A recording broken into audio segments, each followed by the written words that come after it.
Alright. I think this thing's on. I think it's capturing everything. Haven't really messed with the emulation too much.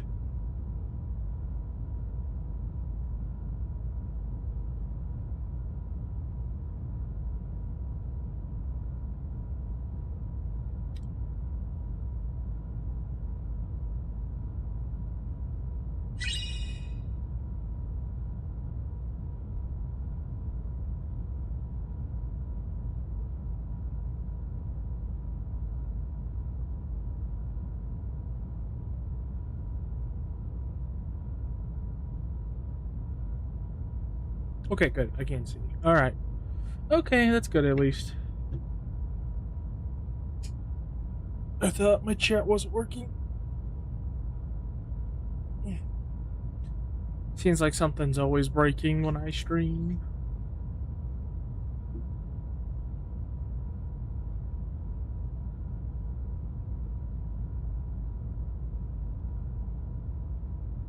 But no, looks like everything's picking up just fine. Okay, that's good.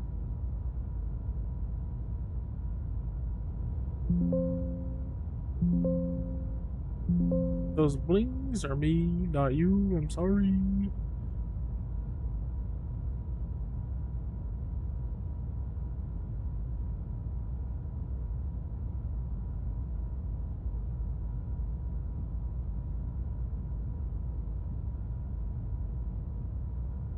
Okay. Hello, everybody. How's it going? I was gonna stream earlier today, but I wasn't feeling it. Decided to play this, and I said, why not? Why not do this on stream? Which is kind of funny because I streamed a little bit of episode 1 last year when I started it, and I streamed a little bit of episode 2 when I moved into my new place like 3 months ago. But since then, yeah, that episode 1 playthrough took like 6 months. And then moving in, I beat the first 2 games in like, well, in basically a month, but man, I don't know what it was about this game. I like took a break for 2 months and forgot it existed, and I was like, I'm at the tail end of it, so I just picked it up again today. Ooh, I'm gonna have to turn the volume down. That's loud as hell. At least on my end. Let's see, let's get back into it. That should be fine. Turn up mic level a little bit. I don't want to be peaking. Alright. Oh! Forgot to edit Twitch. My bad. At least I got to it before anybody could say otherwise.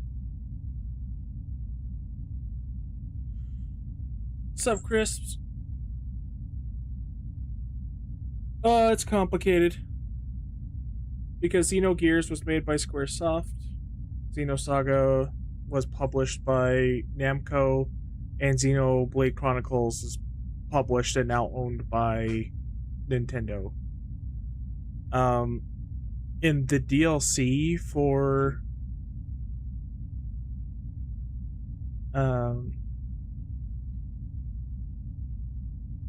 here, let me delete some tags here real quick. In the DLC for Xenoblade Chronicles 3, they basically alluded to a multiverse where, not legally, but they're hinting at all the I don't want to fight that. Not right now. I mean, it's easy, but I don't feel like fighting. At least small guys. They hinted at a multiverse where all the Xeno games are connected, but they're just in different universes. Also, this was supposed to be a spiritual, like, successor or remake of Xenogears, as they were starting fresh at a new company, but didn't really pan out, unfortunately. That's why there's so many characters that are one for one, like, I wouldn't say copies. Whoa, what happened to the menu? Why am I running at like 35 frames? That's so weird.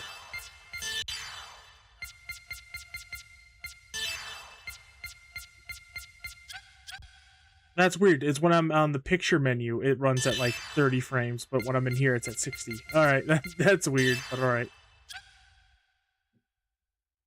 Like, so there's a little kid named Abel in this one who looks like the child version of the main character of Xenogears. He pilots a mech that looks just like Xenogear, the final mech you get in Xenogears.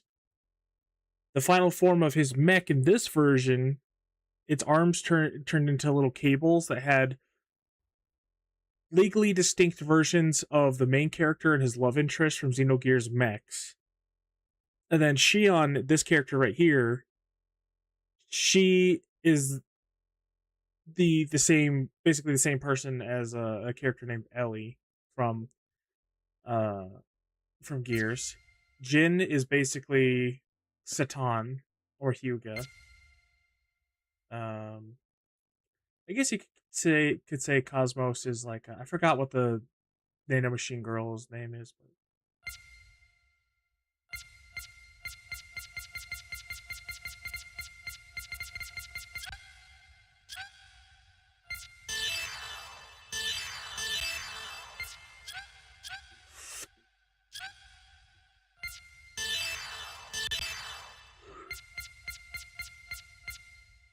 yeah, sorry about that. I wish I could just turn them off at this point. But yeah, every character basically has their own like stand-in, that their equivalent from Xenogears in this game. Then they did the same thing for Xenoblade Chronicles 3, basically. The main character is retelling Xenogears with the main character of Xenogears again. In fact, Xenoblade Chronicles 1, 2, 3, and X are fragmented pieces of Xenogears spread into different games. Because man, Xenogears is such a compact, massive story in just one game. They were able to make 4 huge open world RPGs out of some of those ideas. Some people argue if Xenogears stuck the landing. I think they did, but it's unfortunate that they couldn't finish disc 2 because Square Enix sucks, basically. We need you to meet a 1 million quota, 1 million purchase quota to make sequels. They get like 9.8 or 9.4, or sorry, 980 or 940,000 purchases or whatever, units sold. And they said, nope, we're going to make you work on Chrono Cross instead. Versus 13 and Xenogears have a very similar story, which is kind of sad.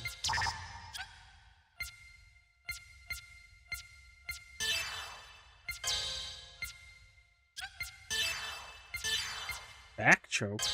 Oh my.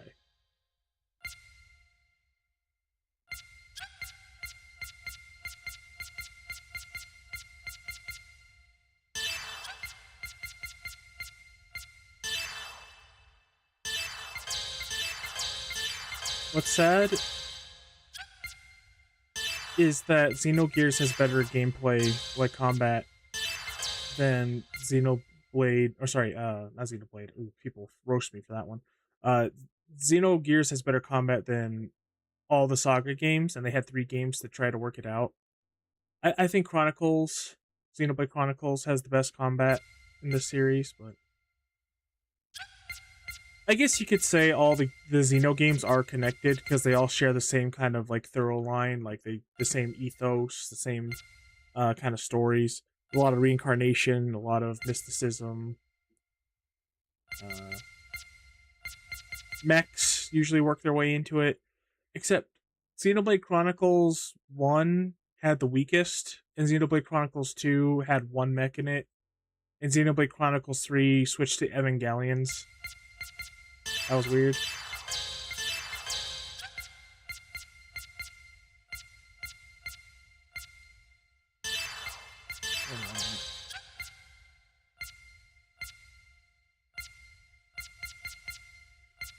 You know I love Xenogears, but Xenosaga Episode 1, that game is so boring.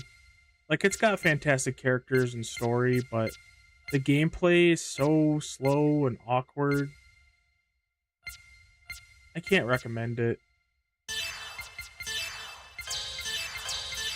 And then the second game's combat's better, but then it's mostly like filler gameplay to pad out everything because the story's so damn short. They just added a lot of like gameplay filler.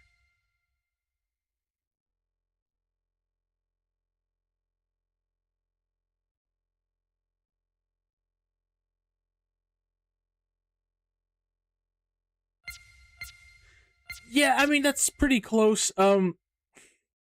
It gets a little weird when we talk about Xenosaga to Chronicles because Namco and Nintendo are so friendly.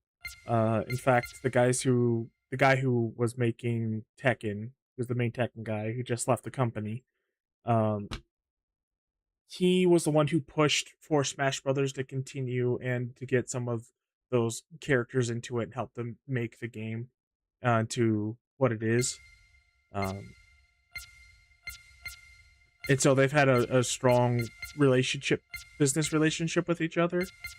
And so there's a lot of talks that Xenosaga and Chronicles might be connected because I haven't played this. This is my first time playing this game, so I don't know how it ends. But apparently, this character named Cosmos starts floating towards Earth, and at the end of Xenoblade Chronicles 3, the two main planets from the first two games fuse into Earth before it was split into two, and you see a star twinkling in the sky that is probably Cosmos because it's the same exact scene from Xenosaga.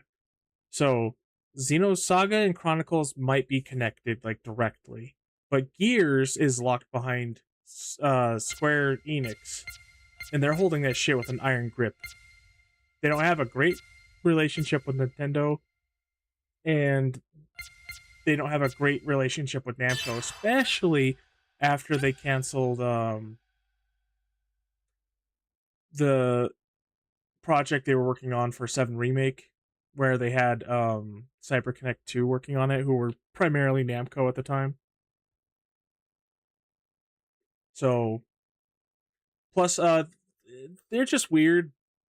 They really like to hold on to petty things that they were fighting about like decades ago. Oh, well, one step into a cutscene. Okay. What is this place? So far, this game has been tremendously better than the first two, but it was this Xenosaga Episode 1 and 2 were meant to be one game that was split into two, which is why 2 is so gameplay heavy and story short, whereas the 1 is so story heavy and gameplay short. And narratively, it makes sense where they end in the second one. And the first one, it's kind of like, why the fuck did you end here? We still have so much shit to do in this first part of the game. But they were planning to make 6 games. And so this game is episode 3, 4, 5, and 6 rolled into one game. I think they tried to save it by making some of the story into a game called Pied Piper that was a phone game, which is actually getting a port to Switch, crazy enough, which is another thing why people think Xenosaga is going to get an HD port, whatever. Which I hope they do. This game seriously needs some quality of life, like, Holy shit. Moving around, like Xenogears, you can run, it's a jumpy game like we saw in the video yesterday. You can run around and jump and do platforming and stuff. It feels good to move around, finding treasures great. In Xenosaga, you can't jump, and you in the first two games you move at a snail's pace. It wasn't until this game where you can actually move at a decent pace that's not frustrating.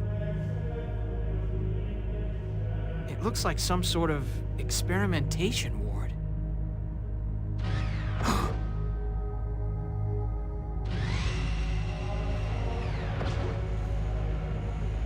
Also, I like the Evangelion designs, the mech designs in the third If you're Xenoblade, here, that must mean Pellegrini is dead. but I prefer these. You killed your former love, yet you still live on. Also, all the cutscenes in the last two games were actual, like, in-game cutscenes with full motion, body motion capture. But to fit more dialogue and voice acting, they went with this kind of presentation that was much more like Xenogears. I'll compliment your tenacity, Uzuki. Yeah, this game is packed way more than even Xenogears is. And since this was... It took longer to develop this game because it's full 3D. There's not nearly as much gameplay, and there's way more story and everything. There's like characters coming out and giving you exposition dump after exposition dump, and just telling you the story instead of you experiencing it. Like all the weakest aspects of Gears, but the game is all that. It's not all bad.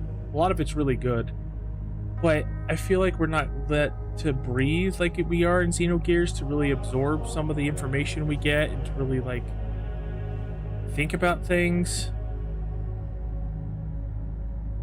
or just like let it sit with us emotionally, and shit just flies by really fast. By the way, that's an awesome sword.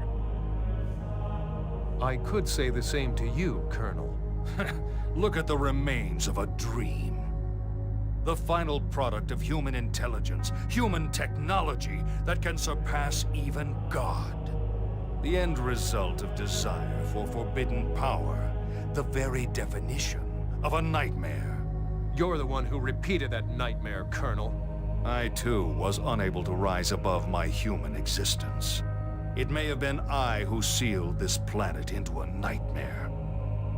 You could say I was pure. If I'd stopped to think for a moment, it all would have been obvious. But the word martyrdom seduced and clouded my eyes. Colonel, for that word, your followers believed in you and laid down their own lives. So why are you here? Why are you not beside them? Uzuki, those who died with their beliefs were the happy ones. But what about me? There's nothing more pathetic than a pet who's been abandoned by his master. Lacking the strength of the wild, he merely exposes his pitiful form to the world and waits to die. But it is the same for you. Ormus, Vector, the Federation, Miltia. All of them were nothing but actors for the one objective. I will say, all these games have fantastic voice acting, fantastic translation, just fantastic writing, and the music is just always good.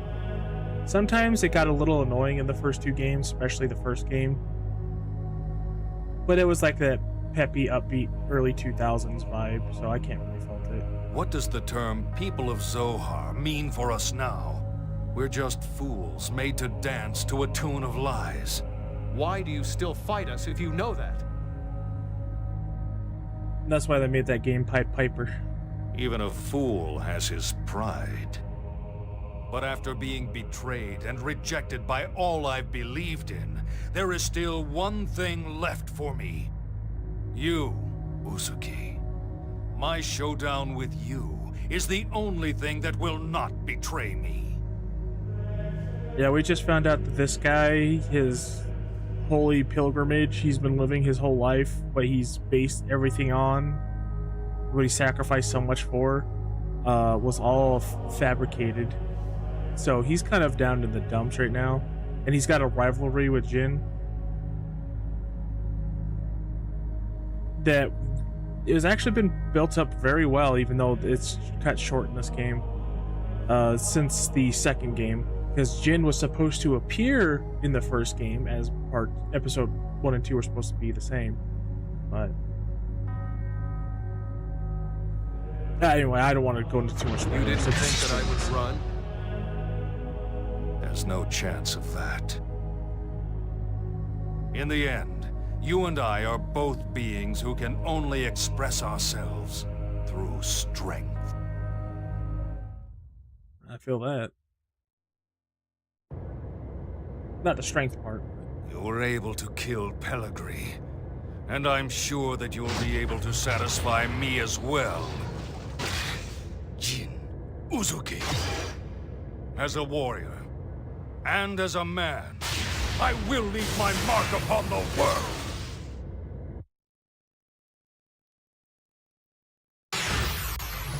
Man, such good writing. Holy shit. Now, unfortunately, even though the melee combat's pretty good, or sorry, the on foot combat's pretty good, the robot combat is pretty basic and boring. Ooh.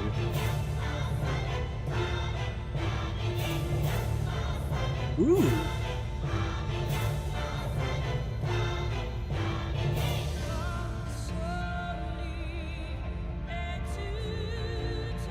I'm vibing with this. Okay, hold on. Before we do anything.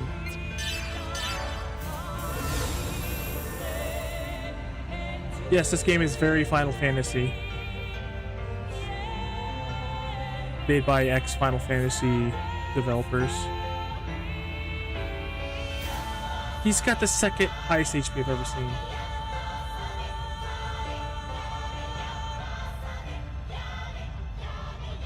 Oh, I played this off stream because I played most of this game off stream, but they had my favorite mech remade in this game as a secret boss fight, as the hardest fight in the game. And it looked so cool, but it was the most boring bullshit basic fight ever. They gave him 999,000 HP, like the max health you can have, and just made it to where he changed his element weaknesses every turn of what he could absorb or completely negate. And if you... the anima bar at the bottom right, it's basically my limit break. If everybody had one bar of limit break at the same time, he would heal for 150,000 HP, when I could barely do 60,000 with my strongest attack. And then he would dodge all the time. Oh.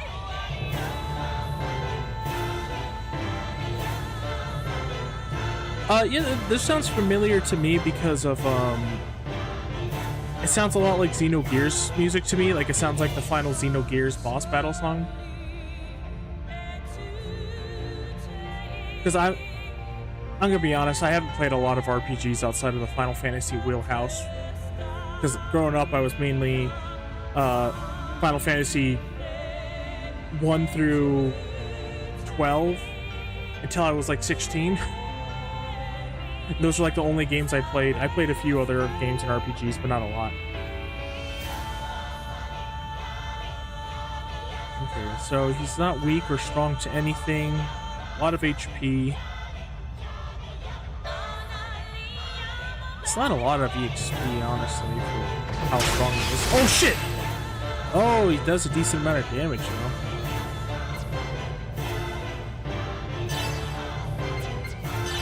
Start with this. Level 3 animal, level limit break. Ugh, only 43k for one of my strongest attacks? Jesus. Dang, try this.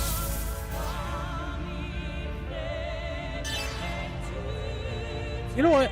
I'm gonna look up who does this afterwards, because I wouldn't be surprised. I played Nier Automata a long time ago. Did not like it, but it had good music.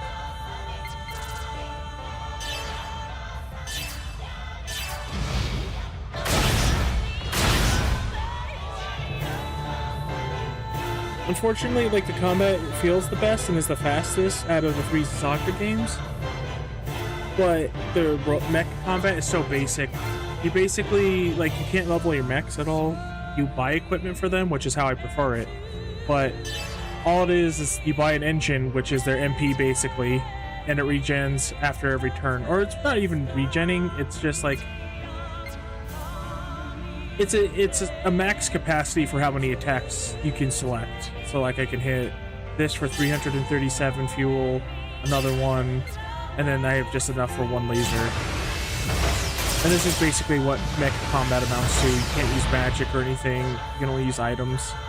And the shitty thing is if your mech dies, they're dead. You can't revive them by any means. No item, no magic, nothing can. Oh, he's a dodgy bastard too.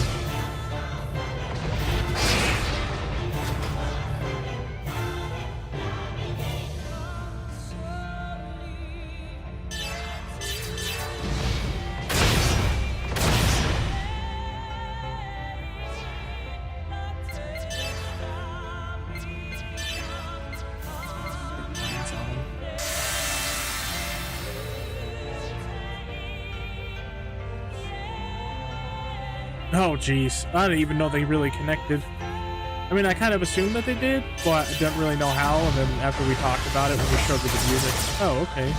They are not connected. Oh. Here I am. Destroying enemy unit.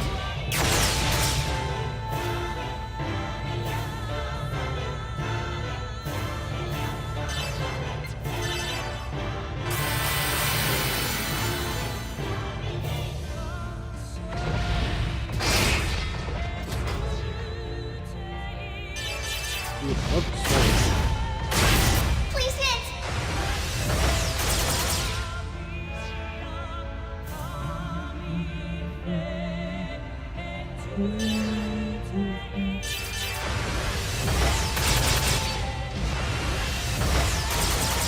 This is like a mix of my 2 favorite songs from Xenogears.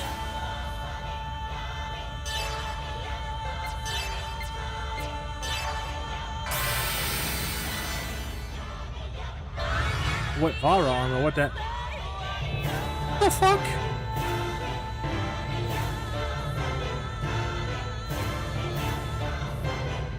Okay, I think triangle is that everything's halved.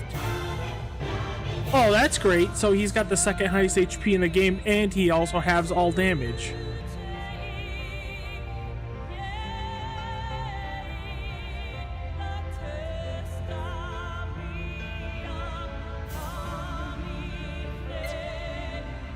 Oh yeah, the Nier and Drakengard series are fucking bonkers with all the different endings, that's right. These are very unique in that way. Because even though Star Ocean 2 has a billion different endings, they don't really change all that. Oh! Wait, oh, it cracked Vara armor? Okay, so...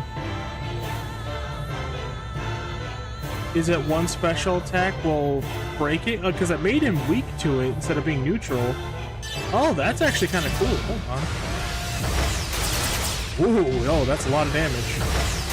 That's a lot of damage! Your movement is impressive, as I expected, Colonel. But this is only the tip of my power.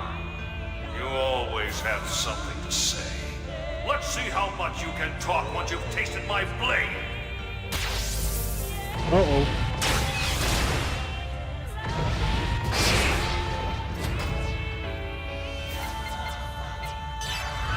I have a feeling something bad's coming.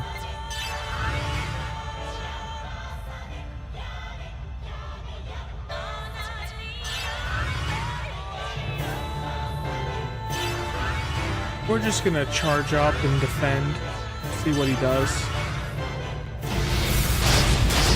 Holy shit! If I wasn't guarding, that would have killed them immediately. Holy fuck. You need to die.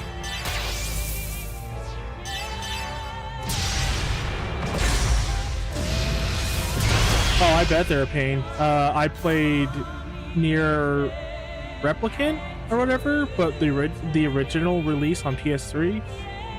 And that one I could barely get like a single goddamn weapon in it. Not sure if they're the same with how they have weapons and progression, but that shit was annoying.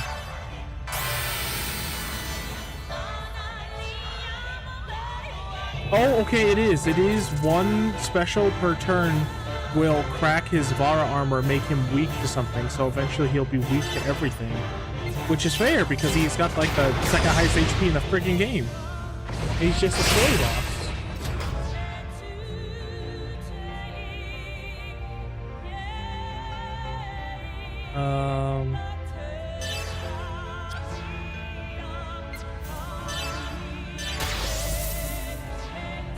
I have another turn, so I can heal him. Yep. Okay, I think that's how it works. Yep. Hey, I'm smart. I know things.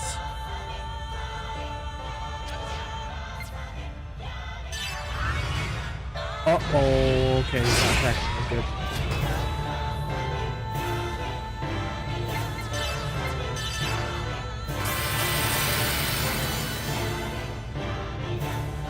Oh, okay. In Nier Replicant, it was a lot different. In Nier Replicant, it was like Monster Hunter, where you had to collect monster parts and make them. Damn, really? Dodgy bastard. Ooh. Damn.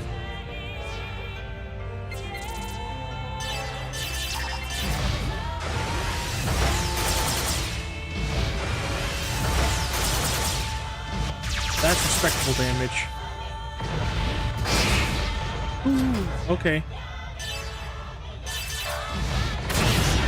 Damn.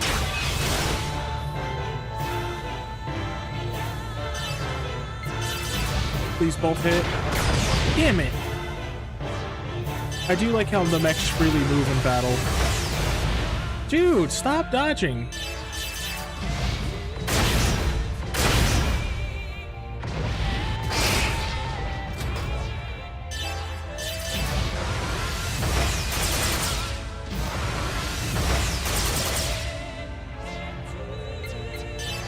I don't trust you.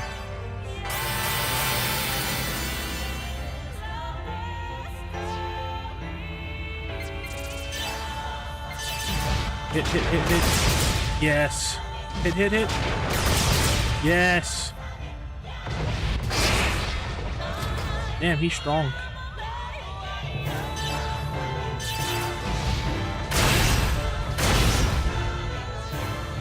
That's a lot of damage.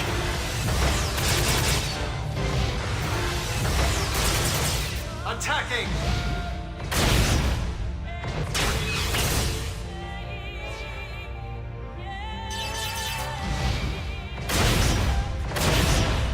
You fucking bitch ass.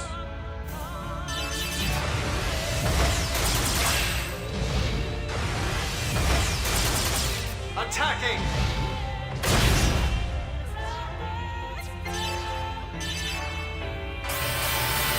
He does so much damage, I don't want to risk it.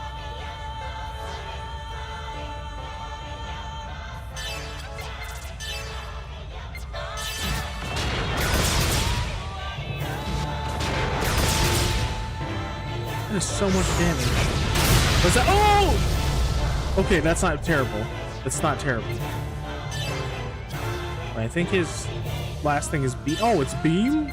Yeah. He's weak to beam. I like this attack. I will say, no matter what game they make, the Monolith Soft team always make the coolest animations.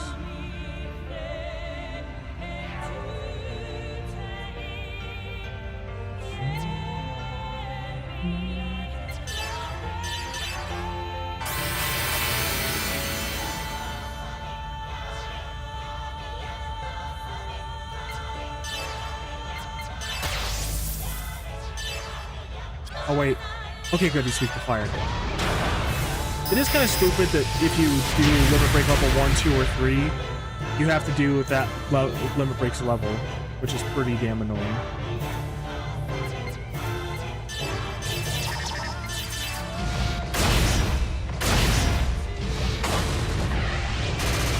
Like, I wish I could go to level 3, but choose a level 1 and a 2 instead of just 3. Please hit! Ooh, ambush? That means everyone's gonna attack. This is gonna do hella big damage. Oh, except use their weaken. Oh, whoa, wait, what? He can refresh it? Oh, shit. I shouldn't have used level 3s. I should have used level 1s. I love this one. That looks so cool.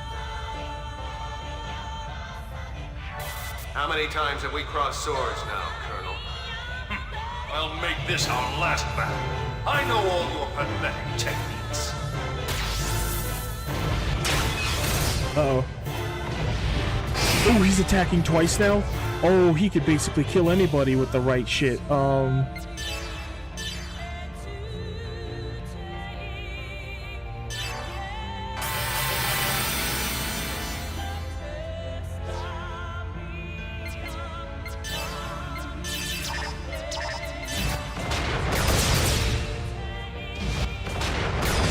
Fuck.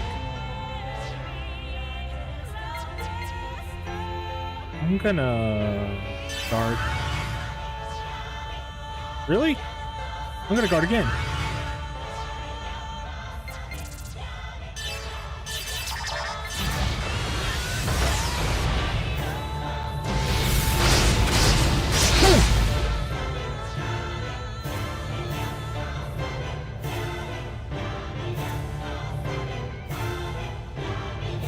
Oh.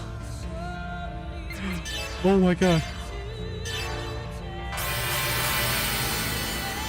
Playing with mechs is so scary since I can't revive them if they blow up.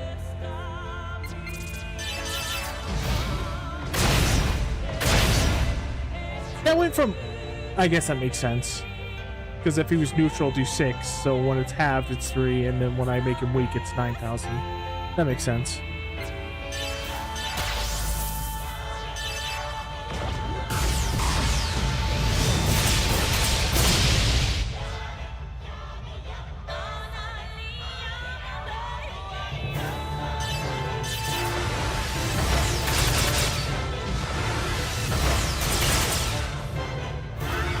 Speed, evasion, and accuracy.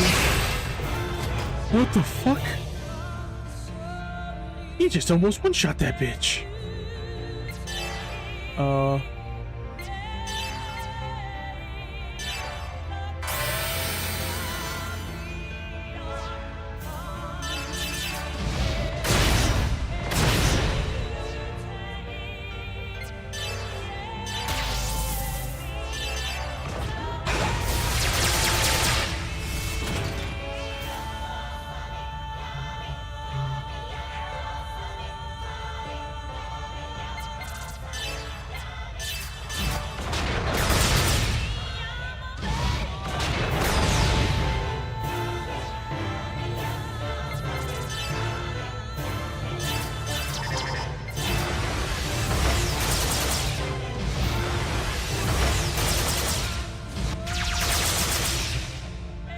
I'll send you all to hell!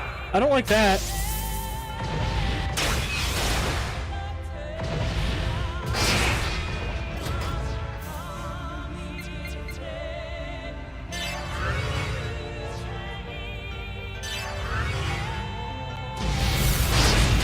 Oh shit! I thought he was gonna one on. Retreating from combat. I thought he was gonna 1v1. No. Okay, so the one bright side is that my one reserve mech, because you have in this game you have 7 party members, and there's 2 people per mech, but one of them is piloted solo.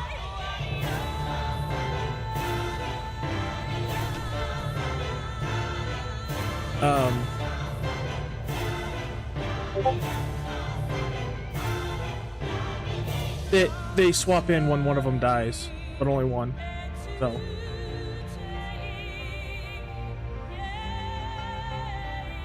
Sorry, I need to drink some water real quick.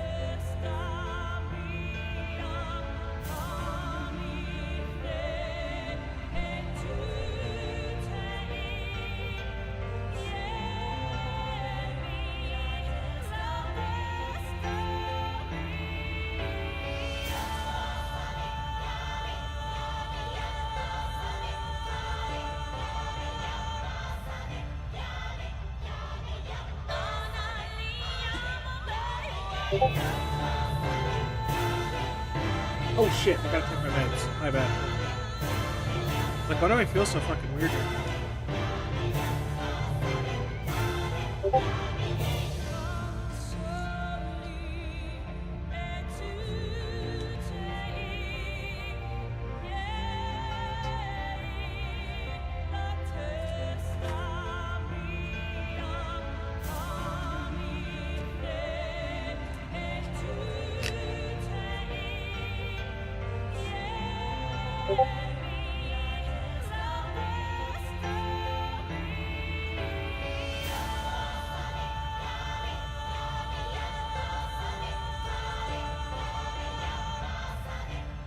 Sorry, someone keeps messaging me.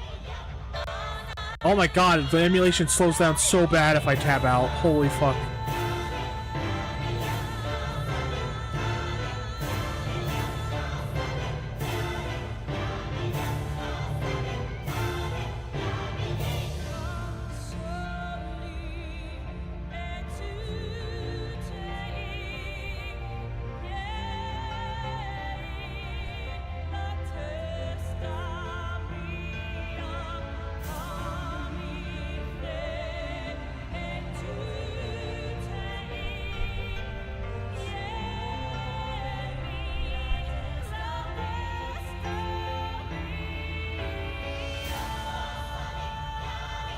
Okay, sorry about that. I still feel kind of lightheaded and weird, so I might have to get up and walk around for like 5 minutes, but I'll let you know if that happens. Let's see.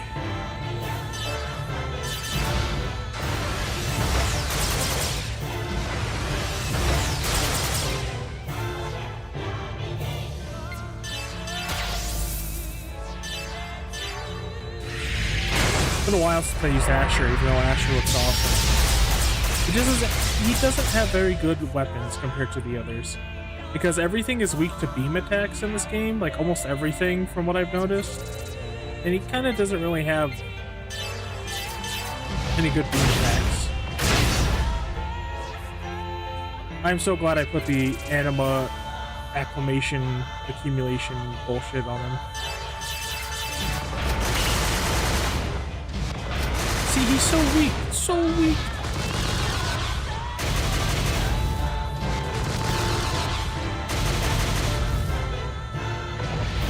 With his full engine power, he barely does as much damage as the last mech we had, and that was primarily Ether.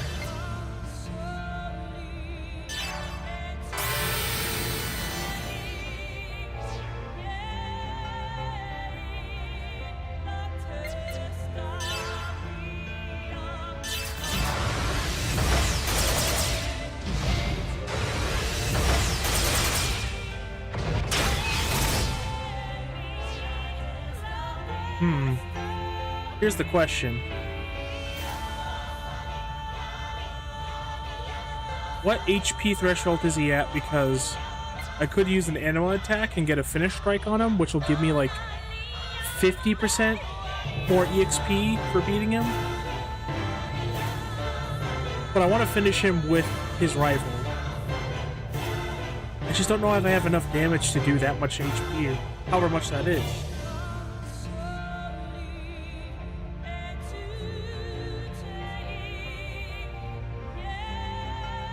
I would have definitely have enough if I got a level 3. Level 2 kind of weak.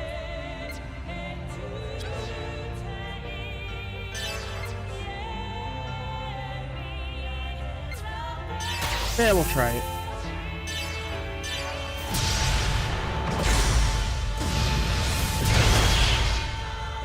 Wasn't quite enough. Shit. Oh, he's on like the threshold. Oh, what if I do this?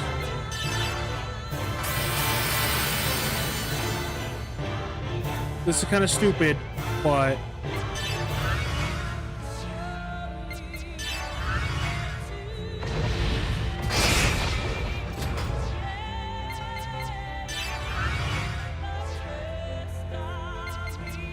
I wanted to do a level 3 anima. I could have done 2 normal attacks and done his final anima, but that's fine.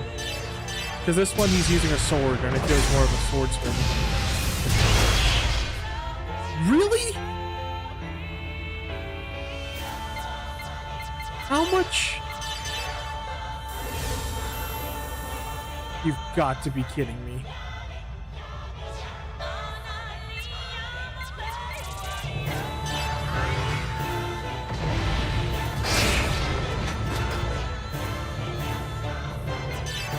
Do this. This is really goofy of me to do because victory's right there.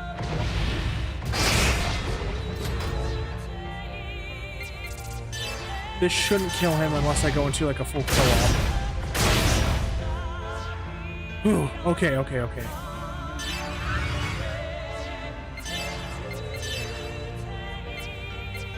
This is the stupid stuff I like being able to do in turn-based games, though. Like, finish it thematically.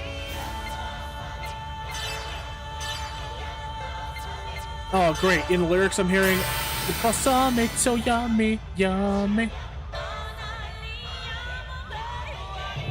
Great. I ruined this great song for me now.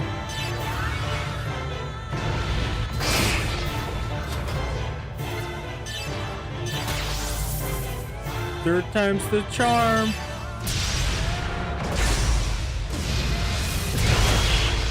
Got it.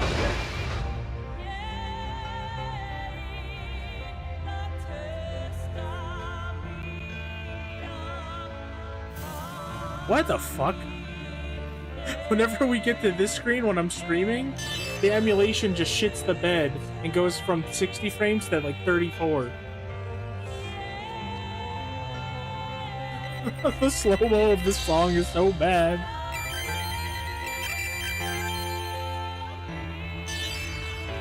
Let's get the hell out of here.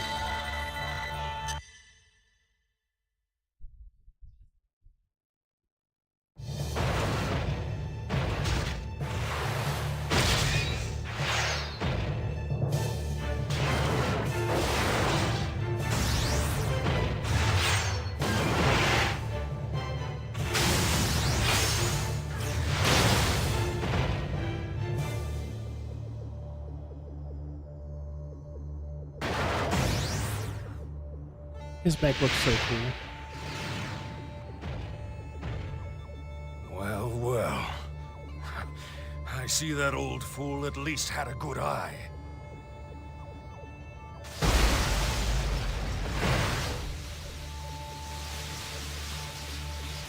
Jin, you are exceptional. But your strength means that you will always be alone in this world. You've cast aside the few people who understood you by your own hands. Now, there is no one left who understands you. Margulis. Very interesting. Now let's begin once again. Give up, Margulis! No, never! It's all right. This is my wish. I have lived to settle the score with you. At this moment, I am not going to lose to you!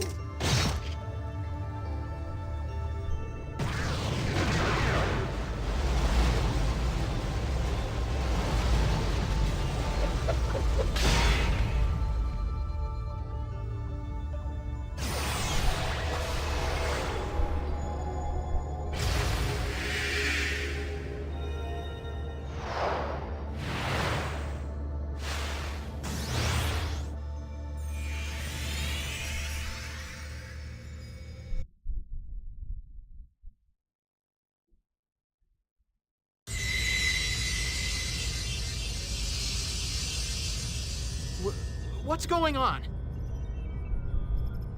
My pendant. Hey, what's going on? It's calling me.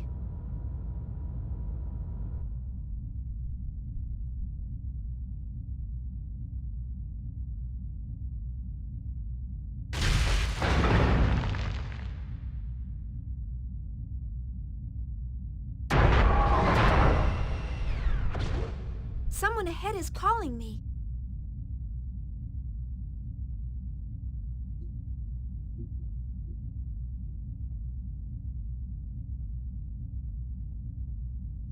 What?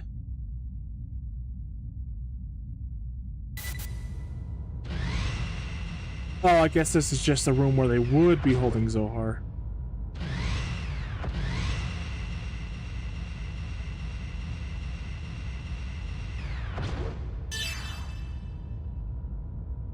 This is something I like from Xenogears, where you can freely go from mechs to walking around on foot.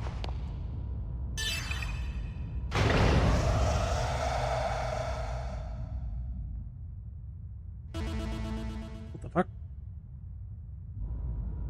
Oh, wait, no way!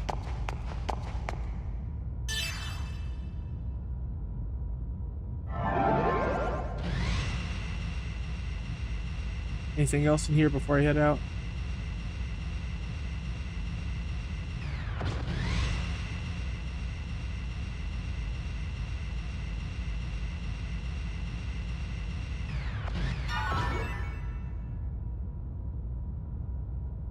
Whoa, okay. I thought he already knew lightning bolts. I thought he already knew.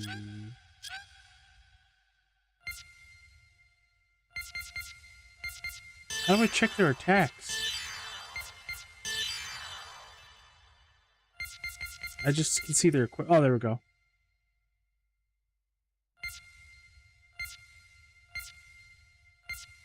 Spark Waltz and Lightning Waltz. Oh, great. It's the same thing, but that's kind of lame, dude. I thought he'd learn a fire-based move based off of that guy.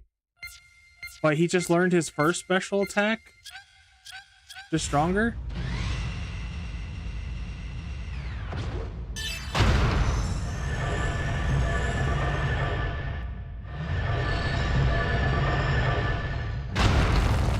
Wow, holy shit, they actually have good level design this time. Huh?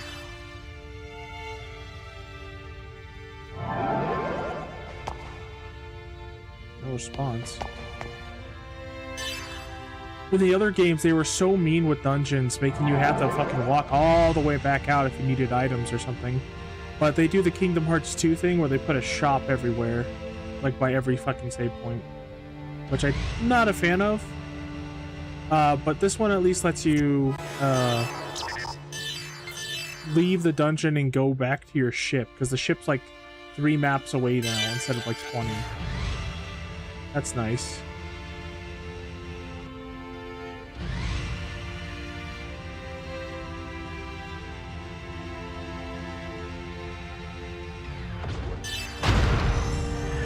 I think this game series is really held back from being a turn-based RPG, but also from Tetsuya Takahashi and Soraya Saga not being able to fulfill their ambitions because of how the corporate structures are.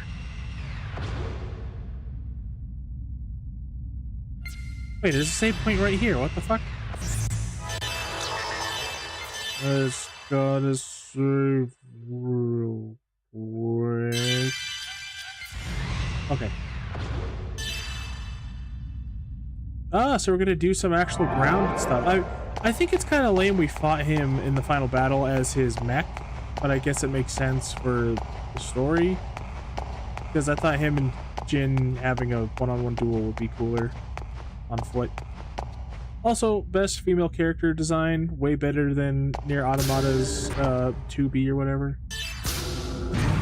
I don't know what it is about this character's design or her model, but she's like pleasant. She's very aesthetically pleasing. Gnosis, huh? Alright. Attacking! It's been a while since I fought on foot. I have a lot of new attacks.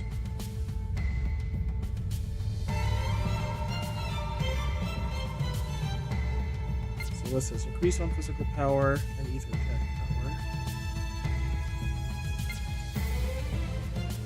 Single, short, medium physical with high crit rate. Long. All balanced down.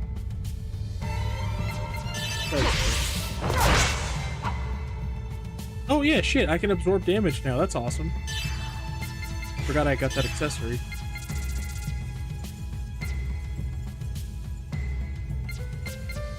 Oh, I guess it's time to see the final robot summon.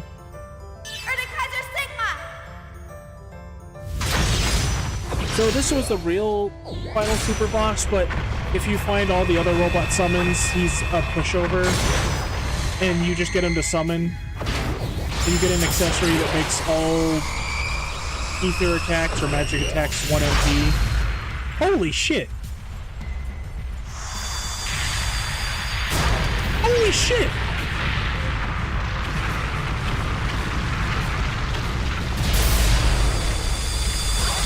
Holy shit! Okay, good job. They did it again. They just fucking couldn't help themselves. Oh god, this is such a big problem with these games. Whenever it comes to the Erdkaiser thing, it's super easy to get in every single game, and it's always like a map clearer. In the first game, no enemy in the game except for the final boss, like the final story boss, has over 9,999 HP, and the Erdkaiser summon will always do 9,999 damage to all enemies. So use it on the final boss, he only has like 3,000 HP left. Use it on everything else, even the 2 super bosses of the game, they're dead. So, and all you had to do was go to 6 doors throughout the world, which is super easy to do, and collect 6 robot parts, and then go talk to an old man, and then you got the best attack in the game. Same exact thing for the next game, except there's a little bit of a quest line involved with it and 2 bonus dungeons. And when you get it, it doesn't one-shot things, because now there's enemies with like double-digit health and everything, but it will still do like half their HP in one hit.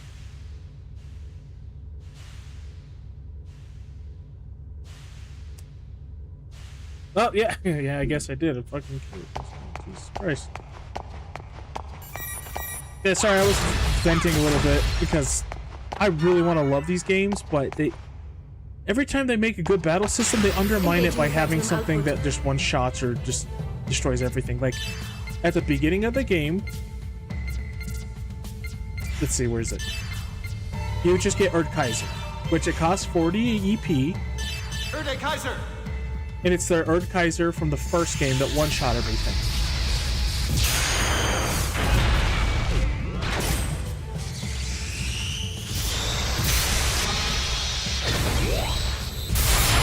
This time, it just does decent damage. That's like an attack I could do myself, but it auto breaks everything, which means for 2 turns they can't act.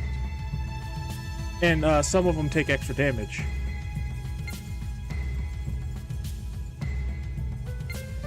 I really like her design. I don't know why it's so appealing to me, and I don't just mean in like a sexy way or anything. This is the one from the second game. It costs 40 more EP. I mean, 1 for her because she's got the item on, but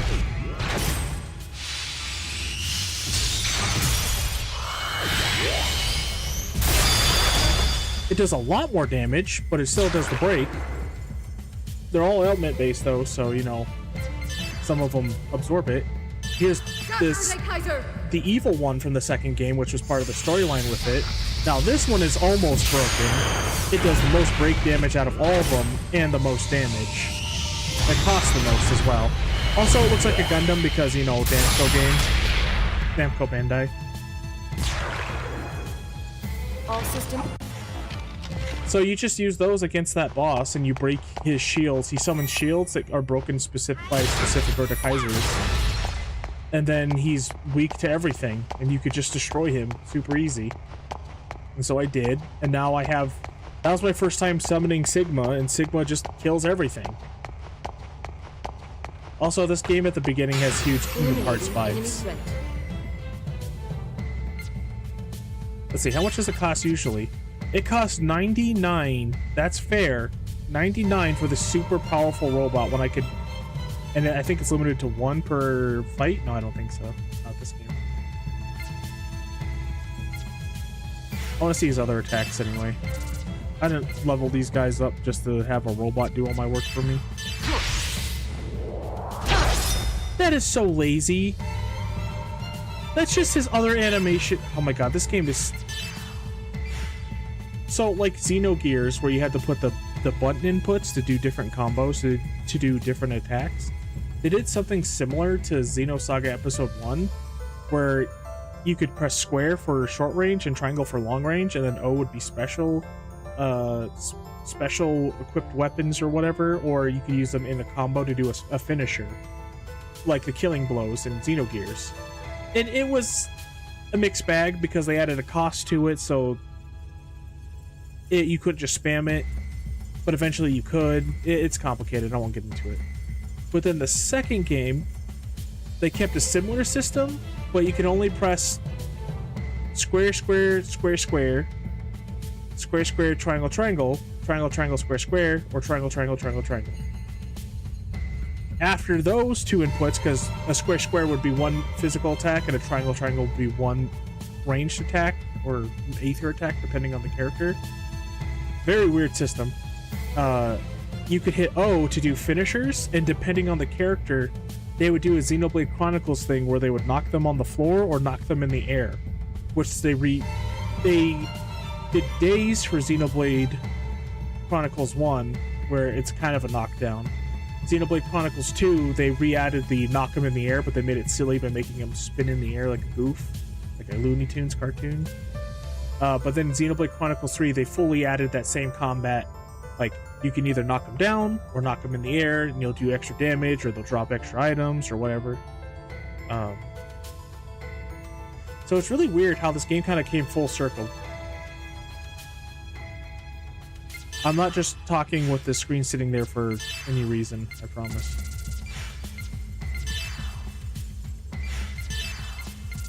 She hasn't learned anything new for a long time. What does this do? It always evades self. Whoa. Super Saiyan. Oh.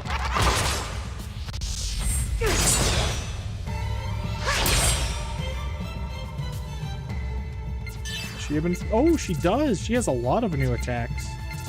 Okay, Buster, W Blade, W Fang. I think that's just going to be a double swipe attack again. Yeah, it is. It's just a stronger double swipe.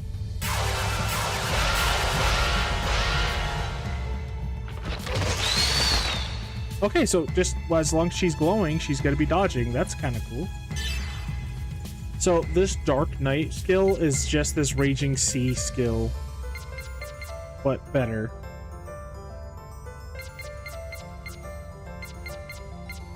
That's pretty lame.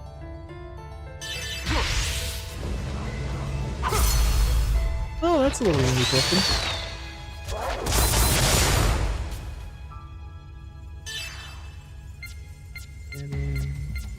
K-Pike.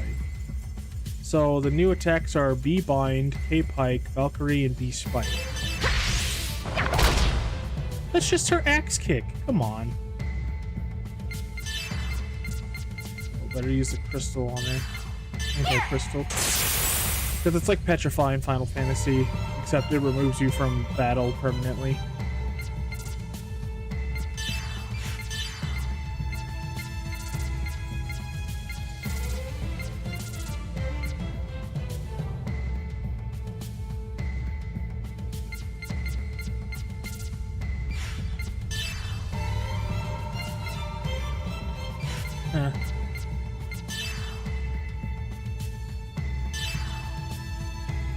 Also, ever since Saga, they've been trying to make a shield a weapon for a character, and it's just really never worked. Oh, right, tech. He's really got nothing new. What's happening? Ether Drive! Oh, it's his version of that, so he always does crits. Okay. Oh, come on. Cosmos was the person I was waiting for, you dickbags. Well, anti-crystal.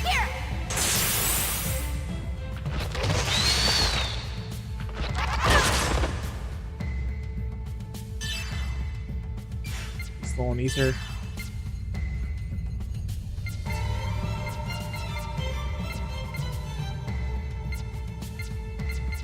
I thought this twin dragon skill is pretty cool because it attacks 2 enemies with a cool animation for it. But it's super weak. Dude, why do they keep crystallizing her?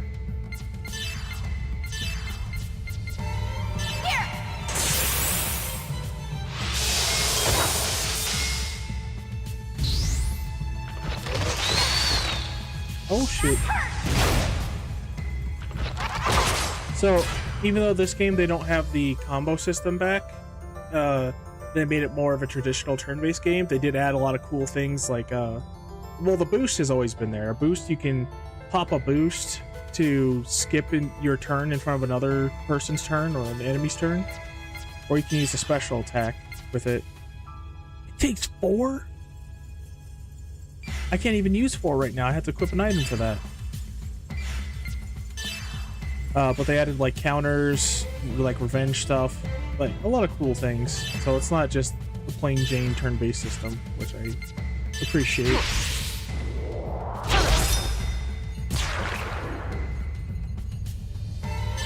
I've been wondering what this freaking Valkyrie attack is. It's just her nemesis attack, but stronger. Man, that's lame. Gian, please repair my systems.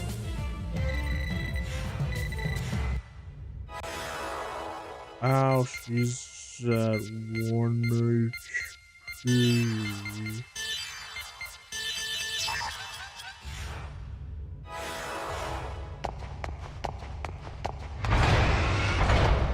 I feel like all this hard work I put into leveling these guys up and getting all their stats kind of for nothing. Because also that fight where I fought against Kaiser Sigma, I did the bonus thing against it where I did a finishing strike with my special attack, and it gave me so much SP, it gave me more than I got through the entire game for one fight, and I basically double leveled my characters in terms of their raw stats and stuff. Oh right, I can't use Lightning Waltz. This game's stupid. I need to equip something that gives me more boost.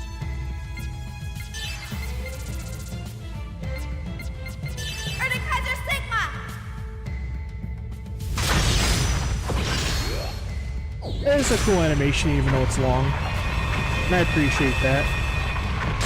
A good JRPG should have a long summon animation.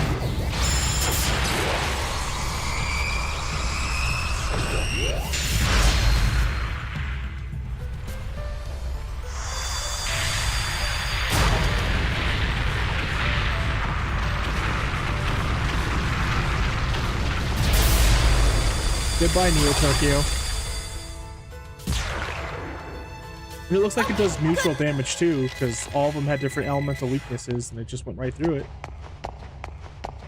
That super powerful attack only costs 1 MP and I have 326. And there's no limit like the other 2 games where I can only use 1 per battle. What a strange series of games. It's like they don't want you to play them. I think the idea was they wanted you to go from episode to episode faster. And, like, if they released 3 and you never played 1 or 2, they wanted you to be able to get through 1 or 2 to get to 3. But that just undermines them entirely and makes them lesser games, which is a really big bummer. It also, the second and third game are just full of fucking gameplay filler. Like, why did I have to go up here to flip a switch to just go back downstairs and go through the gate? There was no, like, mini game, there was no, like, obstacle, there was no real enemy that was stopping me, no story relevance going up there. I would just go up there to push a button and walk back down. Atmosphere, I guess? But these games are filled with this kind of shit. There's even parts of other games, of the second game, where you're doing water level balancing puzzles, where like, oh, this one has like 4 tanks of water in it, and this one has 2, and they need to be balanced out. Figure it out, forehead. Like a Pokemon game. Oh, now we're in a cave? Maximum output. So I'm Canadian.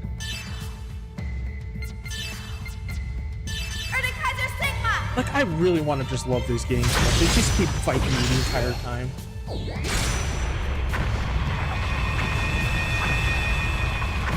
Look at that, it's a giant mech with a lion on the chest. It's not really my style of mech, but it's still really cool. It's like a Power Ranger ass mech.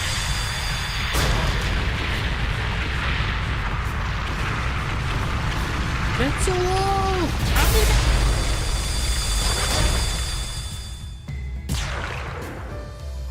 Okay, good job.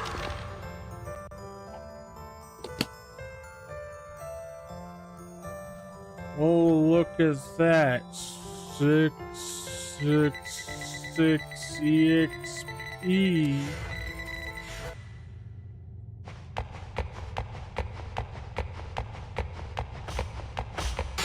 Is that a Underestimate me.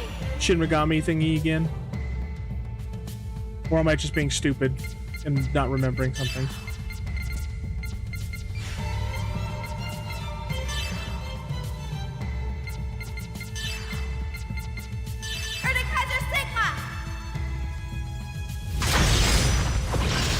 Yu-Gi-Oh? Oh, yeah. Okay, I'm just unfamiliar with that one because, to be honest, I love the first season of Yu-Gi-Oh, specifically the manga. 'Cause the manga's fucked up, man. The manga's really fucked up at the start of it. Like, a robber... If I remember correctly, a robber comes into a burger place that, Taya, in the English dub, Taya is working at, and Yamayuki puts a a lighter on top of his hand while he's pouring a bottle of alcohol. He's like, yeah, shoot me if you dare. Then you'll be set on fire, idiot.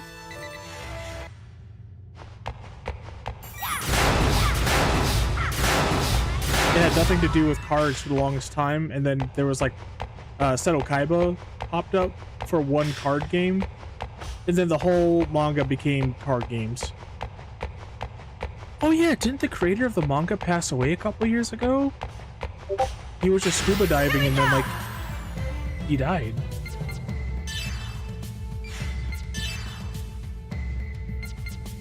That's really sad. Man, what is with this? I see, like, these patterns popping up over and over again. Like, 10 years ago, we lost a shit ton of our greatest musical artists. And then we're losing all of our greatest, like, manga artists this decade. Akira Toriyama, Miura from Berserk, the guy who made Yu-Gi-Oh! And they all weren't that old. I don't want to be cynical, but I thought the guy who made Yu-Gi-Oh! Was going to pass away first. Okay, good job. Yoshiro Higashi. I thought he would pass away first because he has such freaking bad back problems. And that's why Hunter x Hunter is taking fucking forever to release. You can only do a few panels of it, then he's got to rest up. And also, he's a cynical bastard like I am, so... Ooh, what's going on down there? What is that? The pendant. It's... Oh, it's Kingdom Heartsing!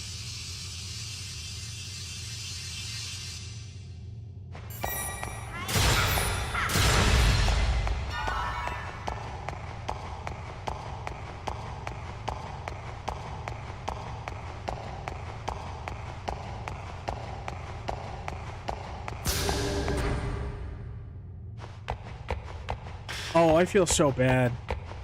A bunch of chapters for Hunter x Hunter came out like a year or two ago. And I've been bitching about there being no chapters for like 3 or 4 years. And I haven't even read them yet.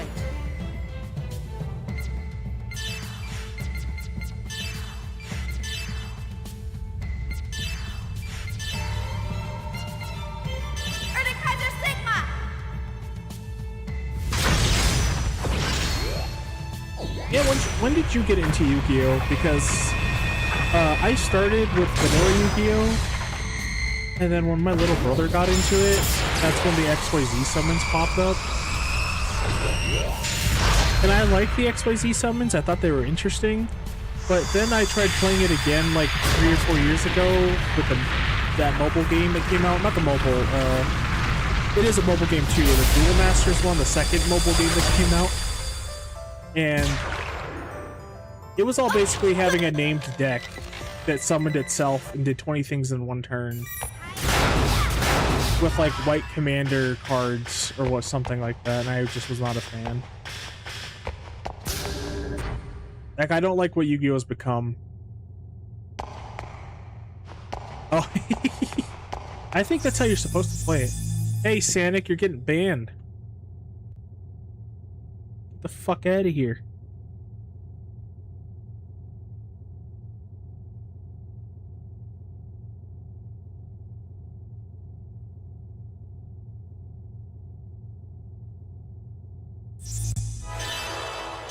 I wonder if I get enough of an audience that I'll ever stop. Probably not.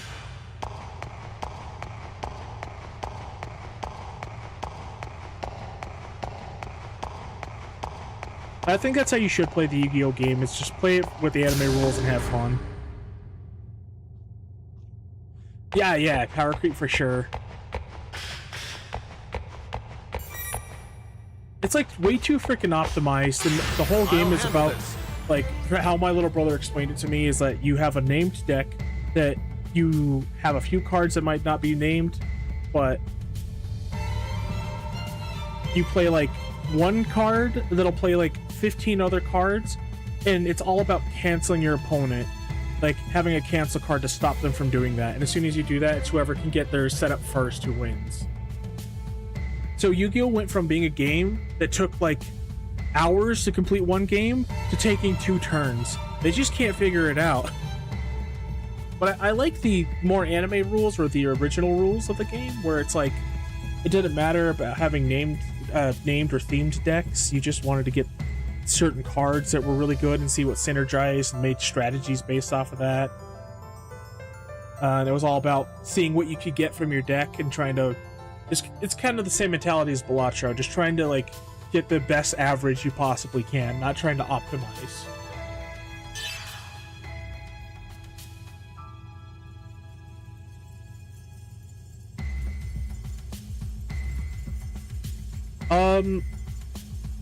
Was that a PS1 game?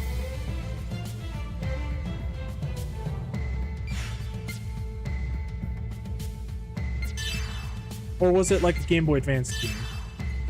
Because I only know of a few games, Yu-Gi-Oh! Games. Forbidden Memories on PS1 is my favorite, even though that game's awful. Master Duel? Oh, okay, never mind then, yeah. I played a little bit of that one with my brother.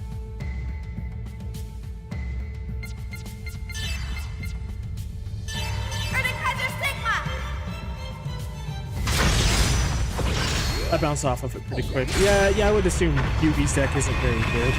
Because he doesn't have 20 different Dark Magician cards, he only has the 2. Technically 3 with the Chaos Magician or whatever.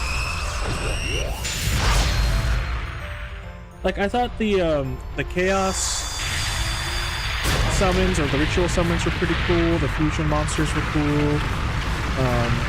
It's really hard to pull off a Fusion monster summon, but, you know, it was worth it because they're really strong. I think the best version of the Fusion monsters was the XYZ summons, because it was so much simpler. It made a lot more sense, and it was more dynamic with the game. I really like XYZ summons. That's pretty dope. But then when you start getting to this other stuff, it gets a little too crazy.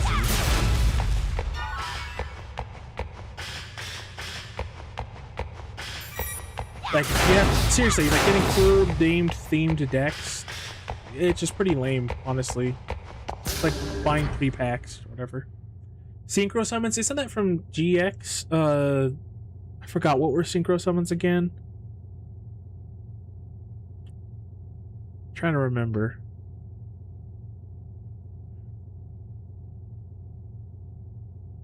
Oh my god. I don't know why that unlocked a memory for me. That was really crazy. I remember the first time I ever saw 5Ds was when I was going to the hospital after I had my seizure, and I was playing. This was when I started playing Kingdom Hearts 2 when it first released. And I saw it playing in the pediatrics ward as I was making my way to get a checkup after having my seizure that I was in the hospital for 2 months for. And I'm like, I haven't watched Yu-Gi-Oh! In like a year, and they're on motorcycles now? They went from going to school to being on motorcycles? What's happening? And I never watched it. I heard 5Ds was really good. Not as good as the original, but close. Because GX was kind of stupid. Like, I get it. They wanted to make card games really important, but making it like the center of the universe and like making a school on a resort island for elite students who are like geniuses for a card game, it is a little too much. I liked the premise of the original Yu-Gi-Oh! Where it's just kind of like, well, these are actually summoning ancient creatures, like based on summoning ancient creatures from ancient Egypt, and it just kind of weaved its way into modern society. Okay, please, that's fine. If you don't want to, you don't have to. I saw the Zexel kid's hair, and I thought I was going fucking crazy. It's like a show made by people who don't really know what people like about Yu-Gi-Oh! From what I can see. Don't know if it's good or not. Just from, that's my initial opinion of it from what I could see.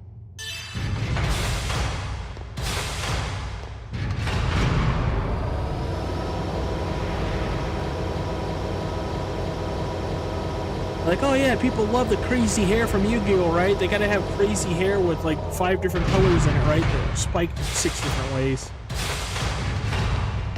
Because that's what made Yu-Gi-Oh! The show that it is. And then we'll just copy and paste all the other characters' hair, like Joey Wheeler and Seto Kaiba's hair on a bunch of different characters. Oh man, I'm just remembering this now. The because I've never finished Yu-Gi-Oh! The original anime. When Rebirth came out, I had a huge nostalgia thing where I'm like, oh, I was watching Yu-Gi-Oh! As a child when I was playing Final Fantasy VII. I want to watch Yu-Gi-Oh! And finish it. I just never finished the last couple episodes, not because it wasn't good, but because I'm like, it's like a blank chapter, like something unknown from my childhood that I don't have knowledge on, and once I see that, it's going to be different forever, you know? So I'm kind of like hesitating on figuring out the finale, but I want to know what the heck happens with the pharaoh and everything, because the last thing I saw, they were in ancient Egypt, seeing the actual backstory of the pharaoh, which I've always wanted to know. So I know most of it, but I don't know how it ends now. But the 2 filler arcs before that, the one with Leviathan and the Orichalco Seal, and the one with the not Pegasus guy, who was like a very flamboyant pink-haired French guy. So I feel like the people who made those fillers, the guy who made the Orichalco Seals made the 5Ds anime, and the guy who made the Frilly Pegasus made GX. Here I am. I thought he was a robot. No, that's fine.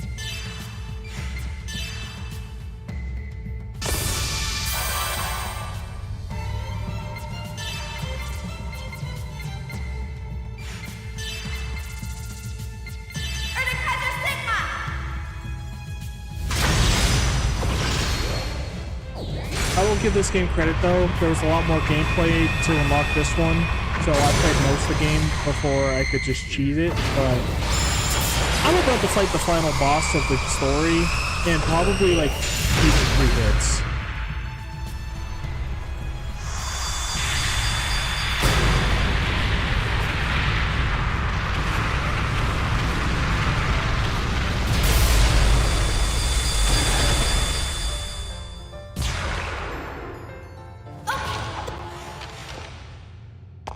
Also, the Gnosis, the evil space spirit entities in this game, or the series, they barely have anything to do with the plot after the first game.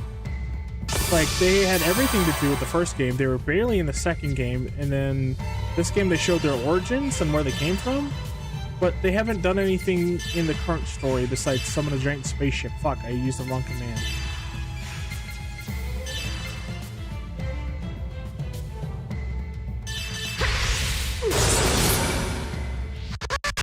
Whoa! Why did that have so much trouble? Well, this shows me that I definitely need my new rig if I'm going to stream emulated games.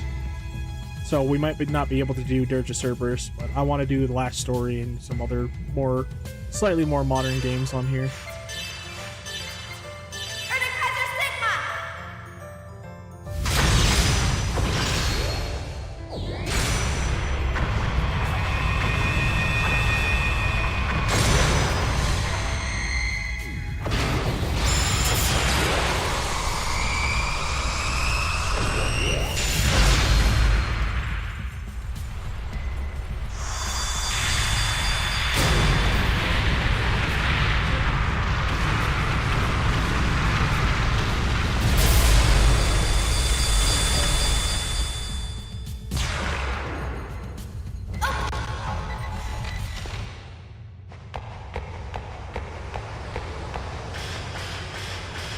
Oh, I'm stupid. I didn't buy any traps because I could like place a trap, blow it up in front of them, and just walk around them instead of wasting all of our time watching that animation. See ya, nerd.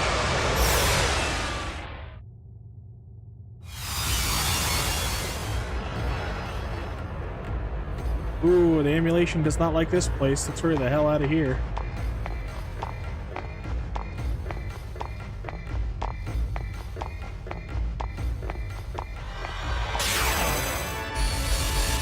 Oh, that's why.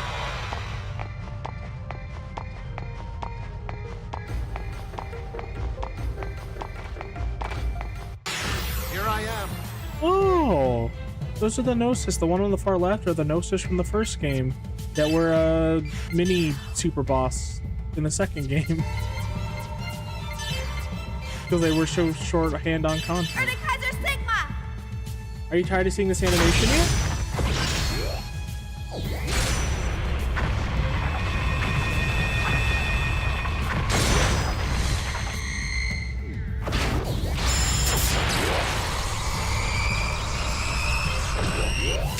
I wish I could skip it, man.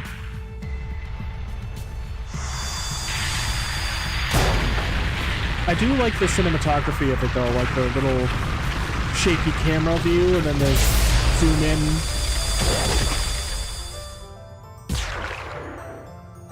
Okay, good job. The fuzzy lens as it tries to change perspective.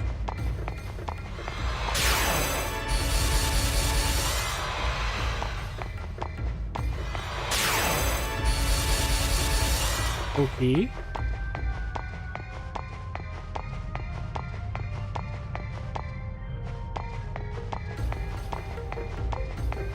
I honestly do not give a shit if I miss items at this point. I have most characters' ultimate weapons now. And I also have Erdkaiser Sigma, which is just one-shotting everything. Gustav Mech?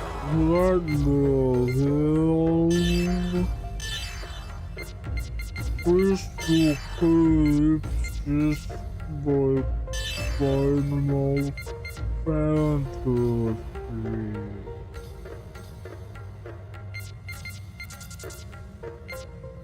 Oh, that brings up my boost by 2? Holy shit. What do I got on now? Large SB. Large G. Large EXP. You know what? Fuck it.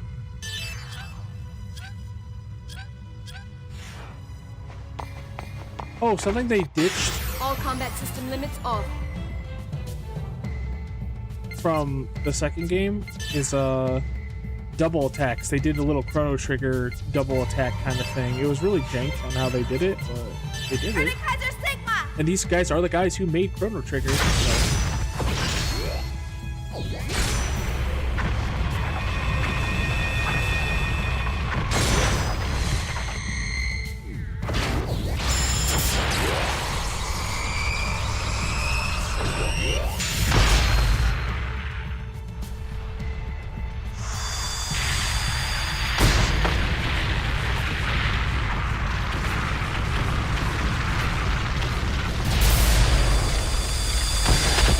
Yeah, at first I thought that was a joke. Because I watched a series called Yu-Gi-Oh! Abridged, and that was in that show, and that's just a big joke show. So I thought it was a joke all that time. Turns out, no, that's legit. That's how they did it.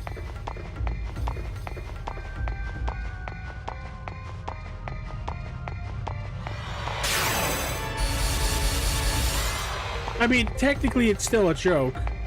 That whole arc was kind of a joke. Like, the most, like, understandable character for why he's, like, doing what he's doing was, like, shipwrecked.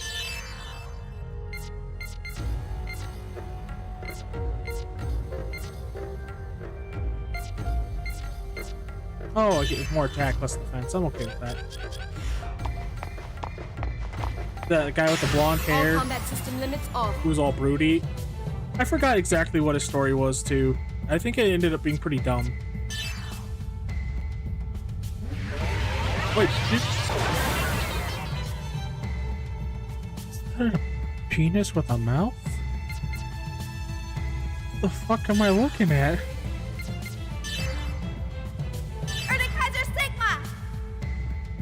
It's been a while. If you want a good laugh, it's not done. They're almost to the ancient Egyptian arc. They have like one more episode to go. But the Yu-Gi-Oh! Bridge by Little Karibo, it's pretty dang funny. It's kind of got some dated internet humor, early YouTube humor in it. I appreciate it because it was my humor back in the day. But okay. It's one of my favorite things on the internet still. Okay, good job.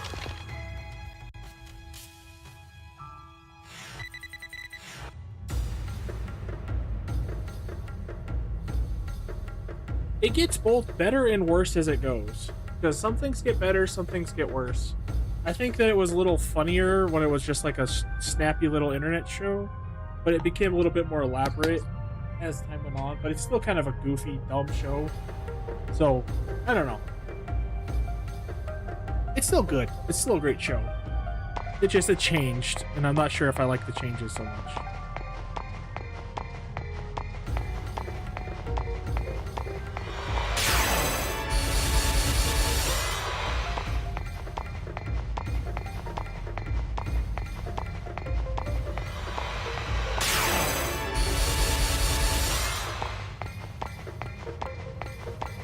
I still quote it, some of things from it to this day, and that's why in the soundboard I have a redeem for it. That's crazy.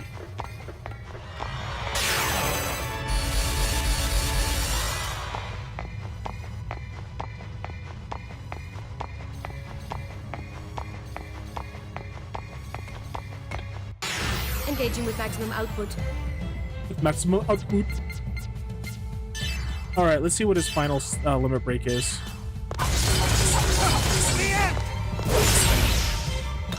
Oh, that is sick, actually. He uses the other guy's sword in the... Oh. That is sick. Alright. Screw the worlds, I have money.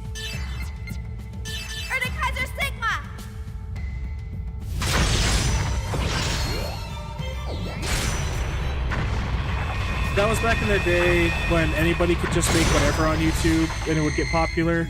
I was debating making my own abridged series, but I was like, nah, I'm fine with my anime YouTube videos, which was a good call.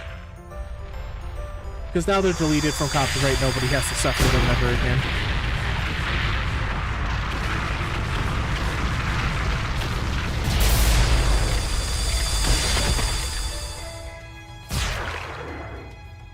But I did talk with Little Kribo back in the day when he was just a little guy.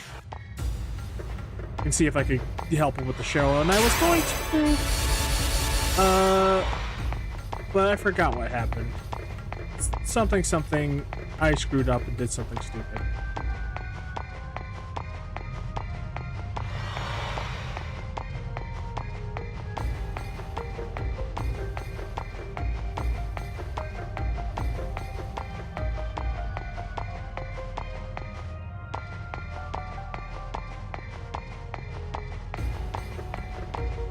the heck? I don't know what I'm doing.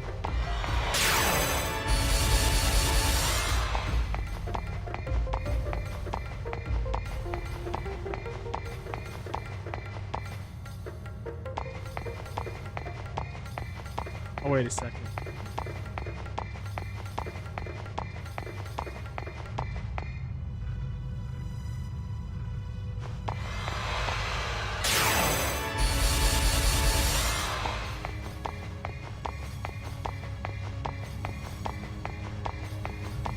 My favorite line is, "My hair gives me super strength."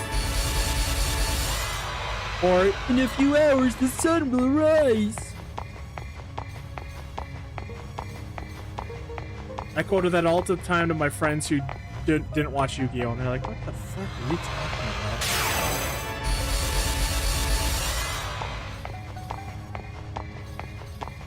about? Like, we'd be hanging out playing Halo 2 till like 4 in the morning, and I would just say, "In a few hours, the sun will rise."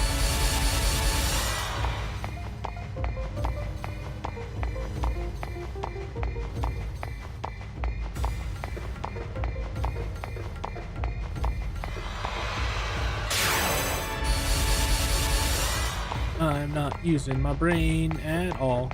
That's okay.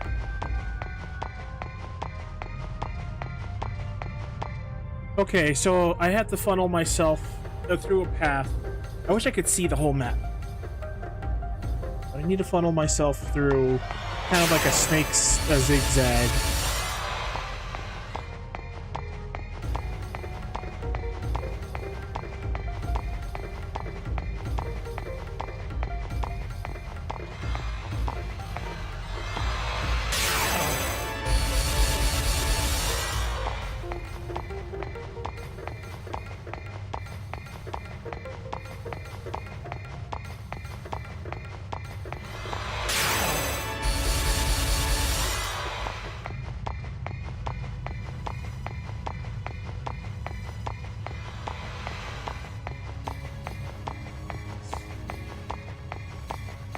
I think that's the key.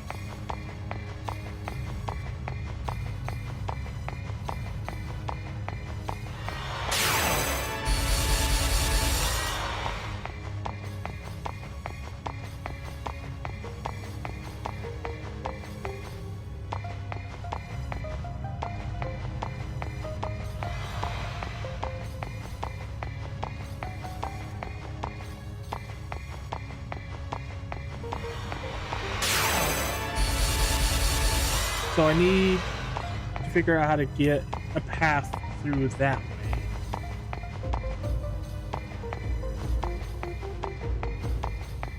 Heck? Oh.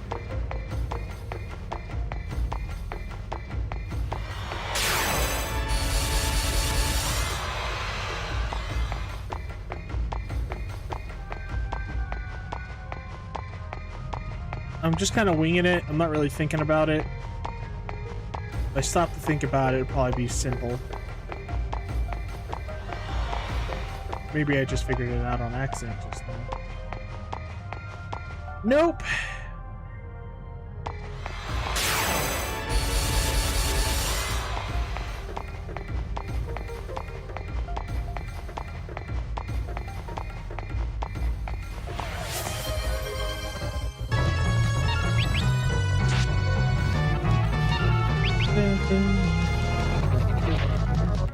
Ah, fighting Odin, huh? By the nick of time. By the nick of time.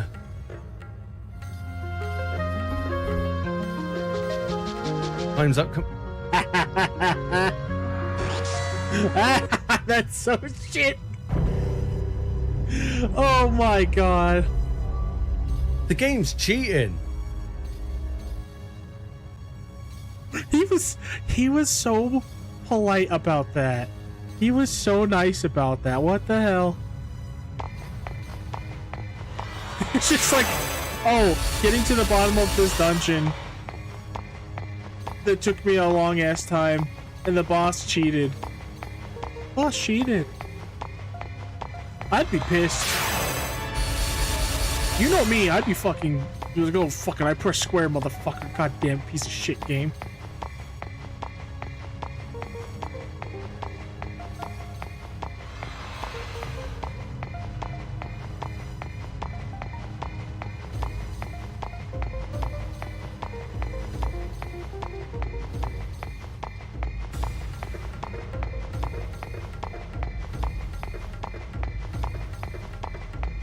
Okay, now I wish I could reset it. Fuck.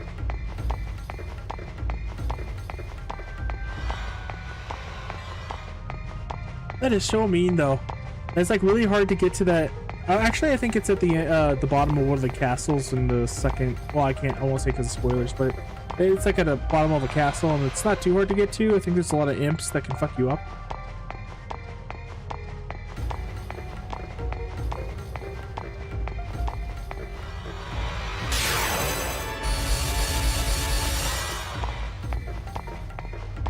And then they have it say, oh, time's up, because you got it at 0 seconds. I think, yeah, it looks like you'll have to get it at 1 second for it to work. Okay, this is set up right, because if I set it like this, it'll curve me up through there.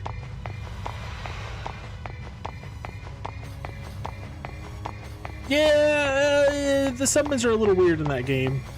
They're just kind of like... They're not like 4.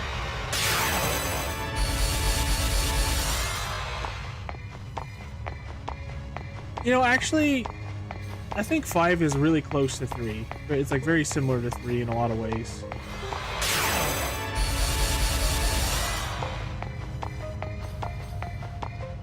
Now that I think about it.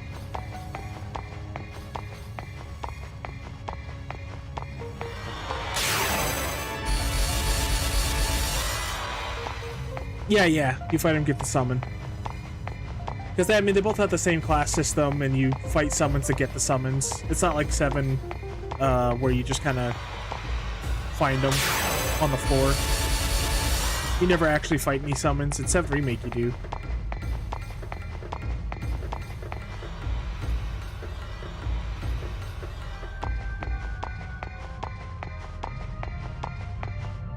Okay. He's not useless because it's an older Final Fantasy, and so like normal enemies can bar your path or have really good items that can only be killed by Zantetsuken.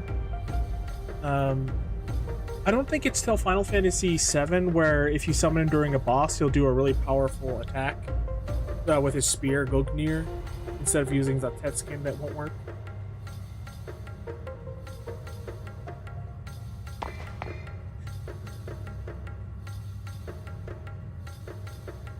Okay, so there's a barrier here, here, and back. There's 3 rows. They're basically in a cross section.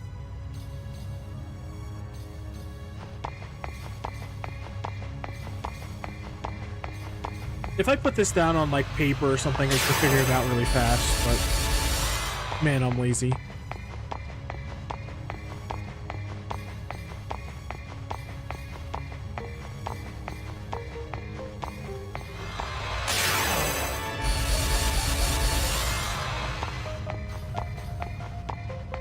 I think you can do the same thing in 5, but it also might be one of the 12 legendary weapons, and I might be gaslighting you.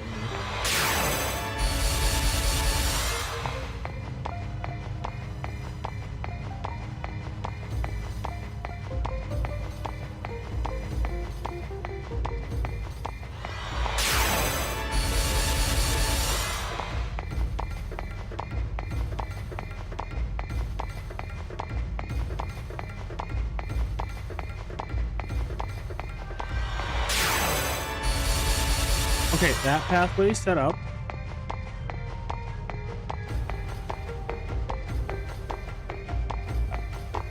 Because in Final Fantasy V, there's 12 legendary weapons that sealed away Inuo, that guy I was fighting, the Void guy in 14. They sealed him away with those 12 weapons. You can unseal them by finding tablets. And I think it's like 4 per tablet, and one of them might be Guknir.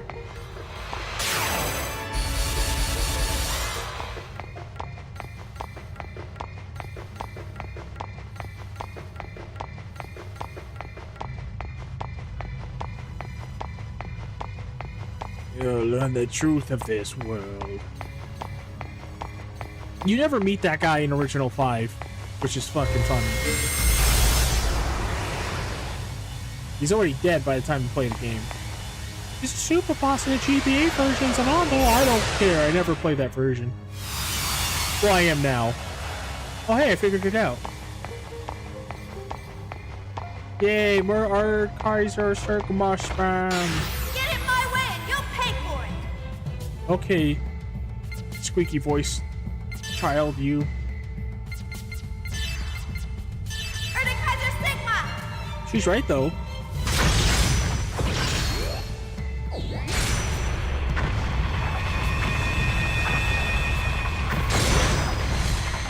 I'd speed the emulation up, but I'm afraid it's gonna break while I'm streaming.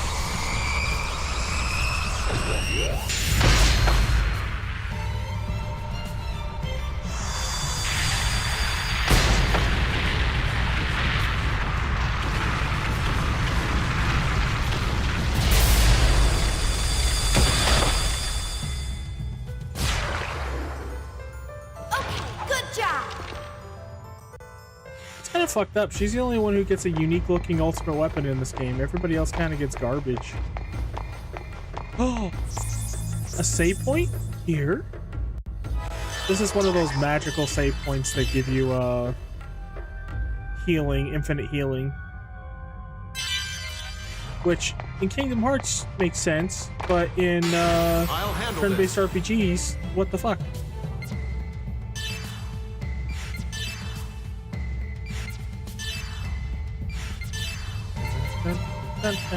Kaiser Sigma!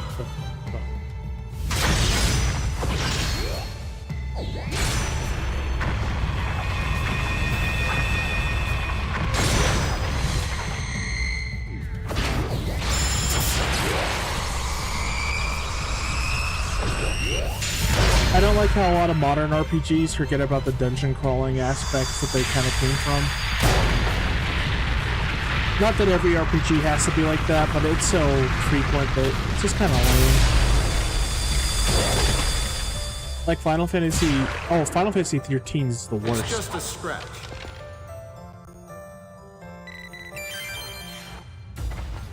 Final Fantasy 13, you're, after every single battle, you get a full heal. No resource cost, you just get a full heal. Eliminating enemy threat.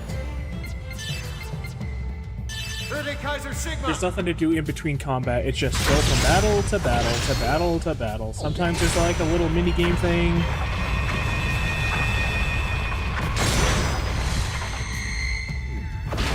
First person dungeon crawlers. There was one that my brother had me play that was kind of like a roguelike. But I haven't really played it myself. Kingsfield, I played one of those when I was a kid, and I really liked it, but I also hated it. It's just a scratch. Because I didn't know what the fuck was going on. It was really hard.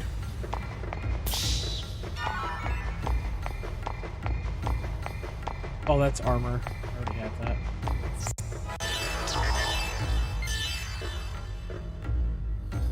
I only played Kingsfield. I think it's Kingsfield 2, but it was called Kingsfield 1 in the West. But I really want to play Kingsfield 4, and I want to, because that music, the soundtrack from Kingsfield 4 is awesome. And I want to play Shadow Tower. One really cool game that I want to play is called Baroque. It's like one of the first roguelikes ever, or roguelites or whatever. It was like one of the first, if not the first ever. And it plays like Kingsfield, but it's got a crazy fucking plot. It's so interesting. Kaiser Sigma. Yeah, I wish they would too. I mean, to be fair, I know it's not the same, but Dark Souls are basically Kingsfield. Just in third person, really. Because they share a lot of the same mechanics. but it's not the same. I know. One's a dungeon crawler that's heavily resource based.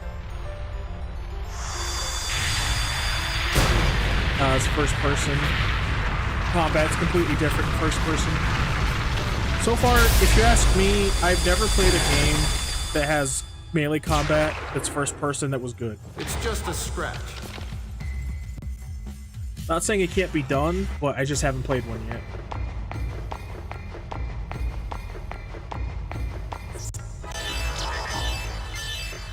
Because I remember hating Kingsfield's combat, but I love the atmosphere and everything around the combat.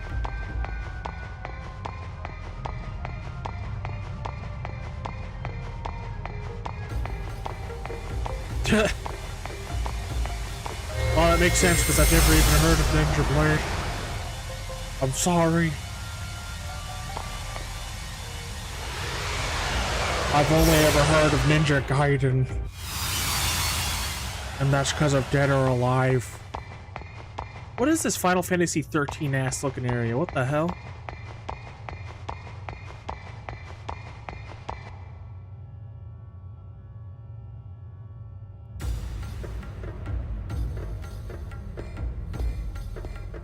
What is this place? Ooh, okay, I did not know. I thought Shadow Tower was. Which I don't know if you've heard about Shadow Tower 1 or 2, but Shadow Tower 2 was a fucking crazy game. Imagine Kingsfield, but instead of starting with a sword, you start with a fucking M1 911 hand pistol. And you can have swords and shit still, you can have katanas, you can have a construction hat, you can have a knight helmet. It's such a fucking weird game.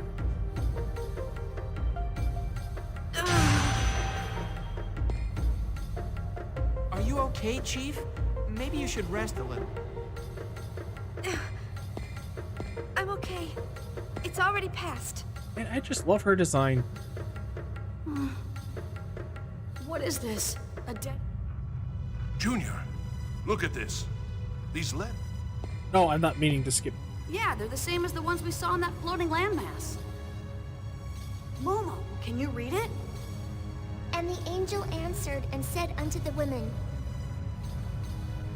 Fear not ye, for I know that ye seek Jesus, which was crucified. Oh, right, they actually bring Jesus into this game. He is not here, for he is risen, as he said. That's the only text I can decipher. The rest isn't in my data. This material, is it crystal? It feels like some sort of crystalline structure.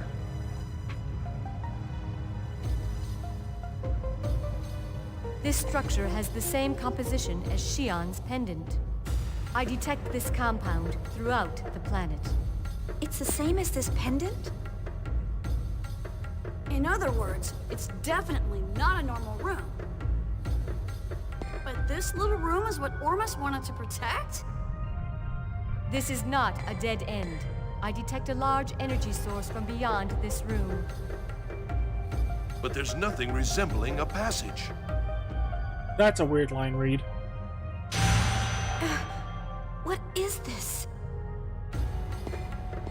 Shion? At least coming from Ziggy. Ziggy's usually more collected, like, but there's nothing in front of it, there's us.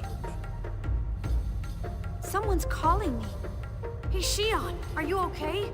You've been looking pretty sick ever since we came to this room. You just noticed? No. Or I guess you just asked. Shion! Ah, pass out number 7. Chief! She's gonna go talk to God now, it's okay. We're in the Jesus room. It was gonna happen. Oh look, it's the main character of Xenogears. Who is that? Why do you appear before me? Tell me, who are you? Shion. Abel. That is just straight up Fei Fong Long. This form is what you have defined me as. If you call this form Abel, then I am Abel. You're Udu, aren't you? Udu ya Udu. I am just one of the ways that Udu is perceived. Okay, so he's basically the fourth dimension wave existence from Xenogears. Okay, that makes sense. Udu wants to know Know what? about the wills that desire a dissipating world. Everything about you. Everything about this world. Oh! Sorry, man. Big spoilers. When you get to it, you probably won't remember, but I'll be vague with it.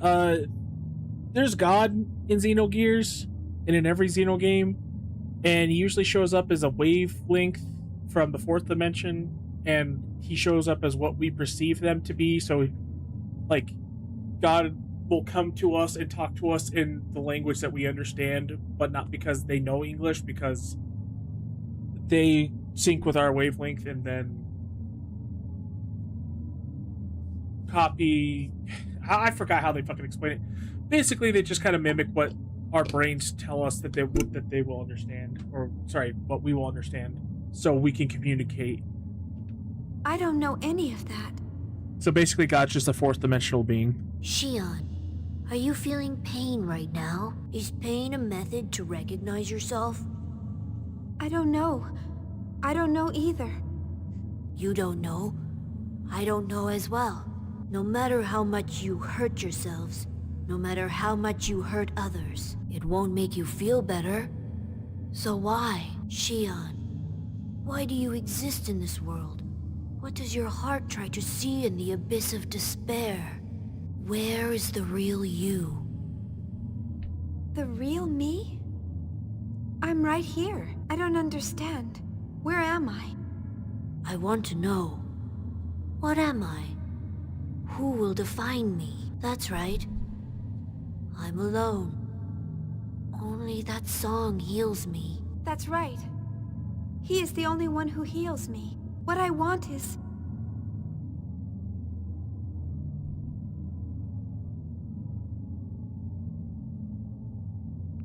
Her dead boyfriend who came back as an organization member. Got it. Are you all right, Shion? Yeah. I'm okay.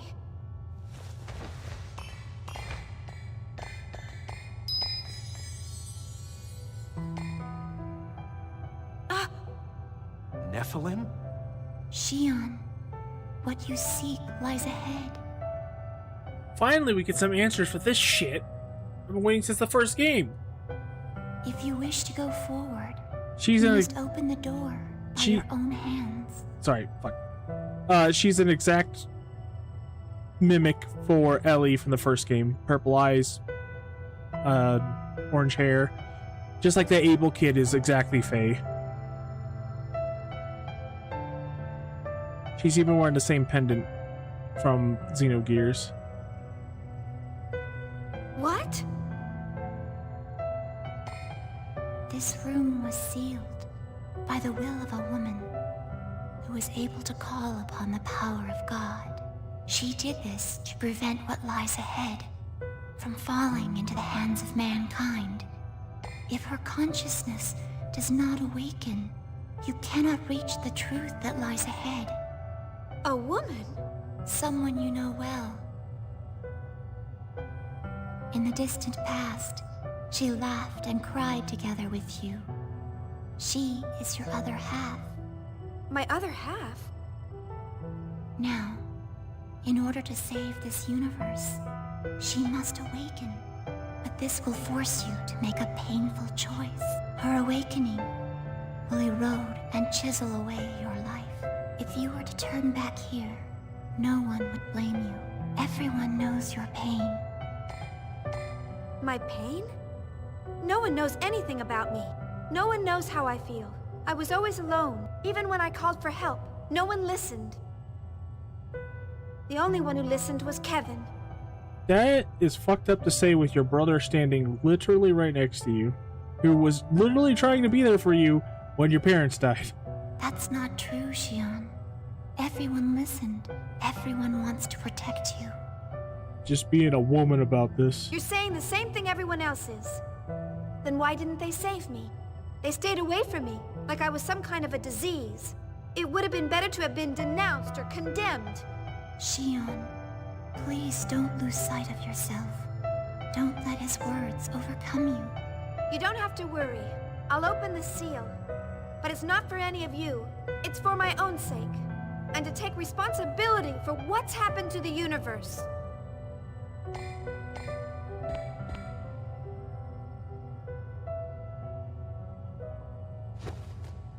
Chief, wait! Why do you torture yourself like this?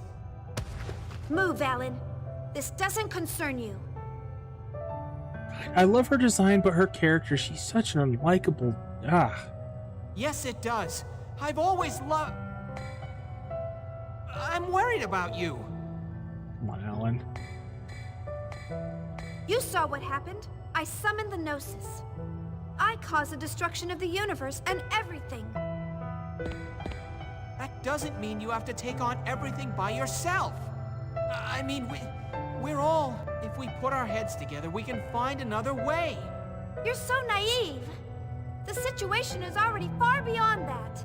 Alan, what power do you have? Can you save me? Can you save my life? You don't have any power at all. If you can't do anything, then just shut up. Damn, dude. Chief. Shion, that's going too far. He loves you. Chief, do you miss him that badly? Even with your body broken like that, you still have to see him? I've made up my mind. Leave me alone. Shion, are you sure? Yes. I really do not like her character or personality. What drives her in this game. This is that floating landmass. She's acting completely on emotions. A lot. Like, a lot. Even though she's No. a scientist. It must Even be though she's some kind of extremely planet. intelligent. I know she's been through a lot, but at the same time, it's just... I see. How can so many Maybe. times can someone be punched in the gut by someone and It's still a be... memory from when this land was alive. This must be... I won't get into it since there's so Lost much context you need.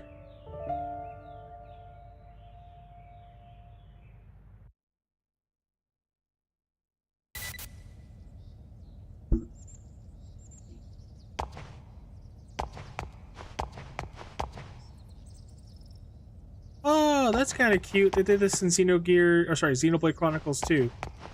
Like almost an exact recreation of this.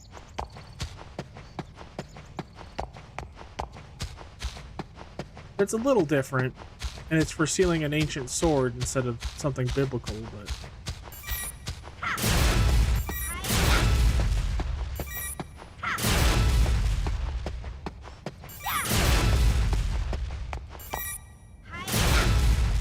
Okay.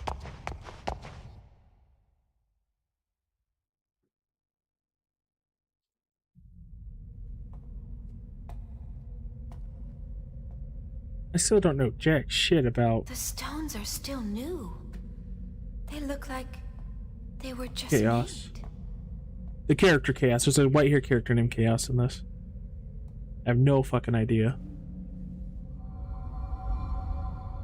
Oh, speak of the devil! Chaos. I don't understand. Why are you here? Since you are here, it must mean that you have come for her.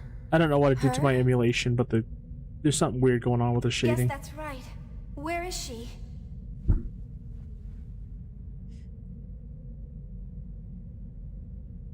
In this casket? Chaos, who And no is matter in what this I do, I casket? can't fix it. Chaos? Man, Shion's it fucking moves. strong. I'm Jack. My mission is to kill Chaos. That's all I know. Not that When Chaos. are we gonna fight Chaos? All I care about is seeing Chaos dead. Looks like Chaos has been waiting for us. Chaos. We're here to kill Chaos. What about Chaos? Chaos doesn't exist. Chaos Shrine. Is it true you made a deal with Chaos? Chaos. Chaos. Chaos. Chaos. Chaos. Chaos. Chaos. Chaos. Chaos Shrine. Chaos. Not that Chaos. Or maybe, actually. I don't know. The ex-Final Fantasy developers. Who knows? Maybe Jack Garland will pop up and deck this guy in the face. That'd be kind of sick. What? This is...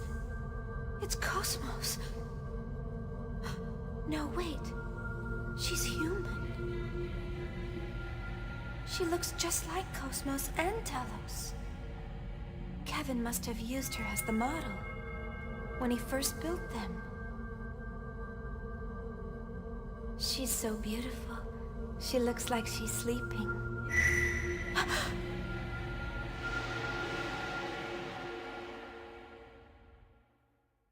Ah, shit. This shit's happening again. What's happening? Let's see. What was it? Where am I? Isn't that... Chaos? That woman beside him is the woman in the casket. Well, that's kind of what Nomura's trying to do. What like, is they're this he's trying to make a multiverse with Dissidia. Is But- it anger? Despair? Wait, hold on.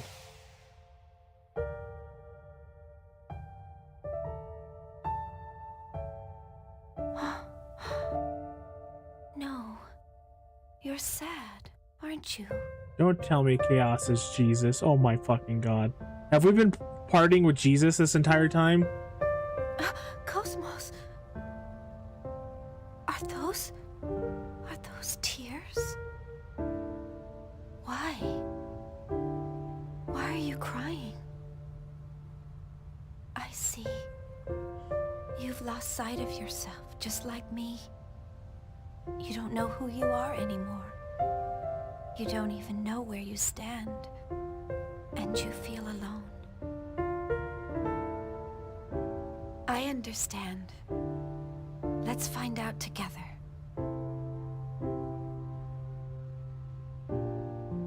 All right?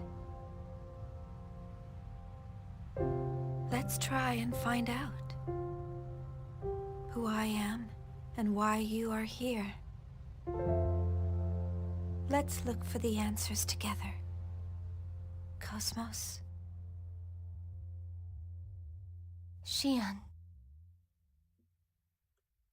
Well, I'm glad they're finally explaining some shit with the frickin' cyborg android that's been with us this entire time. They built up Cosmos so heavily in the first game, and nothing's come out of that the first two games. Xian. Oh yeah, but what I was gonna say was I found out that new Dissidia game, that new mobile one, was originally going to be a action PvE game where you just team up with other people and do like Monster Hunter style stuff where you fight Final Fantasy monsters together as different Final Fantasy characters. Like, that would have been so much better than doing this PvP bullshit that they did. God damn, dude. Are you alright, Xian? And it's so dumb. The interview that they had with Nomura, he's like, we didn't want to alienate our turn-based players because they're not very good at action games or PvP games usually, right? So we wanted to make a PvP game that anyone could play, lacking the depth that people who play PvP games stick around for. So they made yet again, they made a game trying to appeal to everybody that is for nobody, trying to go for what is trendy to get other people into it. Because Nomura played, this is really funny.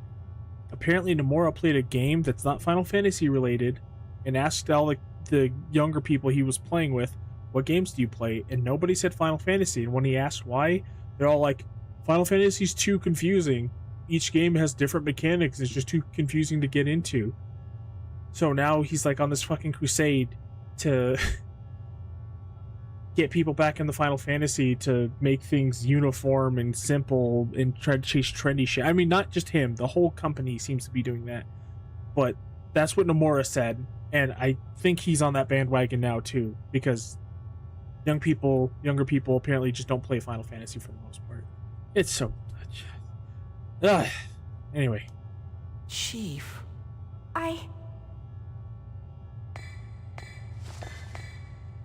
Can you stand, Xion? Cosmos!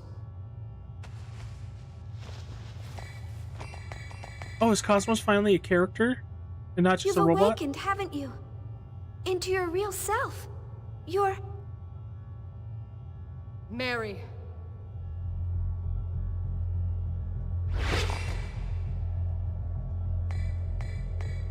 Mary?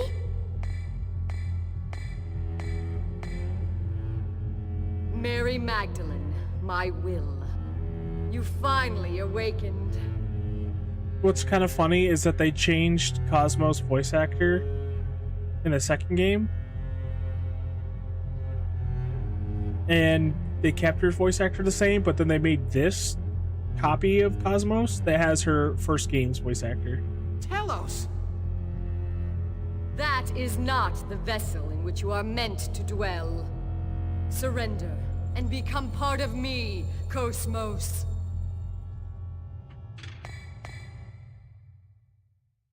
That was a sassy thing.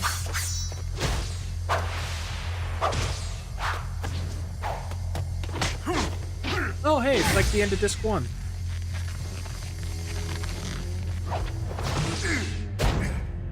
Shit.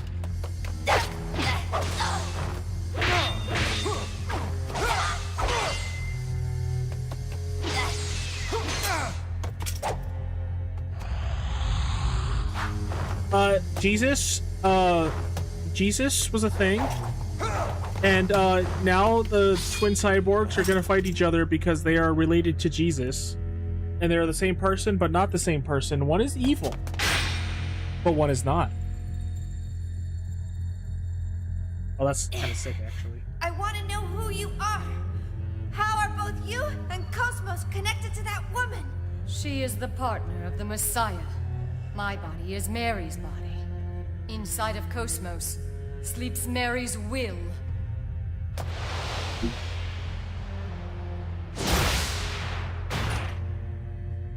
Now that Mary's will has awakened within Cosmos, I will take it inside me and complete my resurrection as the true Mary Magdalene.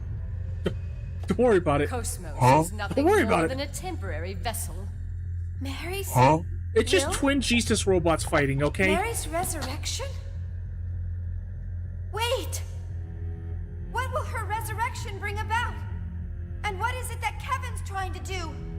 Do you mean that you don't know? You are the key, Xion. You're the maiden of Mary Magdalene. Mary's resurrection is what he desires. The convergence of dissipating will. The revival of the soul. That is Mary's duty. When Mary fulfills her duty, Zarathustra shall speak! This makes me really mad because I didn't know who Telos was before playing this game because she was only in this game. But Telos and Cosmos are both summonable blades or characters you can summon in Xenoblade Chronicles 2. They're the only two that I did not get the entire game. And I got, because of the gacha system, it's a completely free gacha. But it's a gacha system. And I got 2,000 of the rarest resources, 6,000 of the second rarest. And I still didn't get them. I got every other blade in the game. I still didn't get them. I hate RNG, dude.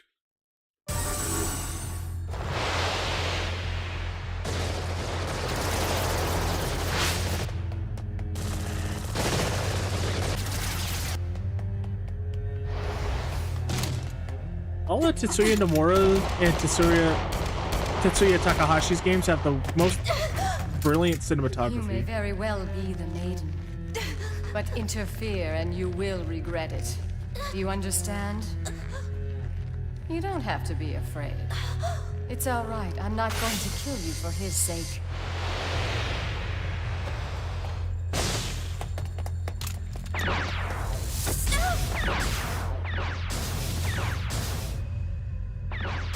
pretty slow-moving laser. Xion. Cosmos. What are you? Xion. Right now, I am Mary. And at the same time, I am not Mary. Wasn't it you who said that the heart changes from one moment to the next? Yes, but Telos is trying to make you a part of her. If that happens, then... I don't know what will happen. By merging with Telos and becoming the true Mary.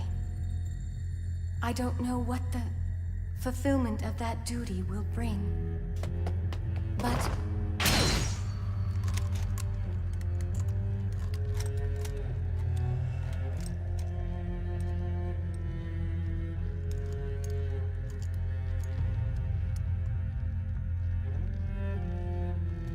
You dare challenge me, you defective piece of junk? Do you want to be ripped apart like before? Listen, Telos. If your existence will bring harm to my friends in any way, then I will be forced to stop you.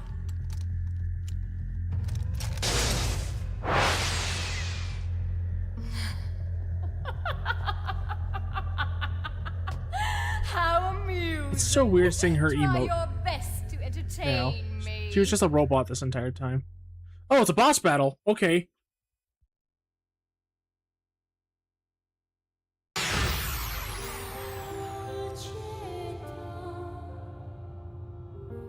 Oh, what a wonderful song.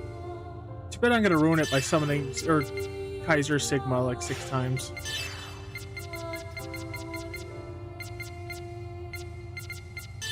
I hate being rewarded in these games because every time I do, I regret it.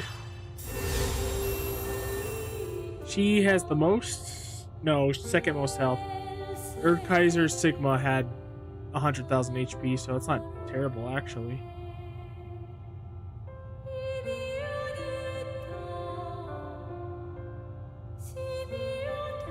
So she has fire damage, huh? She's null to poison. Machine human. I'll try fighting it legit at first. Because I could do funny stuff like this since she's a human model. Why? Why do you and Cosmos have to fight? Maiden who has lost her past. I will awaken all your memories by my hand.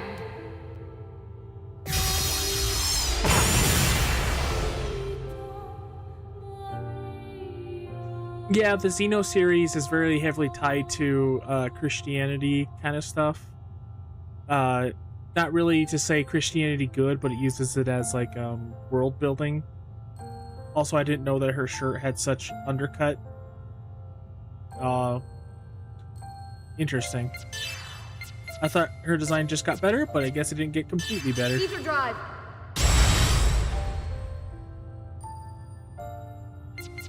Let's see. Oh, I gotta show you. I gotta show you the funniest attack in this game. Hold on. It's supposed to be. It's kind of brutal, but I just find it so funny. It's in an RPG. Like that one's pretty funny.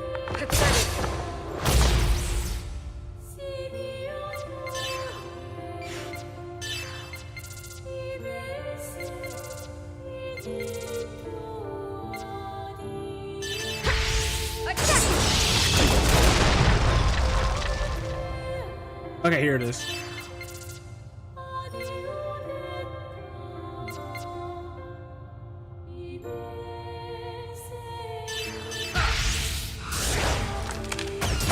Oh, okay.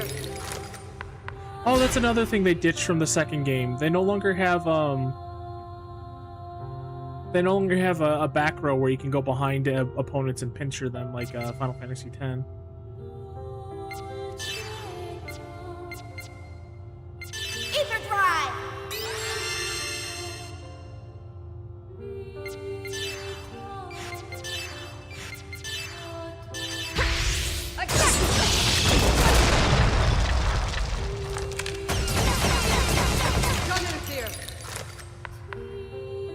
Okay, I'll use the other attack because it works 100% of the time. It says small chance of executing choke from behind, which I don't know what that means. But yeah, watch it. This is fucking funny. That's just an attack that's in an RPG. You just break their neck to increase their break gauge.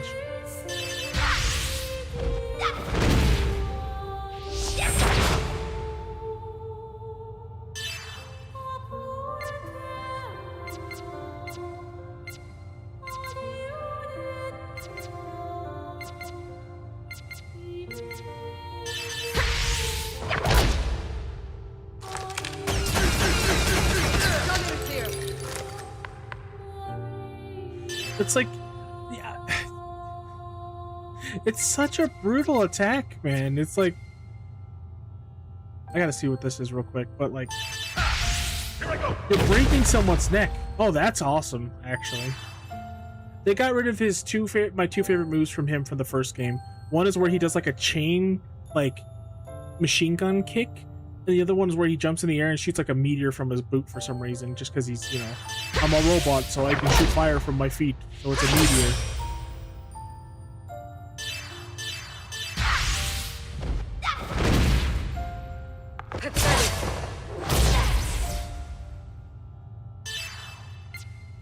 It's just so funny. It's like, break your neck. And then they're just fine.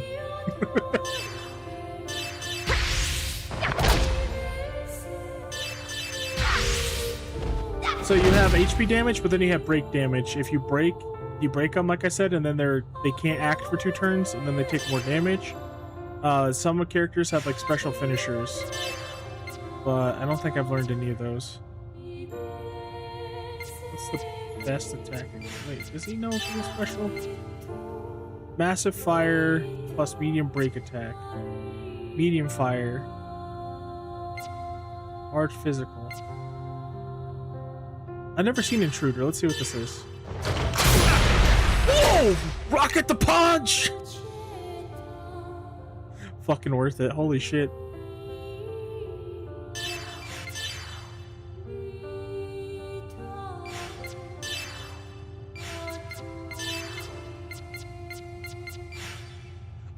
Oh, I thought it was Xion. It's Cosmos. Okay. Oh, also, Xenosaga could only be hurt when you use Hilbert effect. In the first game, in second game, using Hilbert effect like made it so much easier to fight Xenosaga. In this game, it doesn't really matter. There's so much more strategy involved with the first game.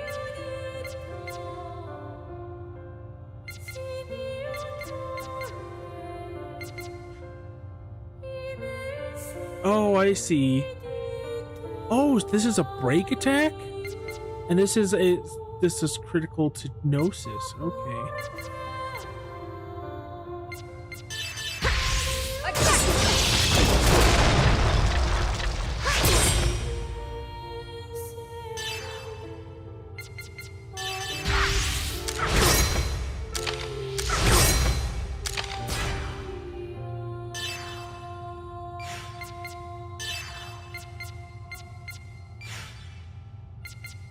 Oh, I showed that now. Actually, let's bring Chaos into this.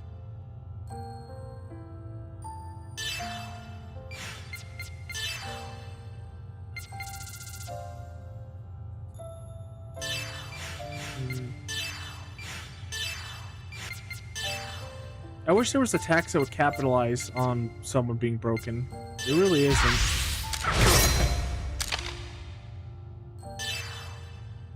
And they try to do some weird MMO stuff, like you can use heat on a character, which is basically provoke or a taunt, and it'll make them use their boost, which is that turn skip gauge or whatever.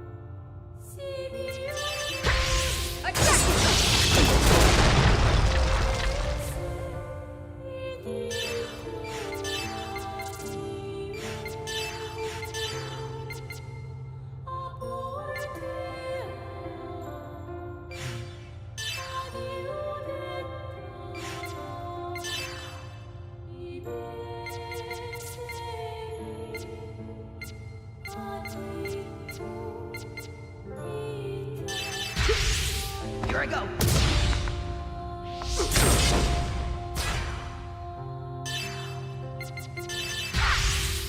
I'm just gonna keep trying to break her, because then I just take no damage and do more damage. Like, why not?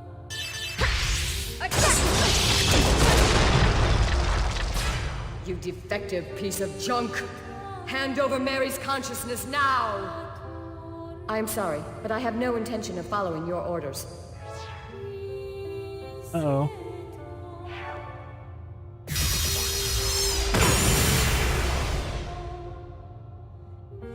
Okay, what you want me to do about it?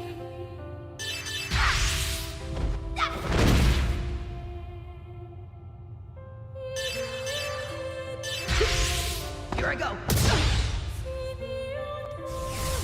How? I'll put you out of your misery.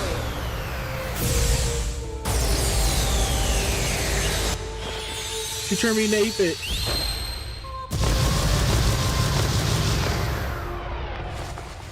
Oh, that's nothing. Oh, it does a fuck ton of break damage though. Holy shit.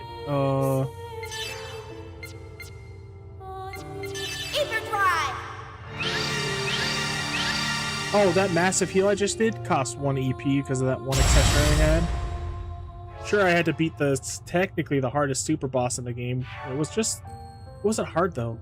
That's a problem with all the Xenosaga and Chronicles games. There's no hard bosses. They're all just like lengthy.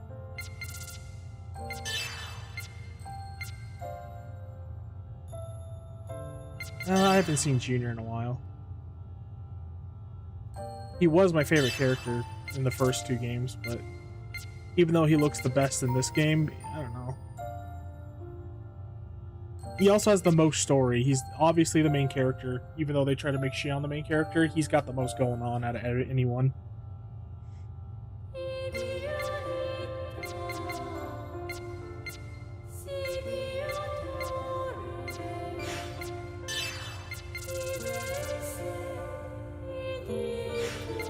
Oh god, he doesn't have anything good. Wait, about special attack? Oh, I haven't seen Stormwalt. Oh no, Stormwalt is one of his specials from the first game. What's Red Dragon? You better run! Oh, finally using one of his freaking powers as an attack that really sucked. Holy shit. That was awful.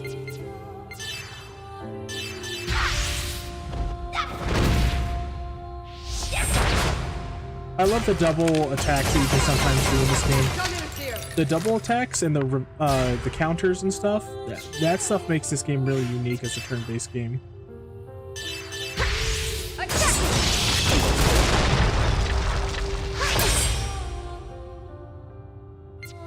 I wish they played into it more but kept the combo system in. Maybe made it active turn-based instead of turn-based.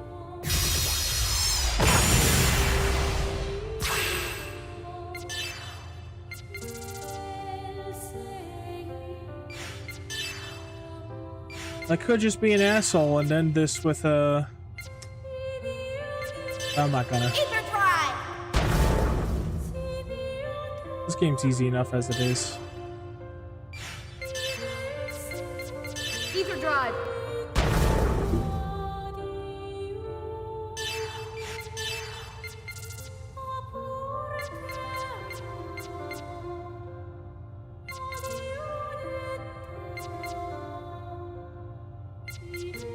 Do I have a break attack with him?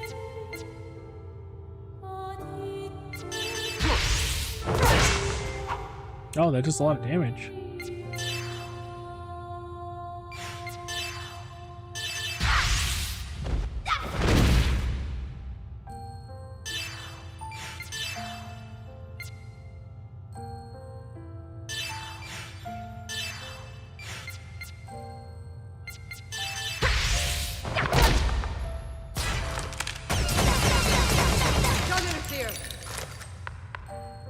Just whips out the gun. All right.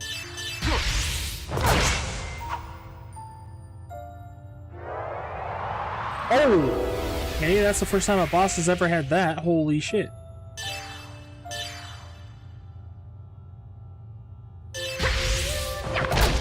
Well, hey, waste a turn when they do that, so I don't mind. This is where you die. Unfortunately, the best boss team seems to be Xion, Cosmos, and Ziggy. Because they all have really good break damage.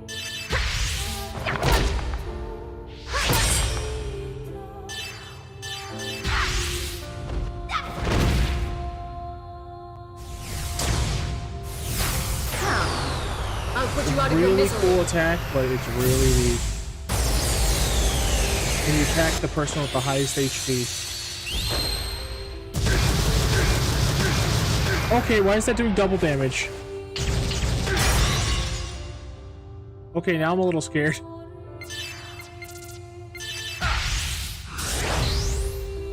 Oh shit. Heartbreaker? Ah. I don't like that at all.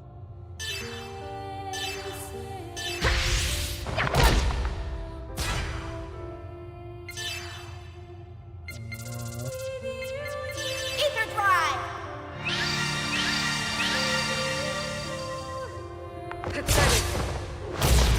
Holy shit, you wasn't. They were not kidding.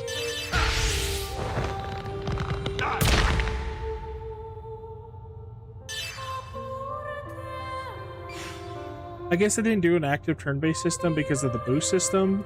Enemies were much more aggressive with boost in the last game, which I kind of appreciated.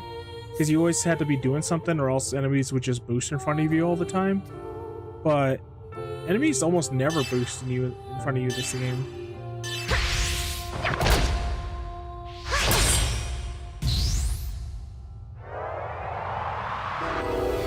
Damn. That was a good use of boost. Oh. Wait, she got another boost? Or from that? What the fuck? Let's see. Ether drive! Oh, she has like half of everything now.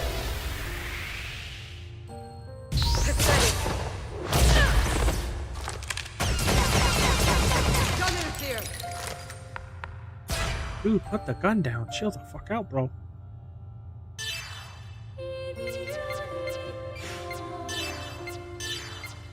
Ether drive.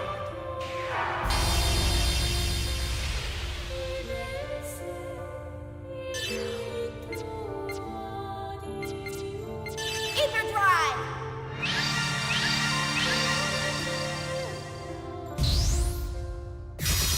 Dude, where'd she get all these boosts from?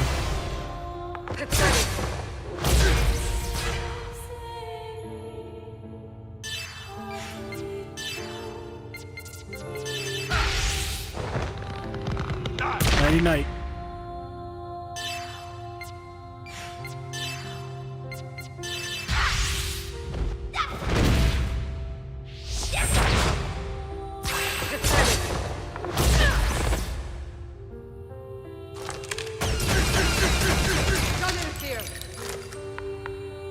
Ha! Didn't break him.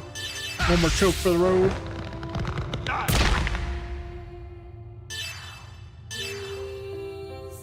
Do I risk it with one person really low on HP and one person about to be broken?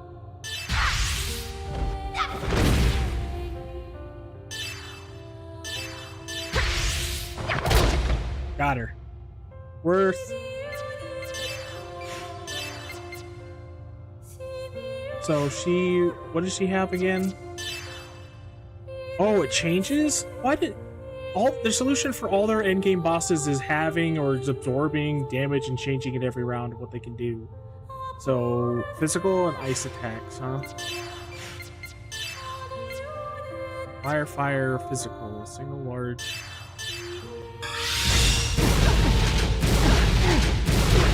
That's a cool attack, but it does shit for damage. How about you, Cosmos? Medium beam. I know this one usually does decent damage.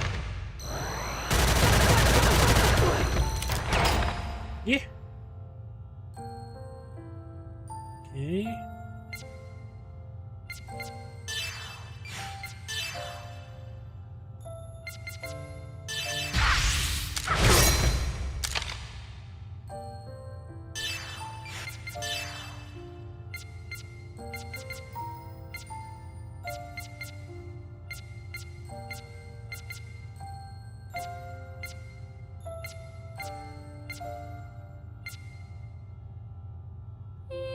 Okay, sword rush.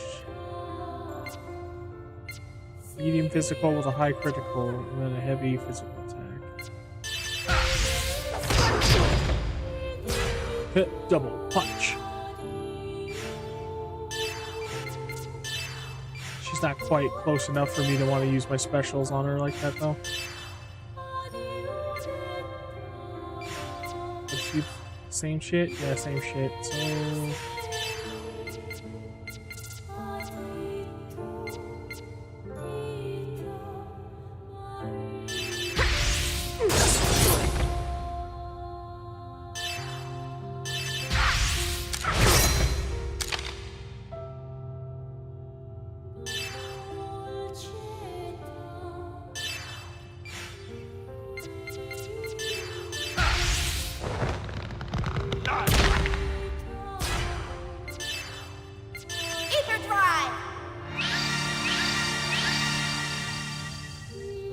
You know, all these endgame fights are just long. They're not really difficult.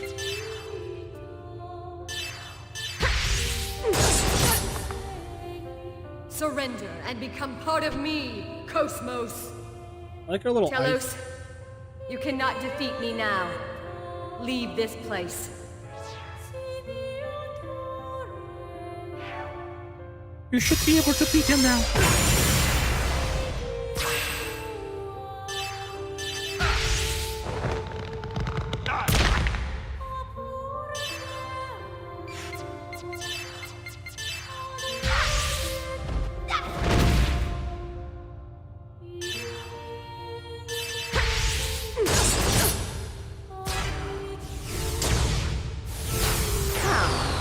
I'll put you out of your misery.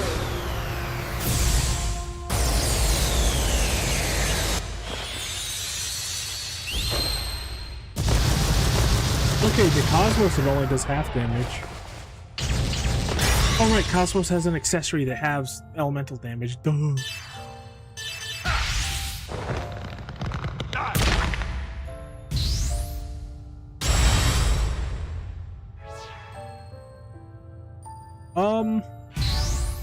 I don't like that. I don't like that either.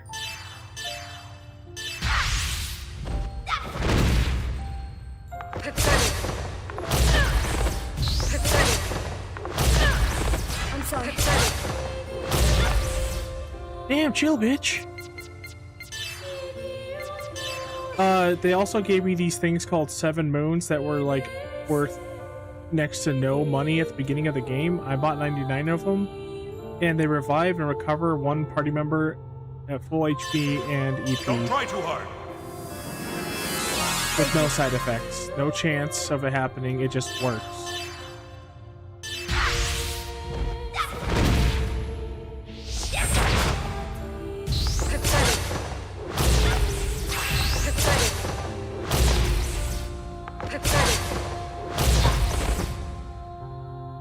Damn, chill the fuck out, woman.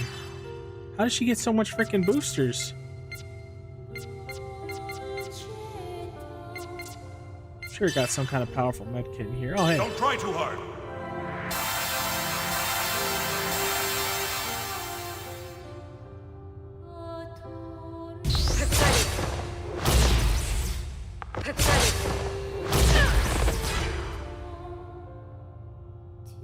Oh shit, what the fuck?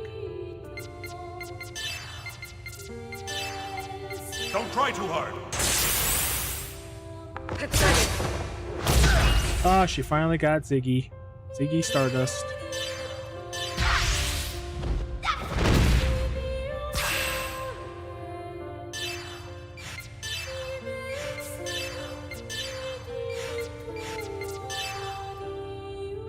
She has everything now. She's so low on health. I'm curious if I can finish her with a G-shot. This will end it. Yes, it did. I'm impressed you could push me this far. Oh!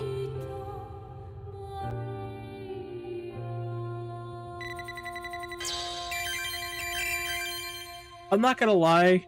This game is so horribly balanced. Fighting normal enemies, I've barely got EXP, I've barely got SP. since I got back on and played last night, every single level I've got from like level 34 when I pop back on to now has literally just been boss fights. I don't know if I like that. Capvel.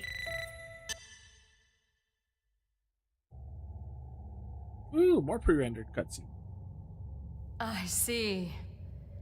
So it's not just your appearance that has changed. Fine. But I am afraid that won't be enough to stop me! Cosmos! Do not worry, Xion. But that attack will... You are the one who designed this body, and it will take more than Telos to defeat me. Shut up, you mechanical doll. Disappear from the face of this world! Cosmos! I already used this attack in battle, and it did maybe half of my health. Cosmos!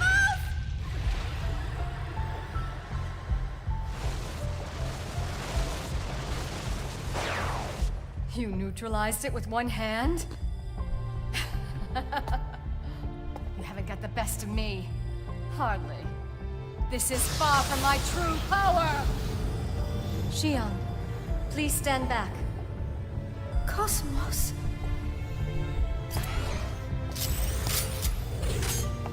Whoa. Be gone! Interesting design there.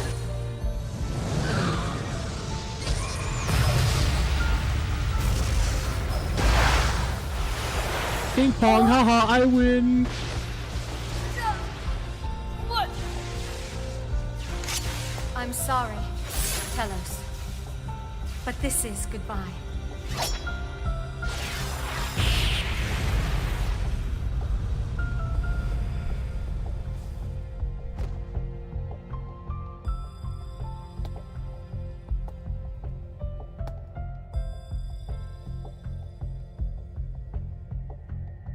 I don't know why her shirt had to open up like that, but I'm not gonna complain. She's resonating with Telos. Be careful. We don't know what will happen next. Cosmos?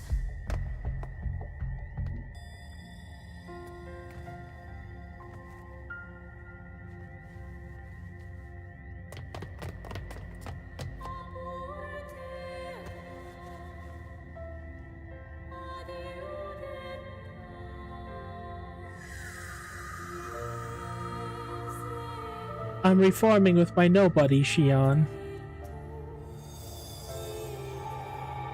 Cosmos? Are you alright, Cosmos? Xion, Telos was supposed to be in several different Thank you. games, but there's no need to be concerned. she was introduced in this I game, am hardly fine. showed up, killed Cosmos once. It's a very rushed, very hard to feel the emotional scene here. The moment has finally come.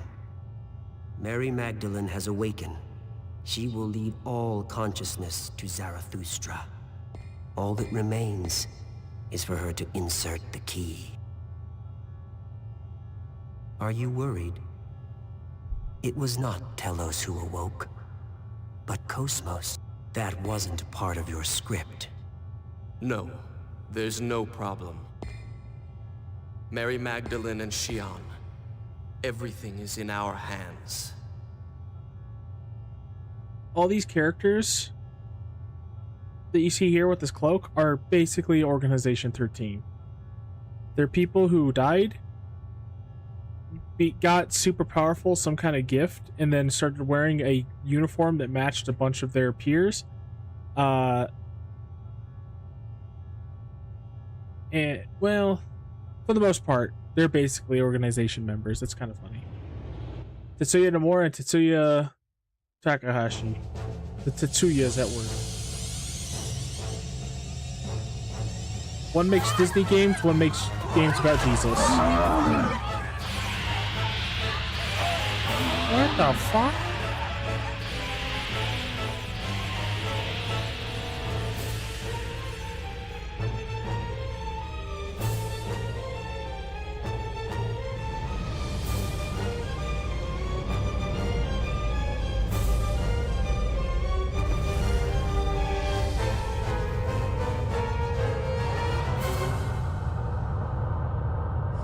Oh yeah, that's a spaceship from the fourth dimension that's like super big to where it can have like a whole planet inside of its Gnosis mouth. phenomena is occurring throughout the star cluster? What the hell's going on? I don't know. A warning was being sent from Gedalia to all regions until a moment ago. Now I can't make contact with Gedalia. Can you make contact with other systems? More than 80% of star systems are already unreachable. Captain, some kind of code is moving through the UMN at incredible speed. Could this be the cause? Let me see. That's Lemegeton. No, it's similar, but not the same. It's something else.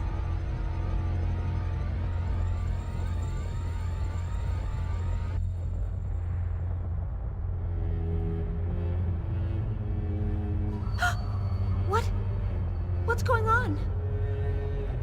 The character writing's really good in these games, but they only tell us about what happens to these characters and not who they are, what their likes and dislikes are, the personalities. Xenogears does this, and it does it flawlessly, and so do some of the Chronicle games, but this game, this series of games, this trilogy, the saga, it really just shows us what happens to people. Gnosis are... An incredible number of Gnosis are gathering at Mictum. I see. Thanks. The Elsa just reported in. The Gnosis phenomenon is manifesting throughout the entire star cluster. They've already lost contact with more than 80% of the Federation. What? This planet has restored its original function with my awakening. And that's affecting the Gnosis? Yes, Zarathustra is one of the relics of God. Those who worshipped Mary Magdalene brought it with them from lost Jerusalem. God gave Mary a choice, the power to change the form of this universe. But in order to call upon the final power, a key is needed. A key? That pennant you have. He entrusted you with that pennant for this day.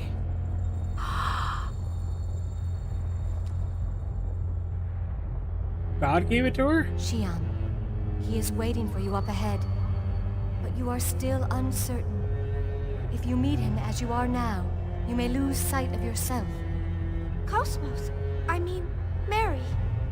You were able to recover yourself. What does that feel like? You're right. I'm uncertain. I don't even know where I stand. But that's exactly why I want to see him.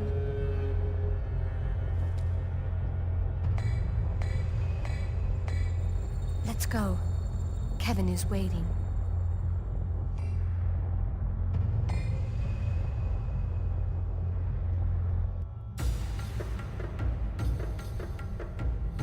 Oh, that's why she couldn't use her level 3 whatever, because she needed to learn it by doing some stuff like that. Okay. Hey, let's see. Anything I need to learn? Anything I care to learn? I've learned all of her unique skills. I've learned all of her stat ups. I don't care for the spells. That's another thing. All these Saga games, all the spells are pretty useless. I never use them.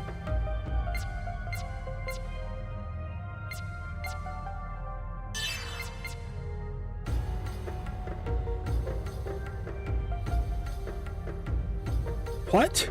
Medica Rest. I never saw this.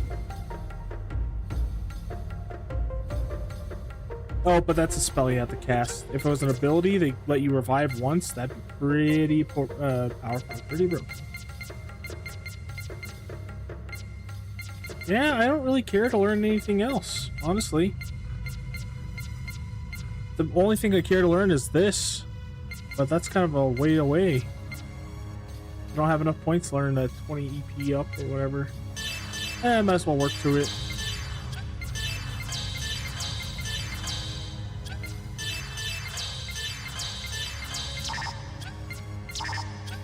The last game, it was super complicated getting skills.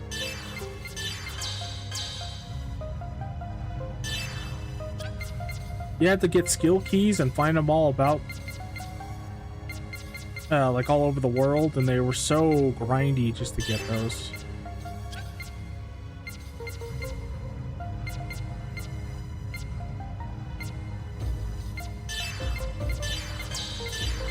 Like just a few of them.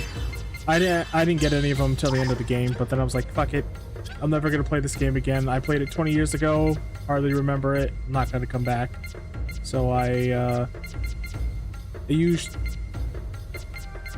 action replay code or whatever, and just made it to where I could get all of them so I could experience the full combat system.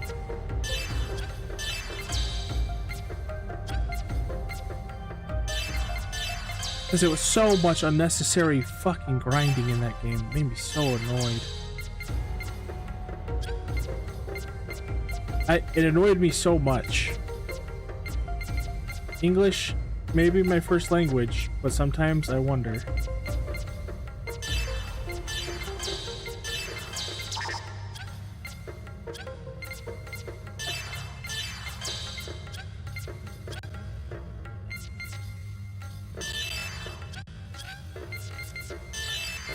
So weird how it slows down in this menu.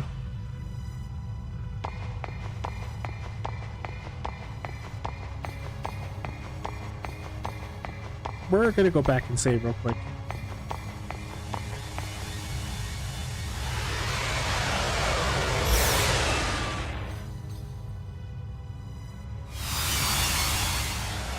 Please don't be a hallway of Gnosis. Oh, also we got a new item. What was that? Oh, armor for her. Right.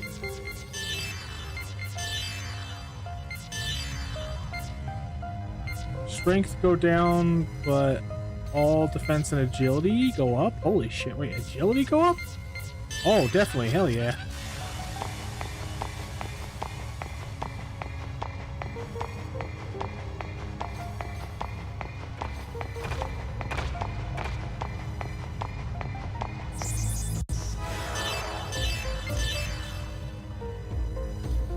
To put it in perspective, I was at like 23 hours of gameplay for this game, and I was at the end yesterday. Don't underestimate me.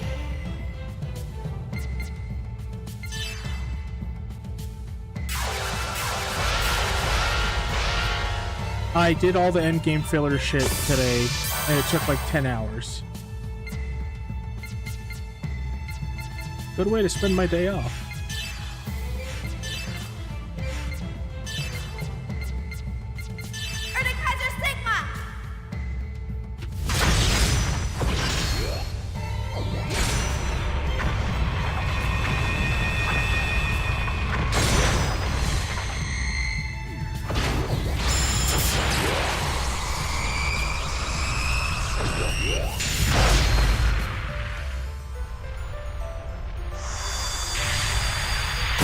Something Monolith Soft didn't understand around this era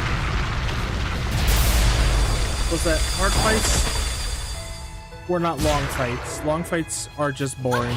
Good job. And this game, the end game, is just full of long, tedious, boring fucking fights.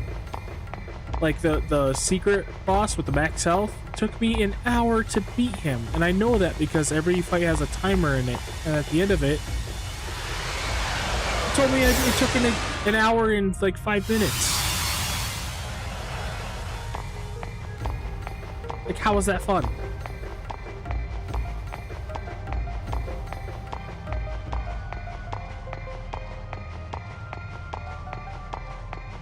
I was gonna see if the Jesus writing was there.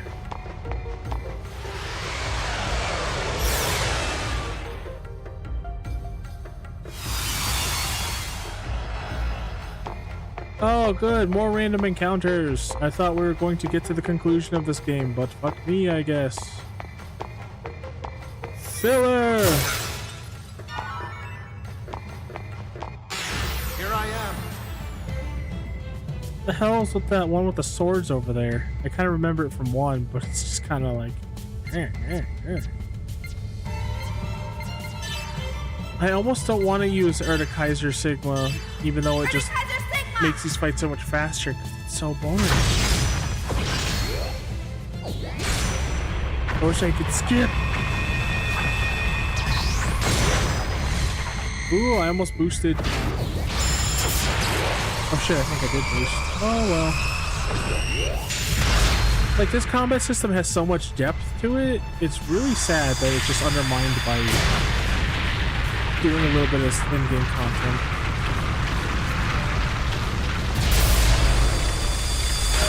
And it doesn't make sense in this game because this is the last game. The other ones, they were just probably trying to get you to the other Sephirotic. Interesting.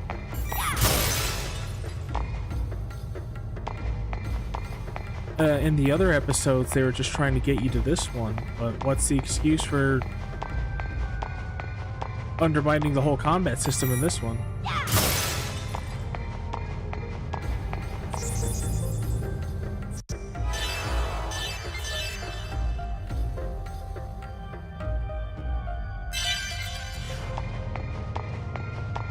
I thought I was at the end of the game, so that's why I started streaming it. I'd be like, yeah, I'll stream this for like an hour and a half, then play some Kingdom Hearts. Yeah, fucking fat chance. I should have known better with this game. So much happens, yet so fucking little happens at the same time. Here I go.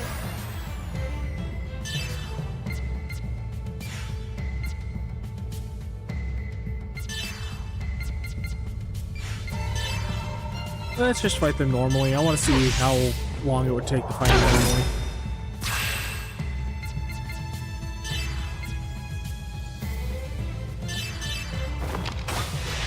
Be ready for this! They healed.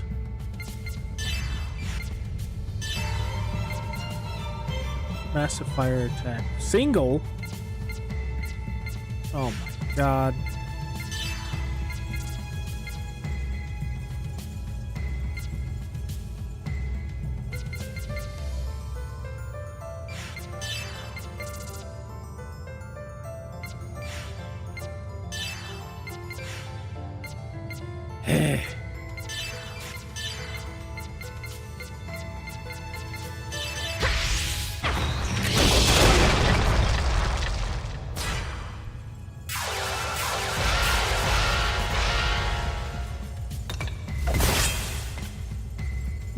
So just use Urtikaiser from now on. Got it.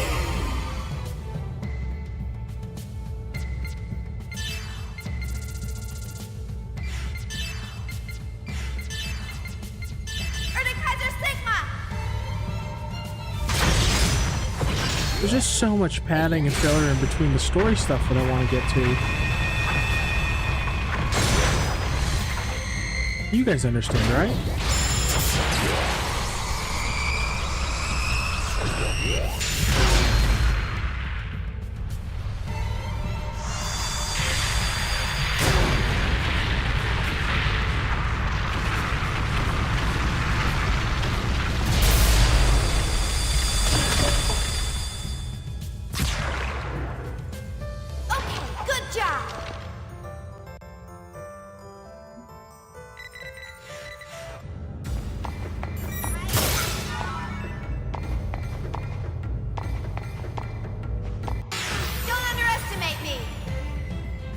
Okay, let's try to see how we can fight these things without Urtikaiser.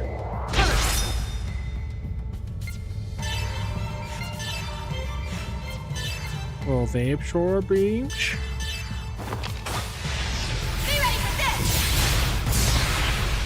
They don't, but they don't die immediately.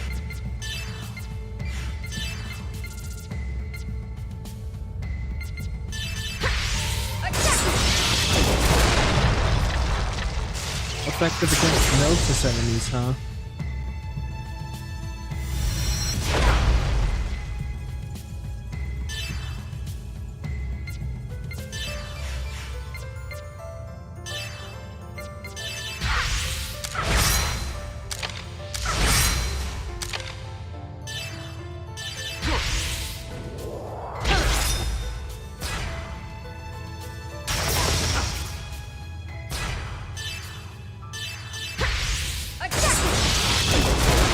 They're just jacking shit.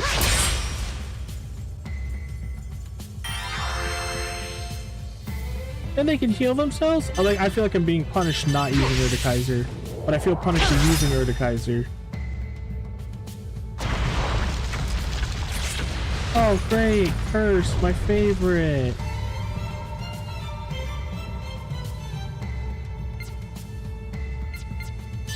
Curse is a cool skill when I can use it.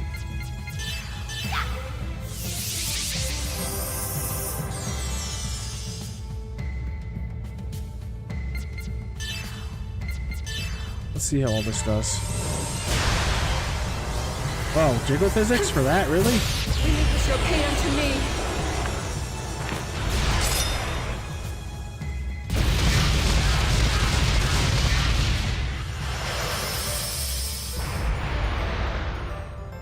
Not bad. But you know what? I think I'm gonna...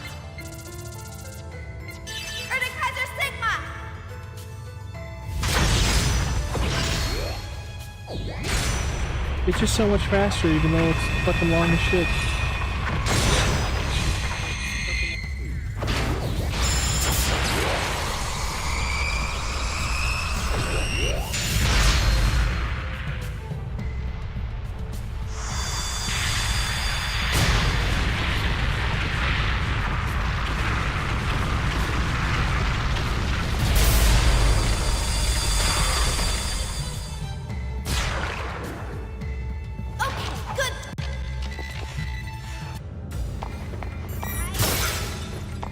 Oh, straight at treasure chest? Alright. The Emperor.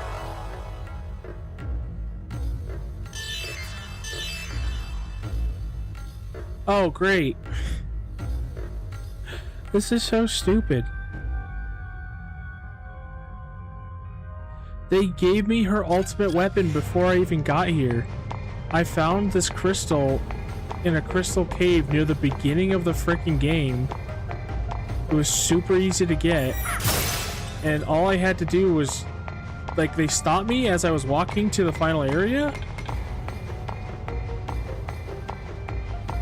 and said, hey, I made this super weapon, I'll give it to you if you give me that crystal, but you have to go talk to a bunny that likes to synthesize shit, a robot bunny that's in your very ship. So I walked 5 feet, talked to the bunny, and got her ultimate weapon. So now the 3 weapon upgrades I've got since then have been meaningless. This game is just so rushed and so ill-considered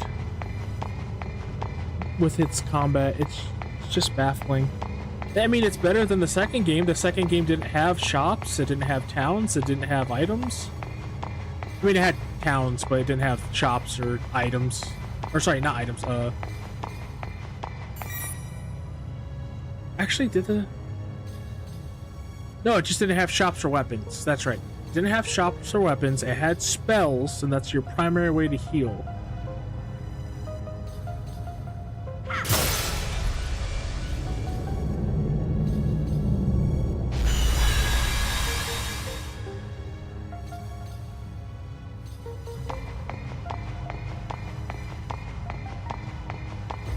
What, got you interested in the Xenosaga games?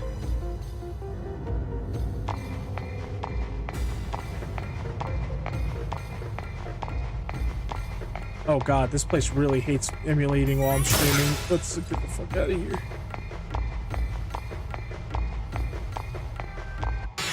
Attacking!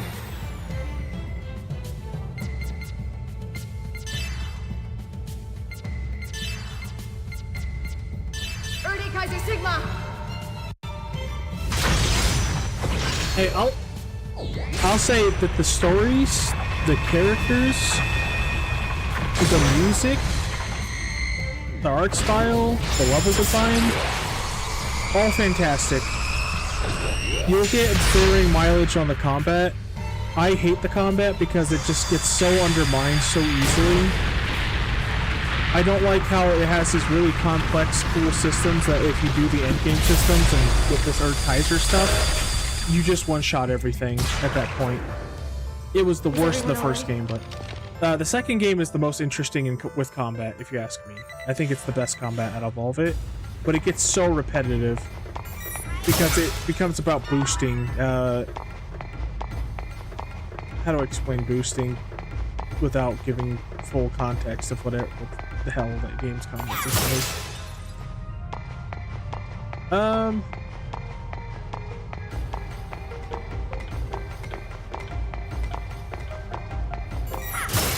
Boost is a resource. You get 3 of them. Oh shit.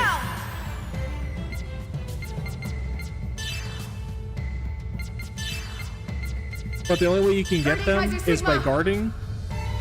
So your characters are just gonna basically guard 3 times and then use their boost all at the same time while setting up to do a big combo back to back to back after throwing an enemy in the air, because those square, square, triangle, triangle, and O moves I was talking about, and certain enemies have certain weaknesses, because I think it's square, square is a B, triangle, triangle is a C, and O's are an A.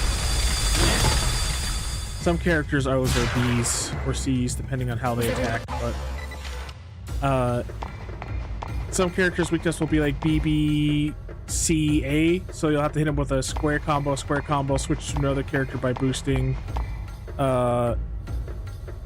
triangle combo, then O, and then you'll break them, then you can knock them down or throw them in the air, and wombo combo them. And if you prepare by giving everyone its element weakness and then comboing, for every enemy that, or for every attack that connects in a combo consecutively with the same element, it raises the damage by a percentage. Eventually, you... Oh, that was sick. Eventually, you can, if you find the right skill key, you can, like, boost from... Well, you could boost and get 2 boost levels instead of 1, or you can boost from attacking or being hit or something, I forget. But it's like near the end of the game.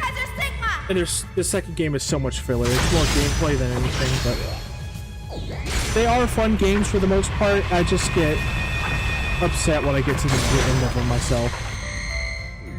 Because I would love to actually just go through this, like play through this last dungeon, but I feel like I'm being punished unless I'm doing this.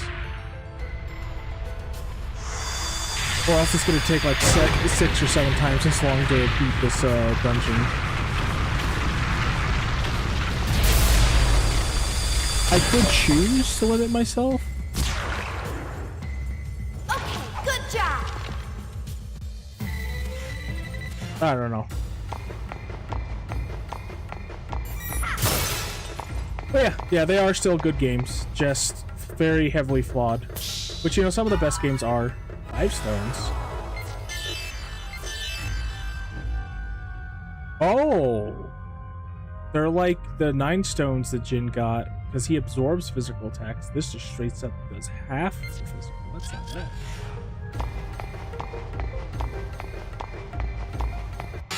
Here I go. But yeah, the story is sloppy but incredible at the same time. I will say, I don't think that Xenoblade Chronicles ever reaches the same narrative heights as this game or Gears, but they definitely have the best gameplay, for sure.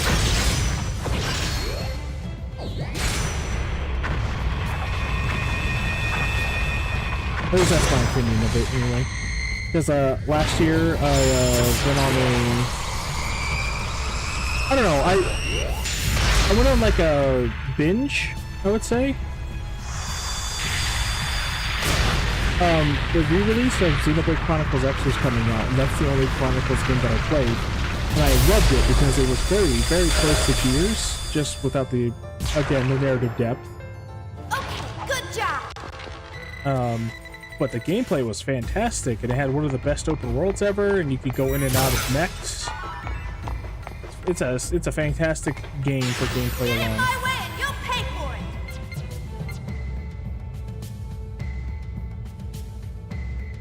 Oh yeah, this is what boost does. Yeah, I could hit boost, and now she's gonna go instead.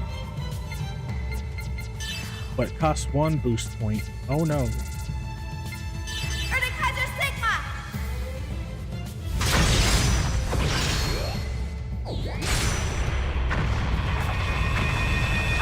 But yeah, actually it was the end of 2024.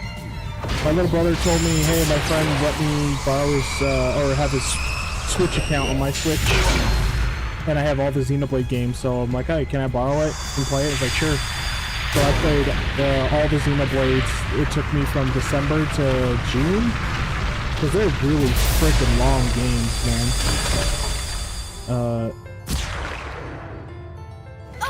to play all 4 of them. Because I played the remaster, I bought the not remake, yeah, this is remaster. It had some added on content, not a lot.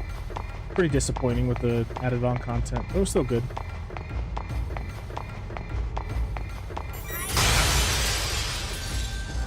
I think 1 is a very good, Xenoblade Chronicles 1 is a very good classic kind of JRPG. Very solid. It's like straight, like I would say all of its pieces are like sorry, I'm jumping around as I'm talking about this. We have a Discord that me and my friends share, and we have a game review channel, and in my review for that game when I played it, I said something like all of its individual parts are 6 or 7s, but they come together to become a 9, because nothing was truly stand out about that game, but it's all so good that it just heightens the experience of it, and the few amazing things about that game really elevates it. Then the second game was more of like a 6. It's 6 out of 10 for me. And then it rose to an 8 out of 10 for the last 3 story chapters, because those last 3 story chapters and everything involving the character Jin are fantastic. Some of their best storytelling in their games they've ever done. But the gameplay is really fucked. And I really hate the blade system. I hate having to keep swapping in and out blades with the gacha system itself, but having to switch in and out blades that might have the right ability that I have to level up to do map traversal stuff, to find secrets, or make things easier for myself. It's just really annoying. And then the third one, that one's a solid, just straight up 9. It's the best gameplay out of all of them. It takes the best parts of both of the first 2 games, mixes them together. It takes some parts of X as well. And its narrative is very close to being as good as Xenogears, but doesn't get to the same kind of depth because it's so short. And they have to tone it down for the audience they're going for. But that game is a very solid 9. And for me, the DLC afterwards that they added is a 10. Because that is just Xenogears without the mechs. It's so good. There's a lot of nostalgia bait for it too, but it's so good. And then X is an 8. Is a very solid game. And I'm trying to go through and rate all these, and I would rate the first one like a 7. The second one is a 6 because all the fucking filler. And I think this one's going to be a 7 too by the end of it. It was going to be an 8, but the last couple of hours have dragged it down a little bit. But the narrative is just, I love the story. And I'm very involved with these characters. Kevin! Even though these 3 episodes have equaled 1 game's worth of story for a normal RPG. And Mary too. Kevin, I know. You're scared, aren't you? You don't know what you should do, or even who you are. You don't know where you belong. Sorry, I know that was all a bunch of like unasked for nonsense, but like I'm really invested with this whole series now because I really respect Tetsuya Takahashi. And I've been wanting to blab about it for a while, and so I'm just kind of getting it out of my system. But yeah, I would say when you get your chance, when you finally play them in the future, I hope you enjoy them. They're still great games. You don't need to be afraid any longer. I'll give you those answers. Just a heads up though, if you plan to emulate this game, this one particular, it's one of the most notorious games to emulate because it does not like to work with any emulator. Like, as you can see, the textures and everything I have are just not working properly. It really pushed the PS2 to its limits, but also just the way that they made it is very hard to work with an emulator for some reason. And even with my HD texture pack that I got, it just doesn't run properly at all times. People are hoping that they release an HD remaster for Switch, and I'm kind of hoping for that too, because if they do, I hope they have a speed up option so I can get through this shit much quicker and just enjoy the narrative, the story. And I'm never going to use Kaiser ever again. Kevin. I once felt the same way as you do. When this planet was destroyed, I lost everything. Even my sense of who I was. It was then that he appeared before me. Wilhelm, you mean? Wilhelm? Vector's CEO? This is what he said to me.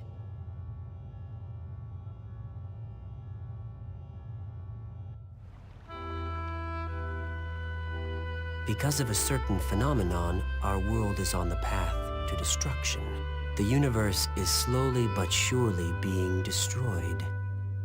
No one can stop it, even if they had the power of God. The universe is going to die? But do not despair. There is one way to save this universe. And that's eternal recurrence? If we are fated to die, then we shall stop our history at a certain point and restart it. What the fuck are they talking about? I don't even know what they're talking about. I'm so lost with the story sometimes. They just say shit out of the blue and I'm like, what the fuck? Also, this is kind of the plot for Xenoblade Chronicles 3 right now. Except, as the two worlds from Xenoblade Chronicles 1 and 2 are about to collide, they froze time. But instead of restarting it, they froze it for 1,000 years. And we shall repeat that process eternally. How do you feel about our world? What do you want to do with this world that drove you into the pit of despair? I hate the world. A universe like this one is better off gone. And then I can live in a new universe with Mom.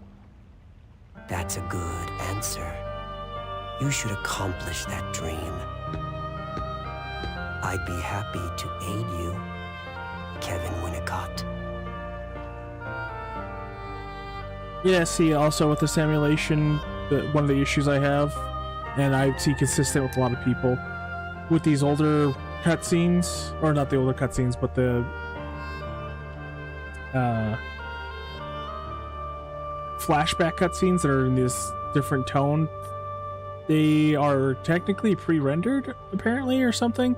Because you can see the models are all very pixelated. It's not smooth like all the other models that are running in real time in present. And I'm getting this big weird black bar across the screen. And no matter what I do, I can't get rid of it. I've played with every option.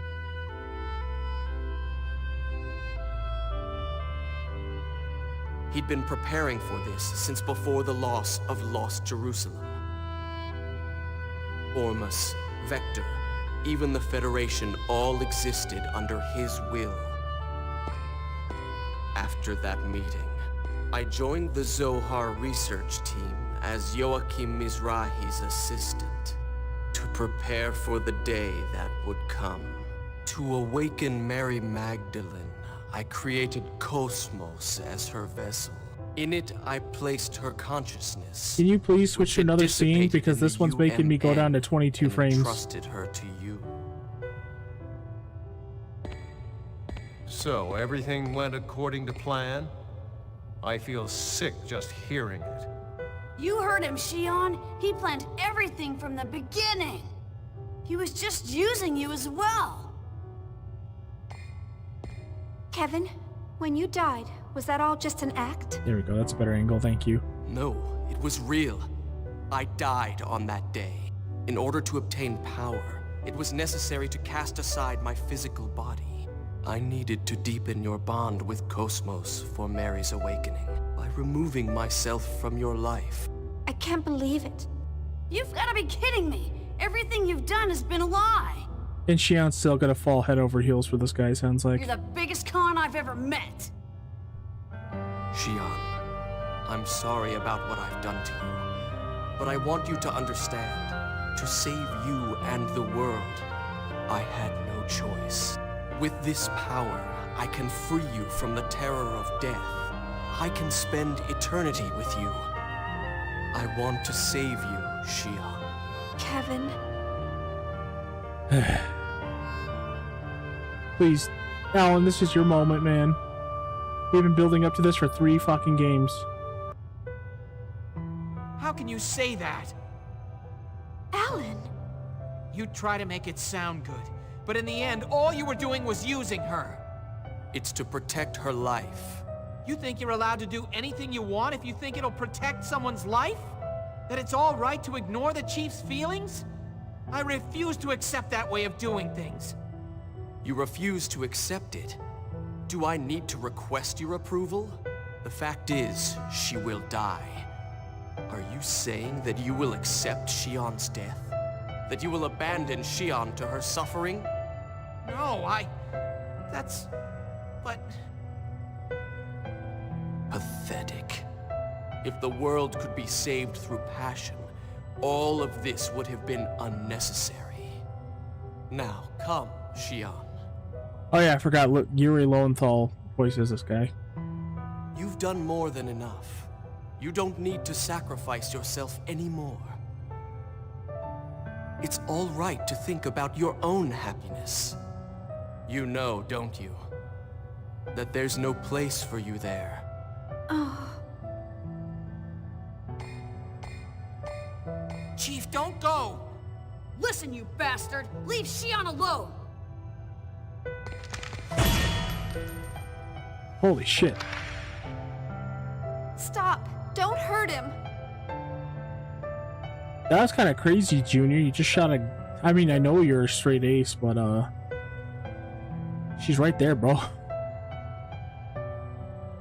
Also, man, Alan is really a nothing character so far. He had his chance and he kind of just blew it. Building up 3 games. He didn't speak up. I hope he doesn't think here in a second, because, like, holy shit. He really hasn't done anything these 3 games, except for this game where he did a little bit at the beginning, but the last 2 games he was barely there. He was just whimpering and cowering in the corner. But they were building up to him finding courage, you know, for this moment.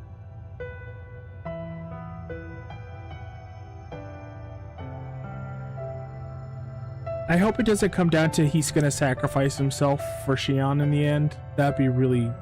Shion? Are you serious? Shion. Jin? Shion, you know what he's trying to do. There is a shadow in his heart. And yet you still intend to go with him? I don't know. I don't know what I should do. I'm tired.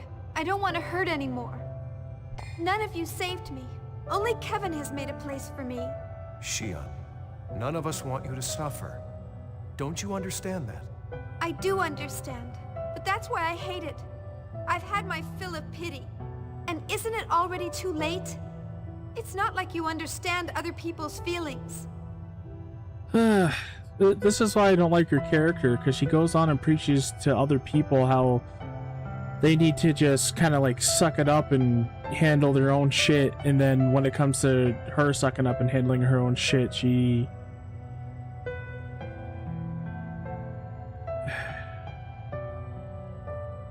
does this. She's very bossy and pushy to other people. She's kind of unlikable most of the time. And she's kind of a hypocrite. Okay, a lot of a hypocrite. If you had, Pellegrini might not have had to die. Shion! That's a low blow. Chief, that's not true.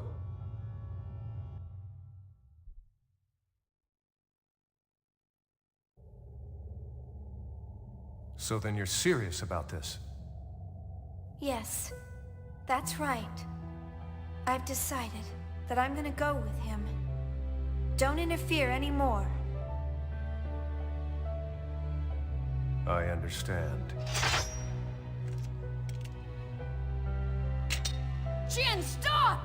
No matter what happens, I intend to do what I must to save our world. Make sure your decision reflects that. But, Jin... Shion, you've got to stop this! There's still time! You've got to listen. What the hell? This is a pre-rendered cutscene. Why is it fucking lagging?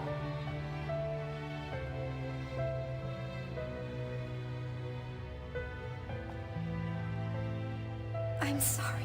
Yeah, she talks big, but when the going gets tough, Just she give runs. up. Shion has made her decision. Your roles are over now. Stand down and listen to the words of God. To the words of God. Like hell I will! Look, Xion, if that's what you're gonna do, I'm not holding back! I'm bringing you with us even if I have to beat you up!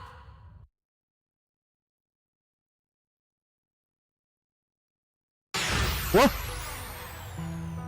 Okay, this is kind of sick, actually. And this is kind of terrifying. She's my best character.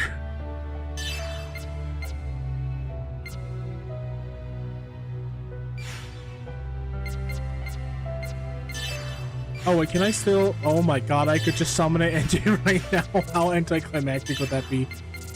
I'm going to fight my sister to save the future by summoning a giant robot to kill her.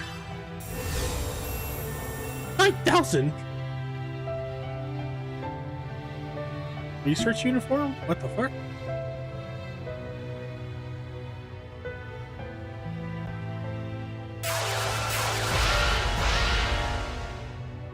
I'm sorry, but I'm afraid I can't hand over my sister to you. You'd let your own sister die? What a heartless brother. Definitely one of Yuri Lowenthal's earlier performances, for sure. What do you got, Kevin? A white shirt.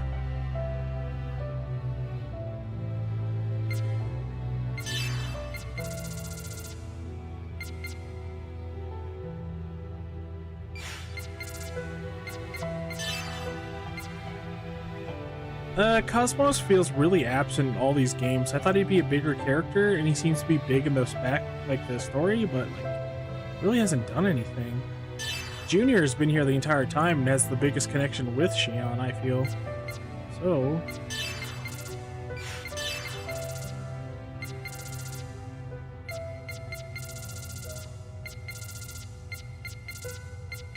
thought I had rare steel. Am I glossing over it? Overtaker, Kaiser. Lock.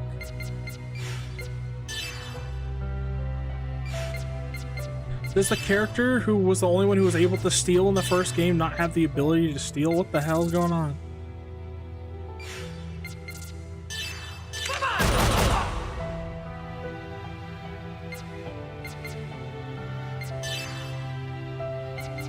What is an ether ability? Ether drive. I don't know how I feel about what just happened. Because he just stole his sister's outfit. I don't... Oh, finally get a clear view of Jin's sword. Yeah, that's just a recolor of one of his earlier swords for his ultimate weapon. I love when games do that. Final Fantasy 15.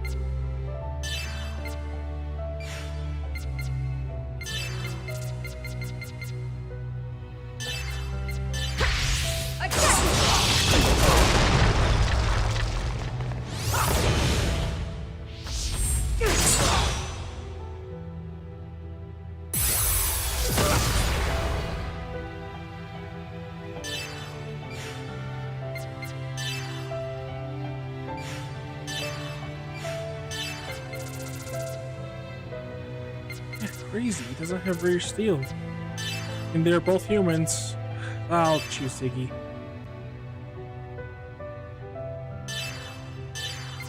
I'm gonna take your white shirt, nerd. Oh shit.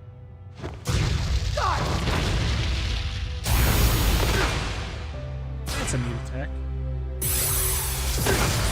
Hey, she's not summoning Erd Kaiser. On the clear.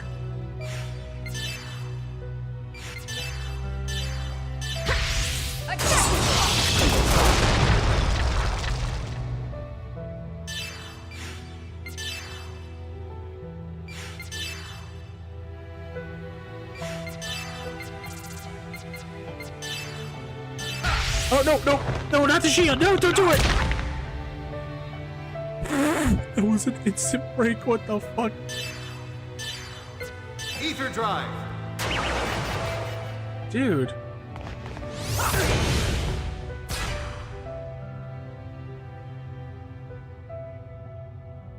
Yeah, I'm afraid that might actually be a possibility because these guys are known for doing shit like that. So it's not out of the realm of possibility. Ether drive.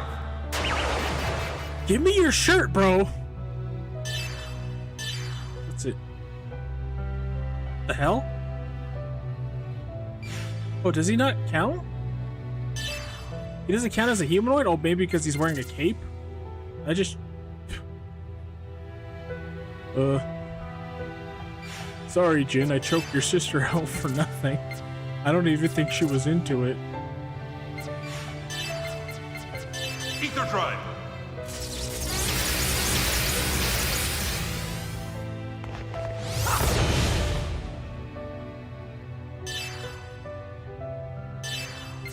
Okay, we're gonna break him, and maybe we can steal a shirt then.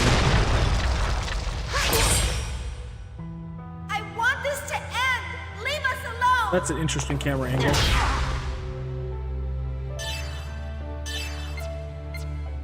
Ether drive. Even now? Really? The only other person who could steal is Xion, apparently.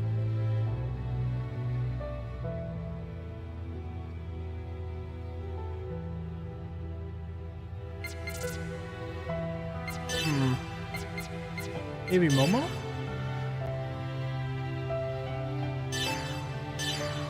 Don't want to kill him, not just yet.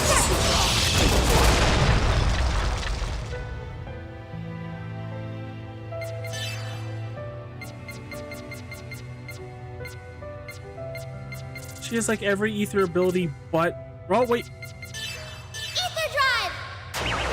Finally! Please, don't interfere. Leave me alone. It's alright, we're gonna kill your boyfriend. Oh shit. Your bro's not playing around, dude.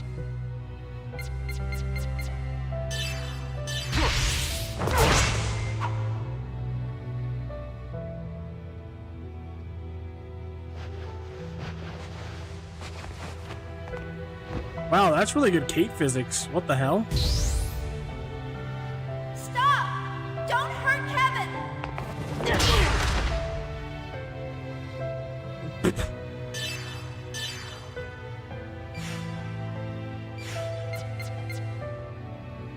I don't like you, Xion, but I can't hurt you either.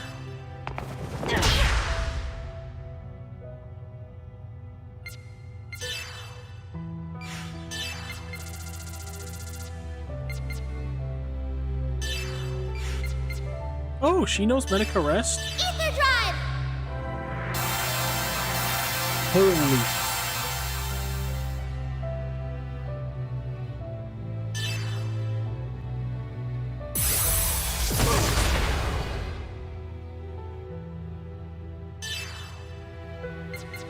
Ether drive! Stop playing around, Xion, or I'm gonna have Ziggy come back out and choke you out.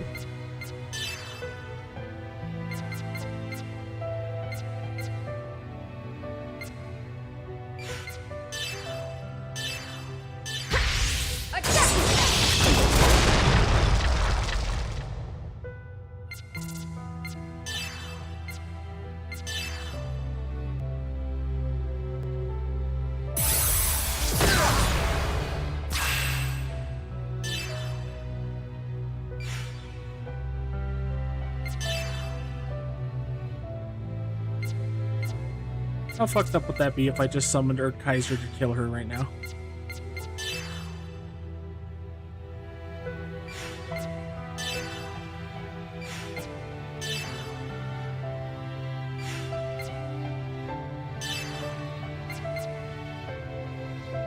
Oh, I can't even use my special attack. The one that I learned from killing my rival best friend? Question mark?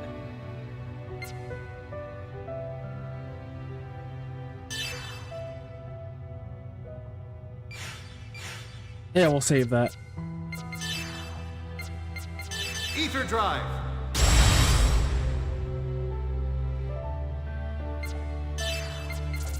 I hope this doesn't end the game. I hope it's not one of those weird RPG mechanics where you're supposed to do something weird, you know? Like, I'm supposed to heal her or something, or guard until a certain amount of cutscenes play. I hope this just doesn't give me a game over.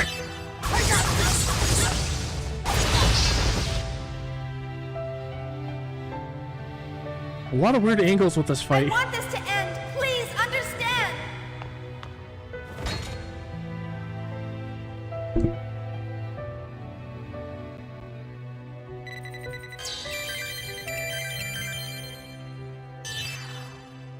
Union Ring, Rejuvenator DX. Interesting.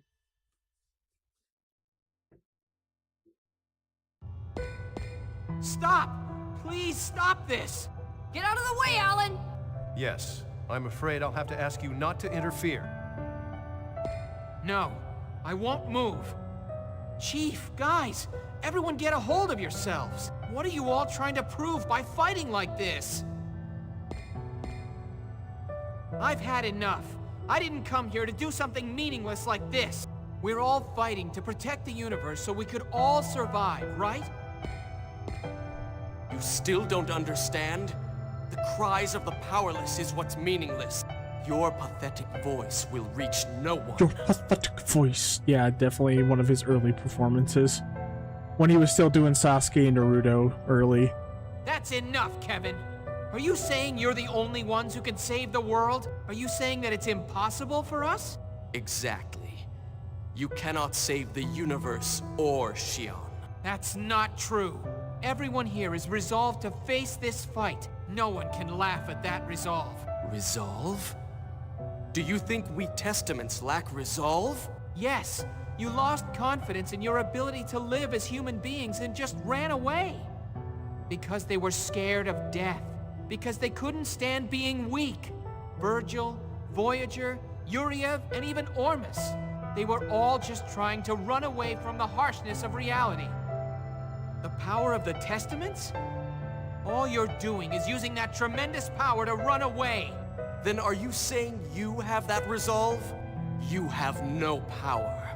You can't even win the heart of the one single woman you love. What resolve does a man like you have? That's right. I'm a weak human being. And to you, I'm only an insignificant, powerless creature. But I'll never leave the chief and run. I will stand firm on this spot and save her, no matter what. Very well.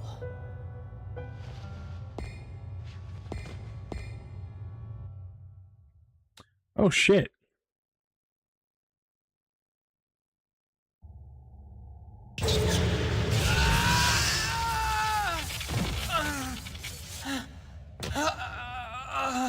Oh, I thought I was gonna instantly vaporize him. That would have been a pretty fucking powerful scene, honestly.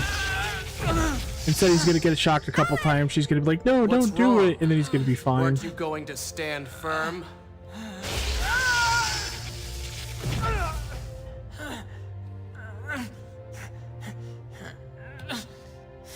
Good, they gave him his moment. That's all I wanted. Look at you. You're pathetic. You think you can save Xion?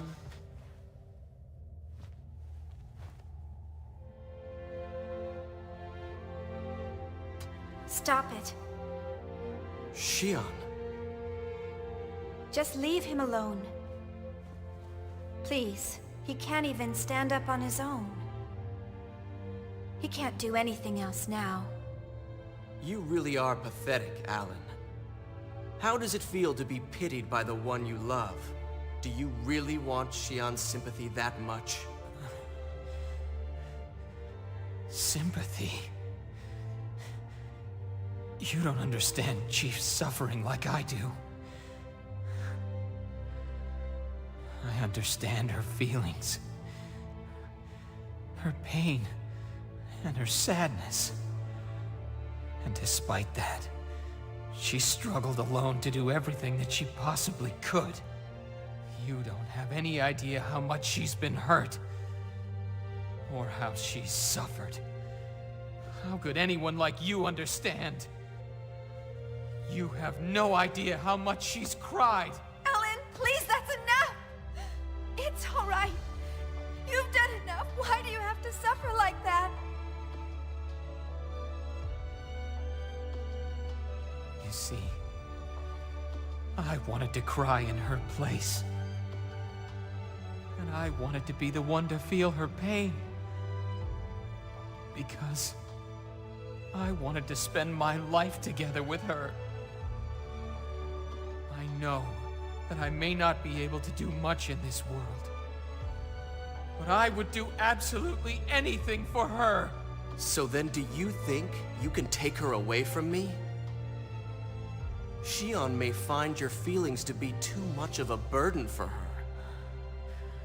Even if that was the case, the feelings I have won't ever change for her. Like you said, I'm a pathetic man. All I could ever do was watch her from afar. But there's no way I would ever abandon her. I won't lose to someone like you, who has only run away. I'm taking Xion back, no matter what happens. All right then. I shall grant your wish.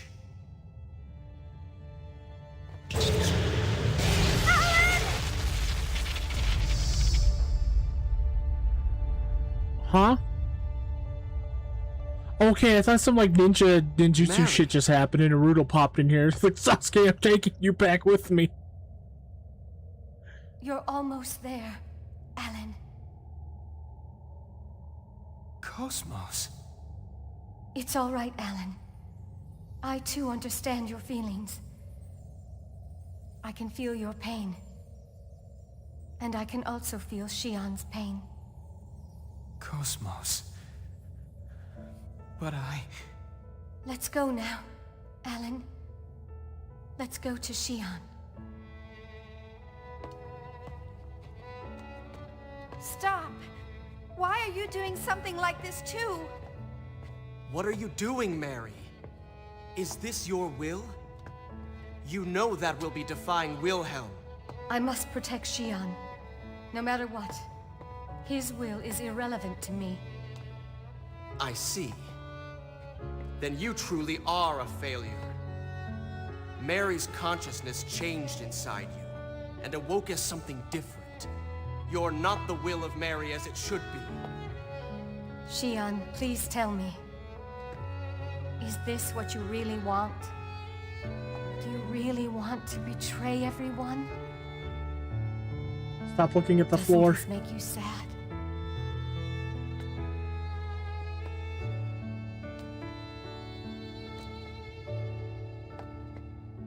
stand back, Mary!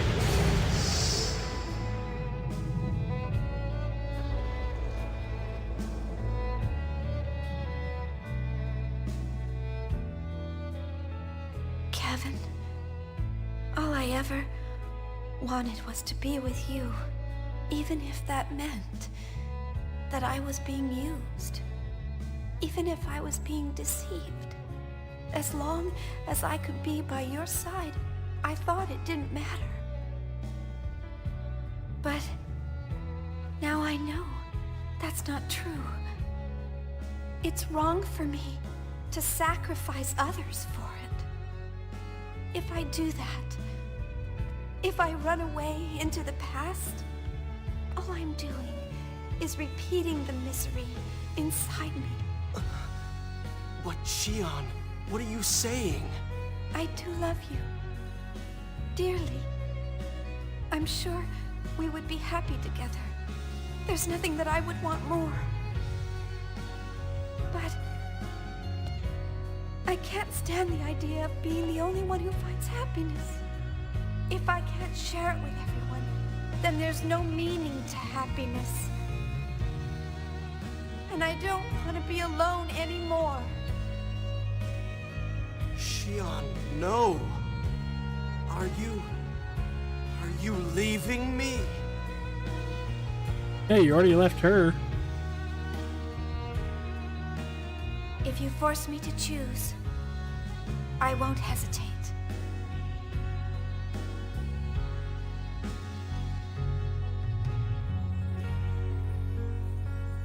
I stand with them to save this universe.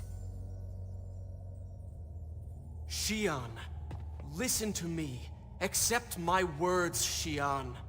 If you reject me, you will die. Kevin, listen to me. I cannot be with you. I am no longer your tool to play with.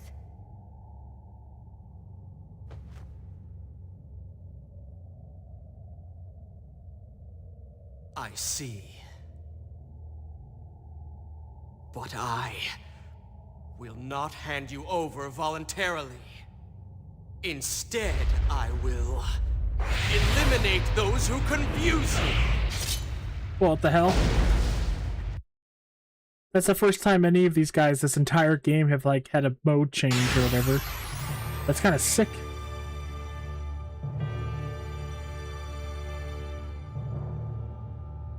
Also, these testaments, they were brought up in the first game, didn't show up in the second game almost at all, and then they've been all over the third game. I know it's because they cram-packed 4 games into one game, but like, still. Okay, let's see.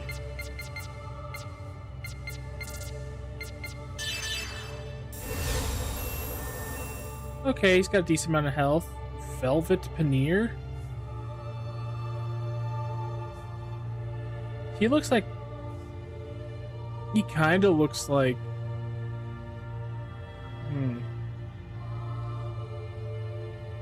Oh, so he's immune to fire.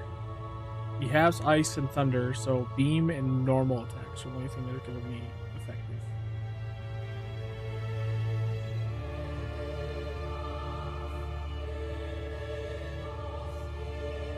He looks like a character from the first Xenogears a little bit. Xion, do my words not reach you? Or like a cool, like, Death Knight. I won't return to you anymore!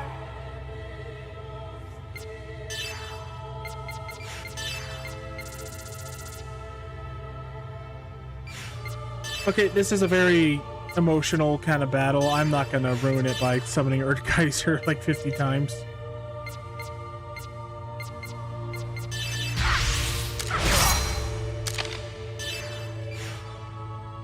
I want to see that full sword. What does that look like? Kind of looks cool from what I can see, but it's all I can see. Oh, massive fire. I think he'll absorb that.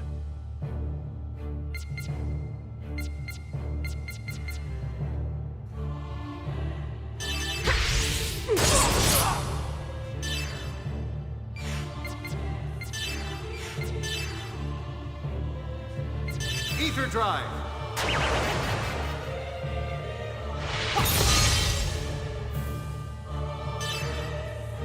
They don't have any...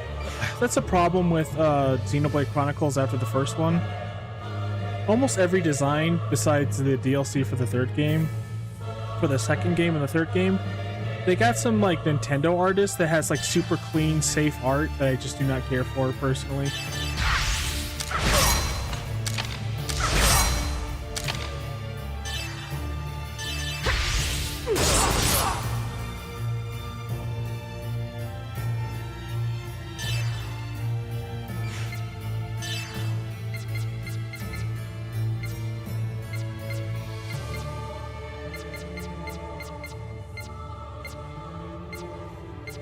He really doesn't have any break attacks, huh?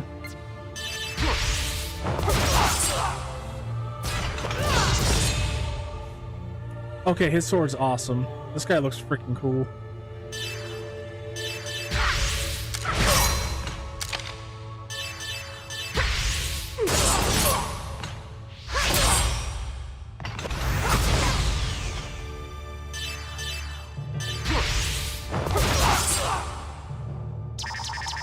Oh shit. Ether Drive!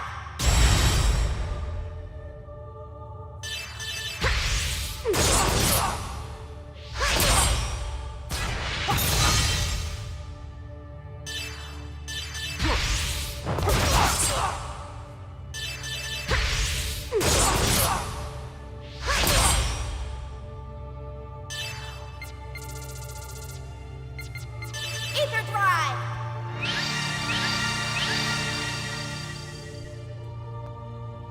Yeah, that is a really cool looking sword. Very unique looking. Kind of reminds me of some forms of the Monado.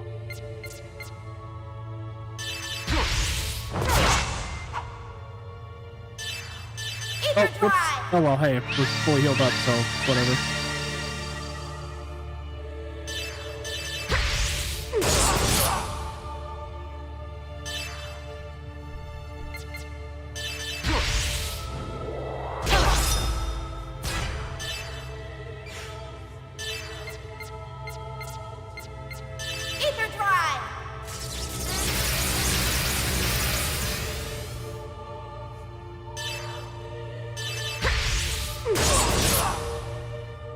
An empty life is more terrifying than death.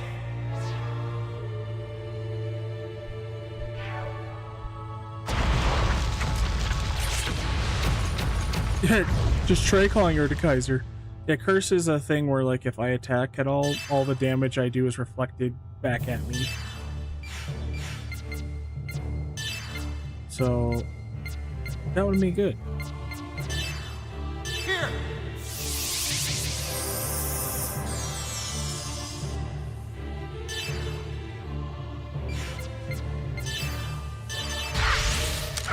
A lot of good music at this last part of the game.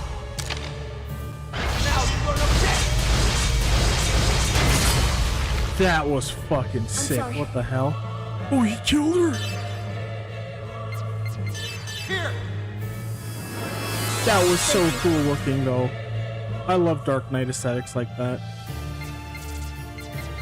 And of course, she's got crystal crap.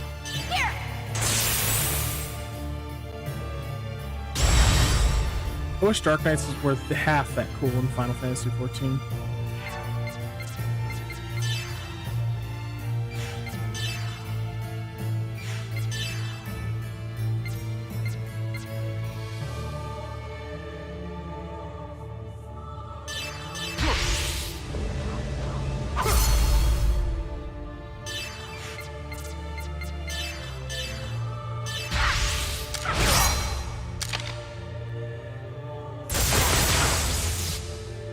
Cool.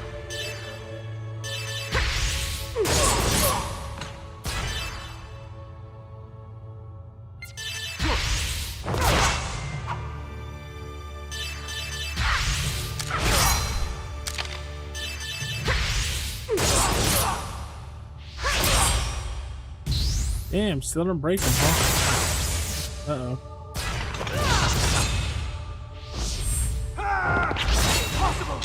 Oh shit, that broke him for free?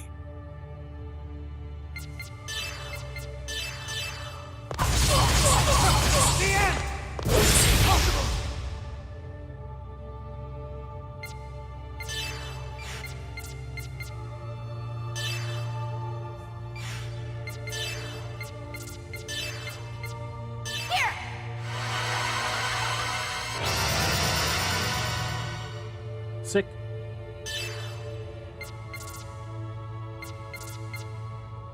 Shit, this is like my best thing to do, honestly, because everything else I have is like fire and absorbs that shit. Impossible. What? That was like one turn, bro. The fuck you mean, dog?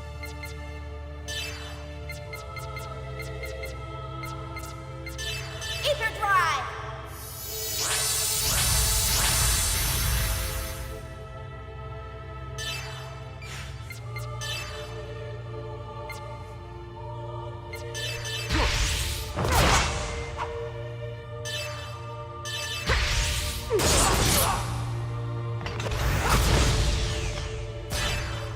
That was like nothing, dude. Ether Drive. Oh. He can't be baited? Eternal rest for tainted souls. Uh-oh. That really cool special attack. Hey, you better watch yourself, dude. I'll call her to Kaiser Sigma.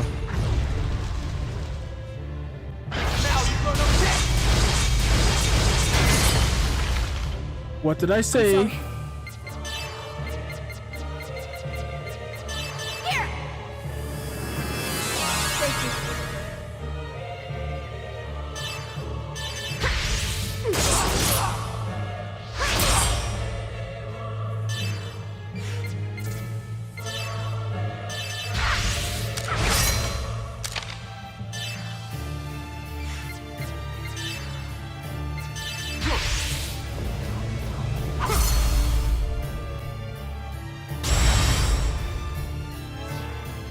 physical attacks are now in effect. What?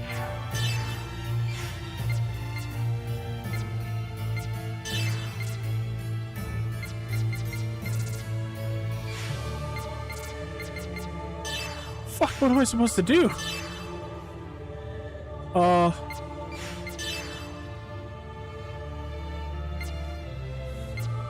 He absorbs fire. Physical, fire. Fuck.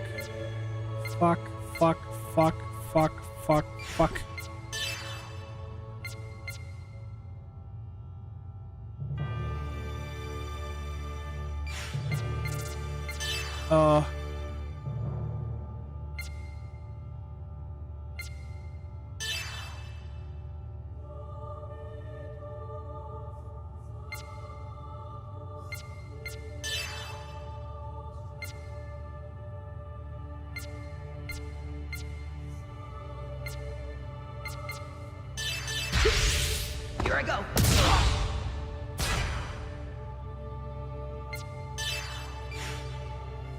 Okay, so break attacks don't count as physical attacks, apparently.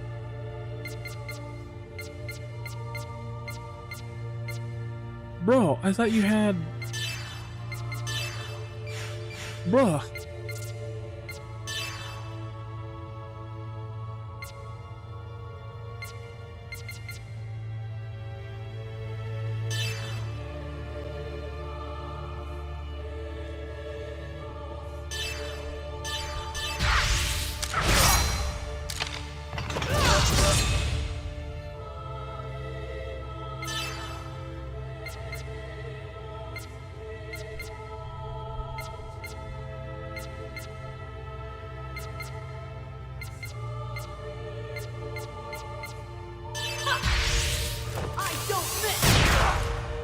Oh, fuck, that's right, he's got fire. Okay.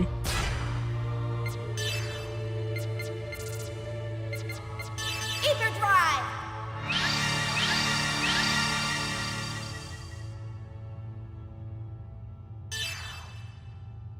Fuck, what am I gonna do? Use magic like a dunce? Oh, the one fight where I regret not learning any goddamn Grant light to the suffering that spreads through the abyss. spell. Wow, okay, this attack is awesome. Whoa, what the fuck was that? Like a fucking Grim Reaper came out, that was cool.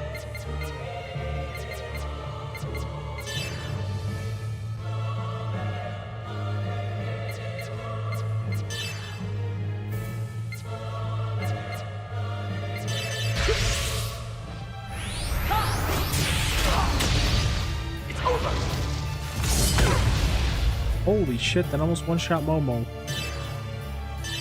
Ether drive!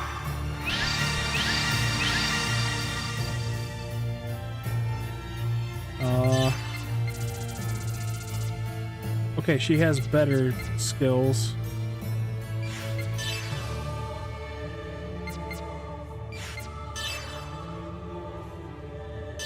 Ether drive! Oh, okay, that's pretty decent.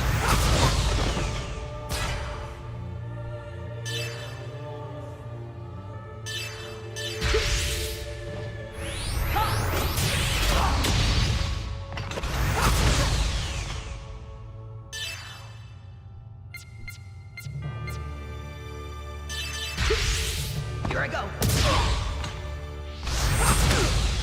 Oh, shit. Oh, he locked her. Uh-oh.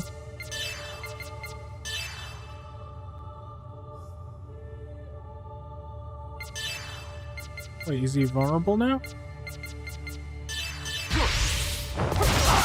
Oh, he sure is.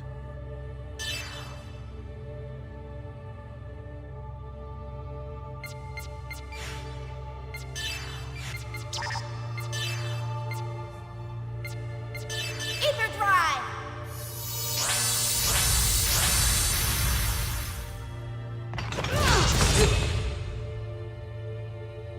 Eternal rest for tainted souls.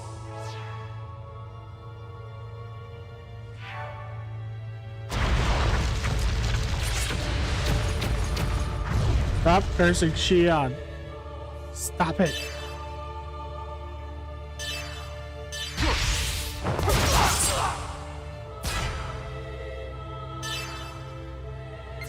Ether Drive!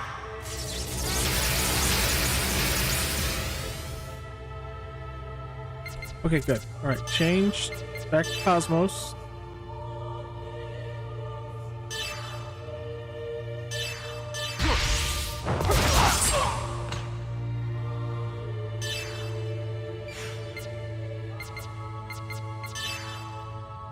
Fuck.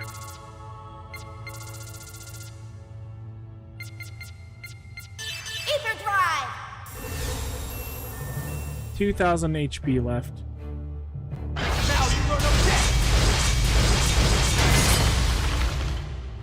That is one of the coolest swords I've ever seen.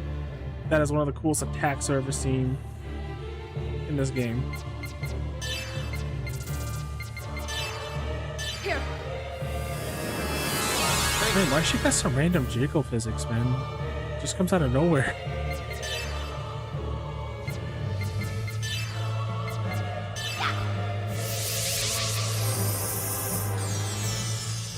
It's over!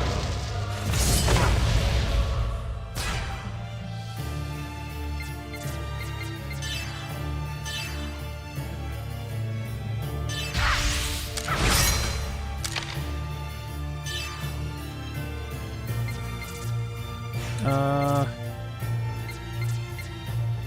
feel like if I don't do something right now, he's gonna die. Alright, let's do that.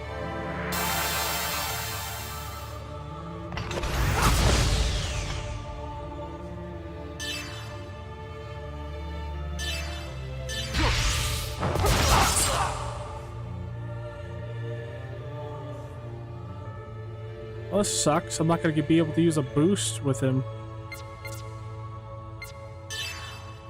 He's at like 700 HP.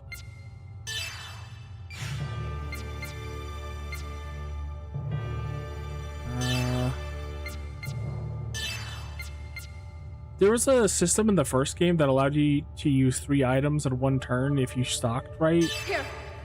And I really like that system. I don't know why they got rid of it wholesale.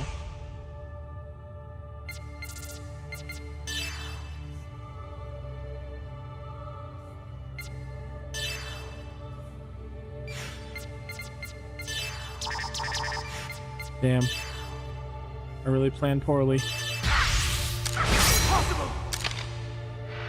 Oh well. We're at the end of the game anyway. Let's look at that, what? Give me like 50% more XP.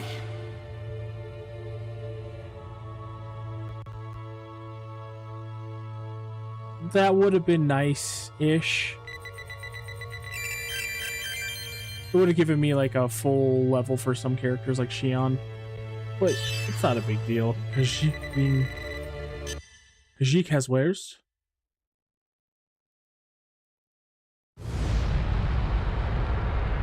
What's crazy is that this floor is one for one just put into the third game, Xenoblade Is Chronicles. that your will? Is this really the result you desired? Kevin.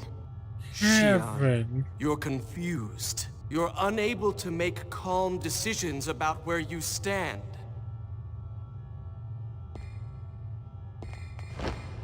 Please stop. I don't want to fight you. Xion, I don't want to hurt you either.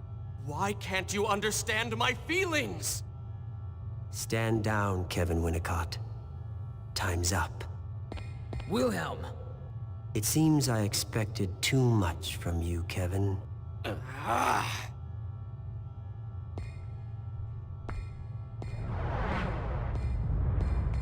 Kevin!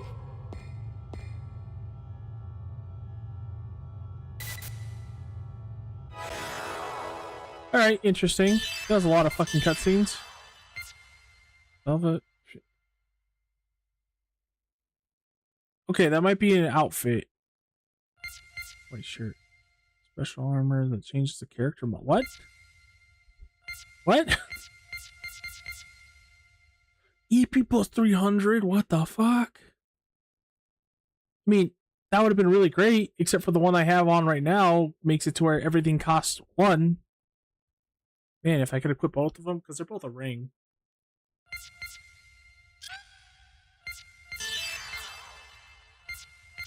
Those are armors for her? So she just got 3 armors, 2 from her boyfriend, and we stole 1 from herself.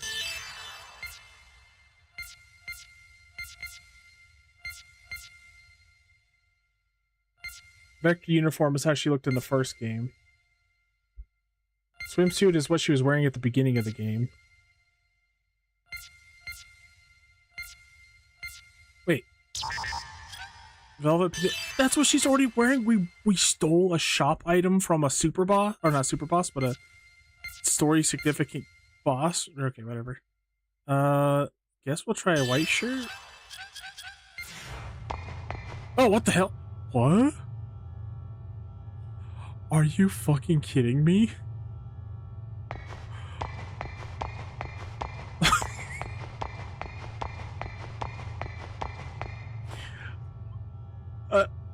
I can go fight it with Xion braless in her underwear from this outfit in a very intimate scene with Kevin earlier in the game. What is wrong with these fucking developers, man? That should not be a outfit that I can equip. What the fuck?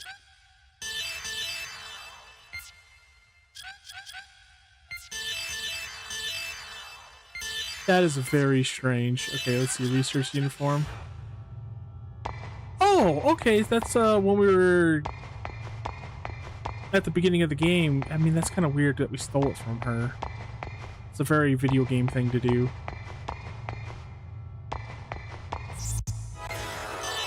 Whoops.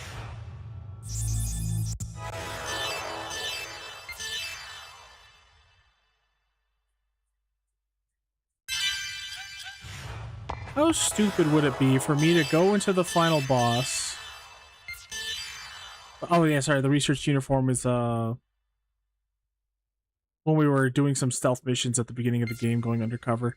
But how stupid would it be if I went and fought the final boss with sexy Xion wearing Kevin's shirt with no bra and wearing her underpants and summoning a giant robot to kill him? What's tonal dissonance? What the hell? Why would you give this to us? I get giving her her outfit from the first game and the swimsuit at the beginning, yeah, because you give everybody a swimsuit. Still weird, dude. Like, this swimsuit's like super revealing too, but it's not as like... I feel like the white shirt is way worse. What the hell? And yeah, that's how she looked in the first game. I don't like how she looked in the first game very much, honestly.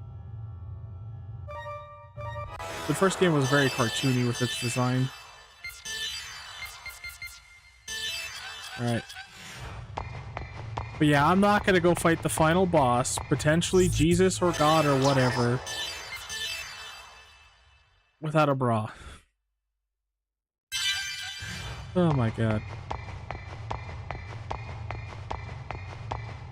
I guess this is the series that started the swimsuit tradition, because every Xenoblade game after this, or Xeno game, all the way through Xenoblade Chronicles, every game you can collect a character's swimsuit to wear as an alternate costume, for some reason.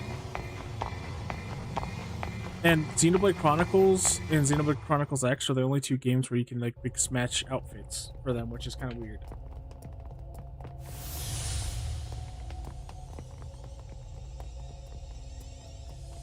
Look at that! Over there! That's Abel!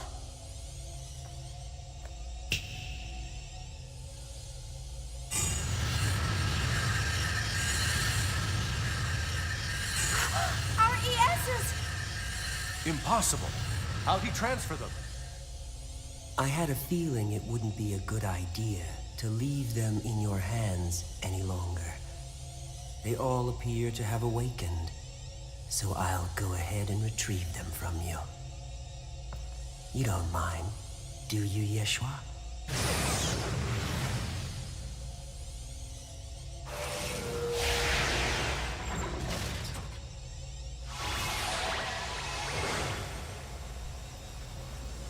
Wait, so we don't even get to fight Kevin's robot that they actually modeled and designed? They're just gonna throw him off the edge like that? What the hell? That would have been a cool, like, first fight into this final boss fight. Oh well.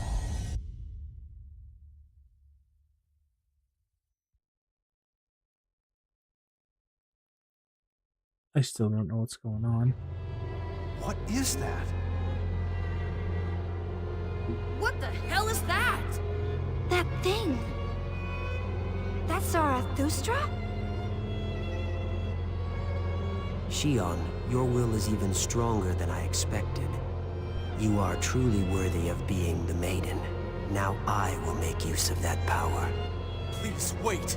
Shion is still... I told you to stand down, Kevin. Cosmos failed, and you lost Telos as well. Even the Maiden with the key has left you. Acknowledge the truth. You were unable to fulfill your role.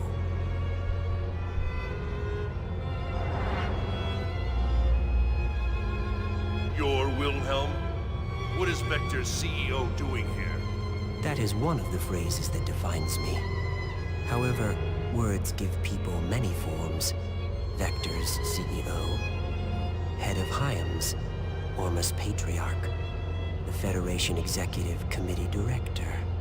All of those are nothing more than phrases that define me.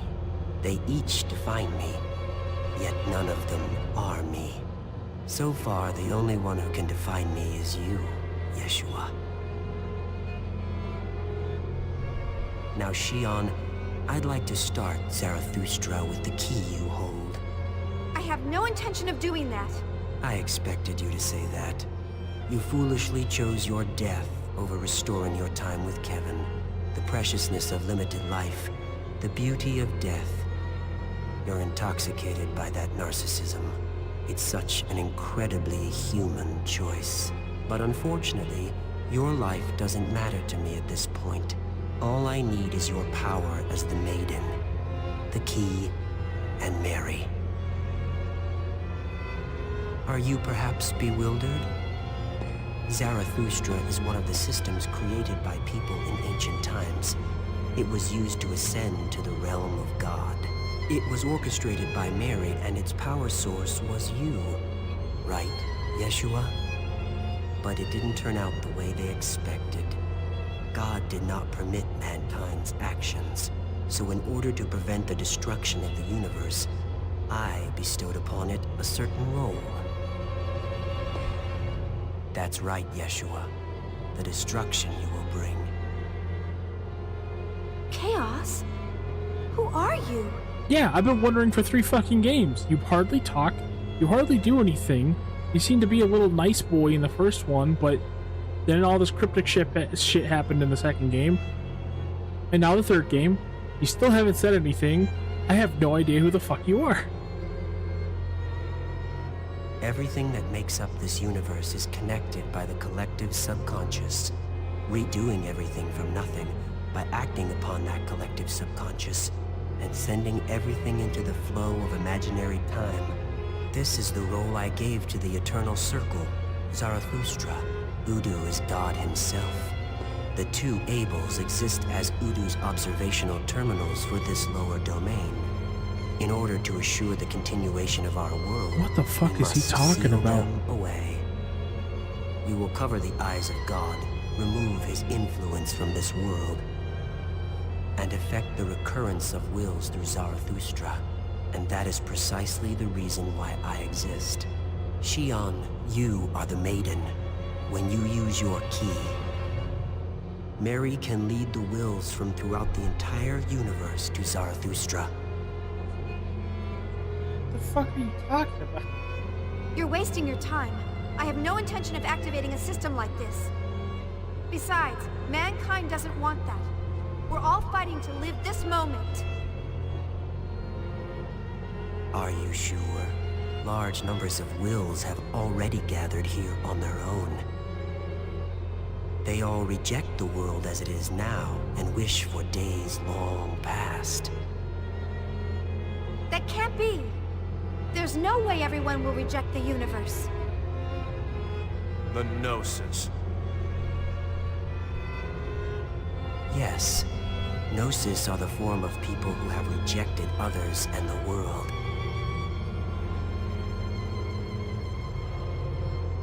They seek salvation, faced with being overcome with loneliness and fading away.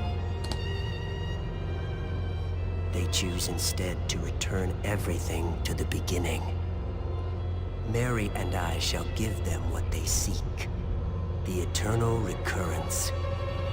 This is crazy, because this is literally, like, okay, not only was Xenoblade Chronicles 3 a mix of Xenoblade Chronicles 1 and 2 put together, because all those games are connected, even though they pretend that they weren't for the first two games, until the end of the second game. But it is also a mix of Xenosaga and Xenogears. It's like a culmination of every single game put together in one freaking game.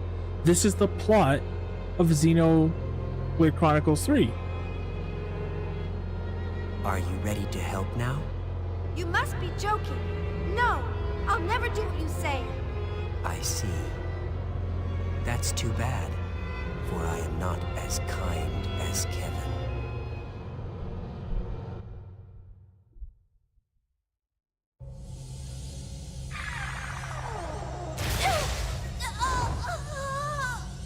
Xion!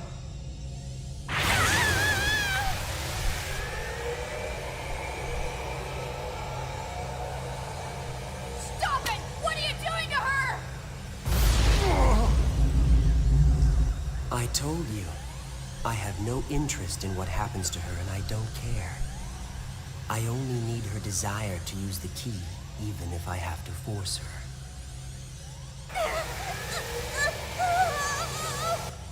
That is the reason why she is here.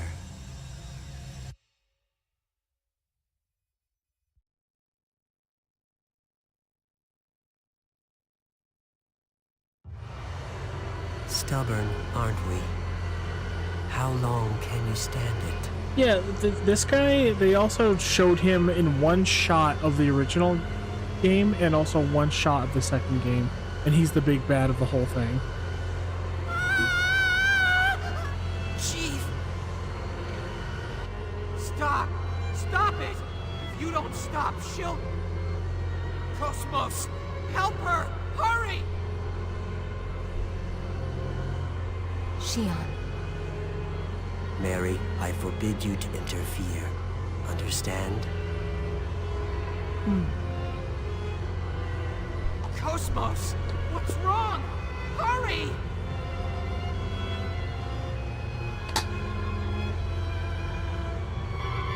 You're wasting your breath. Mary understands what must be done to save this universe.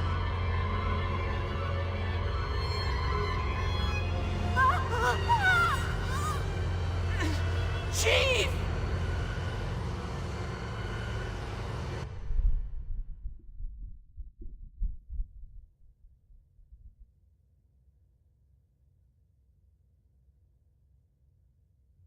See, that's exactly what I was saying. This shirt is Kevin's shirt she was wearing from a very intimate moment they shared in the beginning of this game. And now it's just a playable costume she can wear. What the hell? Hello, Kevin. It's all right, Xion. Kevin! Are you there? Help me. Please. Kevin! Help me!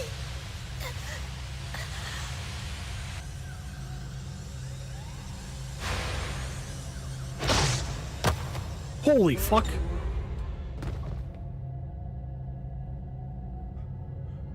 I guess he's been disarmed. I'm sorry, game. Please don't freeze. Stop. Okay.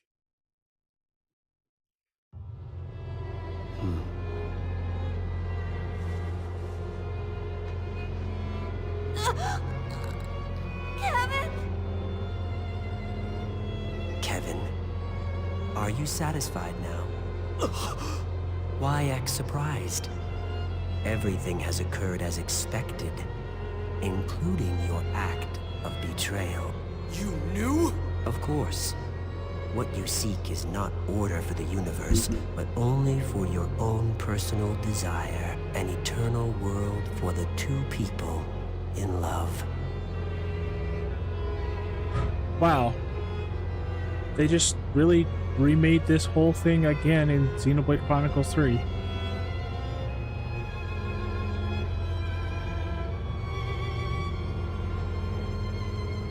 It sucks, man. Tetsuya Takahashi's been screwed over by the game industry time and time again. He just wants to get this one story out, tell it the way he wants to tell it, and every time he does, he's got to be held back by something.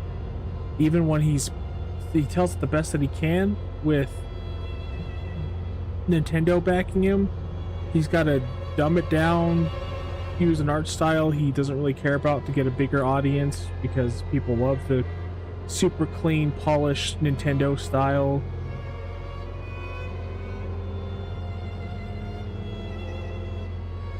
And he's got to dumb down his writing so he doesn't confuse people.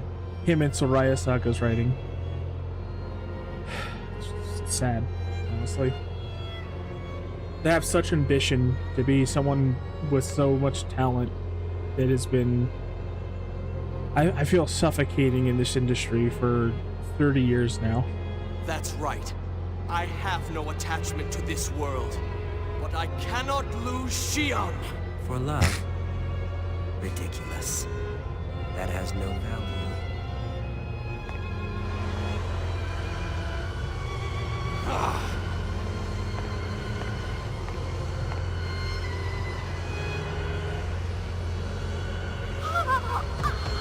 Aren't you happy you'll be able to feel her pain, Kevin?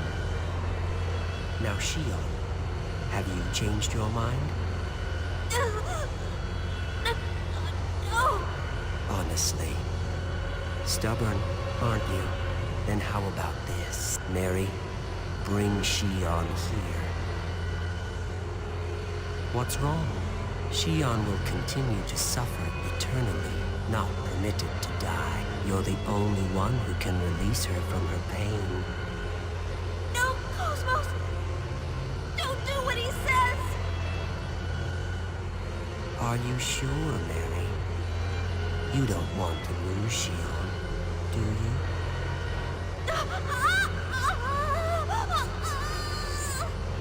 And still, nothing about about Chaos has been shared.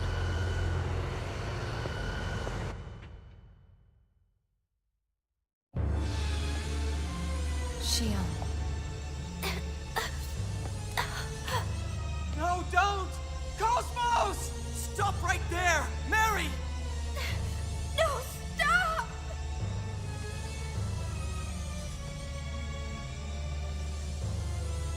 That's right. You can't defy me. This fate has been destined right from the time you sealed Anima. How does it feel to be betrayed by someone you once trusted, Xion? In order to save you, Mary intends to ignore your will and activate Zarathustra. No!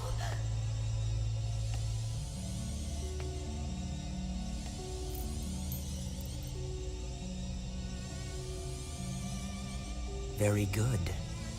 You have done well. With this, we will be able to live forever. Cosmos!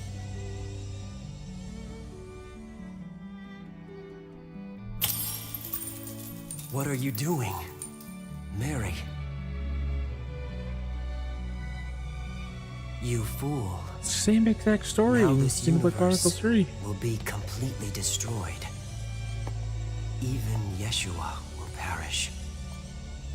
Mary, is this what you really want?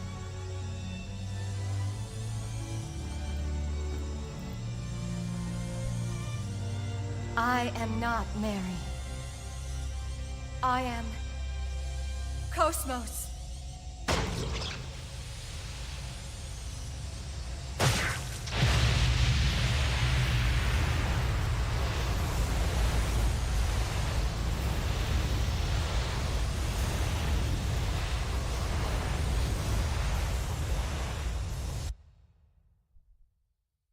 A lot of shit's going on. I just don't know what's going on. I wish they had the amount of games that they needed to tell their story. The original 6. Instead, they only have the first 2 games that were one game. End this, Wilhelm. One planned game. Oh? Are you going to use yourself as a shield to protect her? Kevin! We've been rejected by this world and by them. Humans. Mere humans are rejecting me? Impossible. It is unthinkable. The original voice actor they had for this guy Wilhelm from Xenoblade Chronicles 1, it was the same voice actor as the Kenshin Himura from Rurouni Kenshin, the English dub. They don't understand how precarious this universe is. This frail world standing on a... If that balance is tipped, everything will be lost. We're the ones who don't understand. They are trying to walk their own path under their own power. They're saying they will walk across that thread with full knowledge of what it means. They'll never be able to do that. Really? I think it's possible. Oh, you're gonna finally talk, Chaos? Finally? Yeshua, I didn't expect to hear you say something like that. This world is more flexible than you think. Even as we speak, ripples are spreading throughout the entire universe. Are you saying you're going to release your power? You're a failsafe implanted in this universe. If you release your power, there will be more to worry about than just ripples. And besides, it's too late now to suppress their wills. If it was only me, that's true. But I'm not by myself. I see. Are you saying you've come here to challenge your own fate? That's a fascinating decision. But unfortunately, it looks like you're a little late.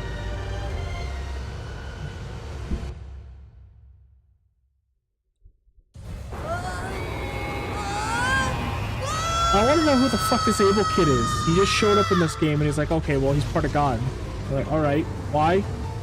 What's happening?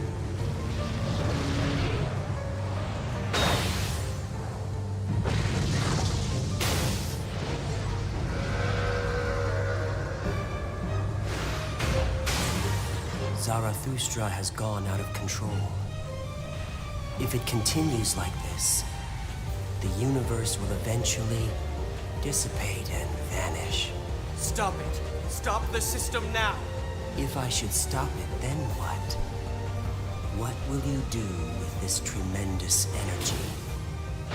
With these countless wills that reject each other, that have nowhere to go?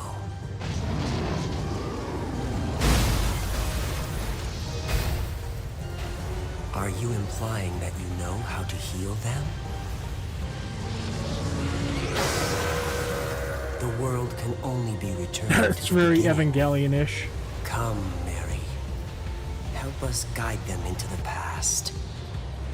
There is no other way for us to save this world.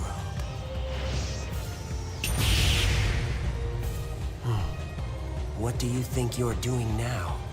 I refuse to continue to let you do as you please.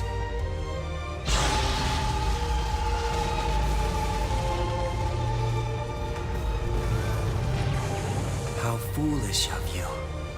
Kevin, don't you know that your body will perish from this world if you continue to do that? I won't be the only one. You will perish as well, Wilhelm. So, you do this with full knowledge. No, Kevin! Shion! I'm suppressing the system's energy! Hurry! You must destroy Zarathustra! You... Don't worry about me. Concentrate on the system. This won't mean anything if you don't stop it. Xion, it's true, he's right. The future isn't set in stone. With the power of your wills, you can shape it into the future you desire.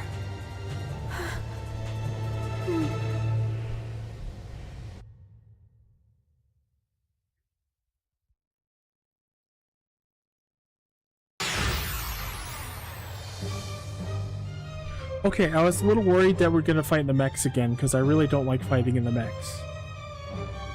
It's not like Xenogears. I think the mech combat is great in that game. But this game, it's so boring. You have to have the same loadout for every fight, and it's just spamming your Omni heal while guarding for big attacks.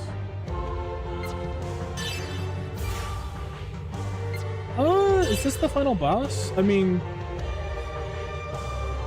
it's kind of cool. It's like a mix of all the gears, but it also feels a little lazy at the same time.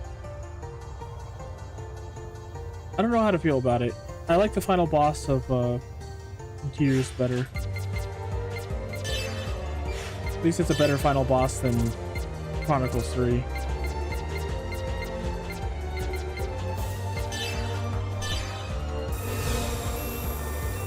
$70 KHB, still not as much as 1G. Only physical attacks work, huh?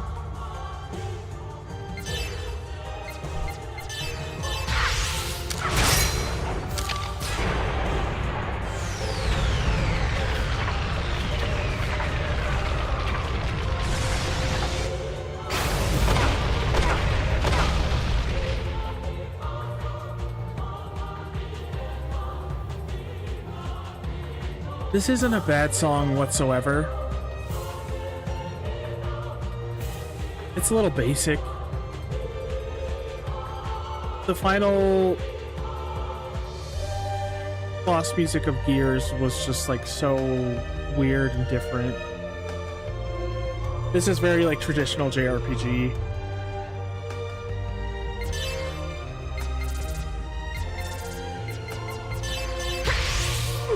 I can't help but compare the two.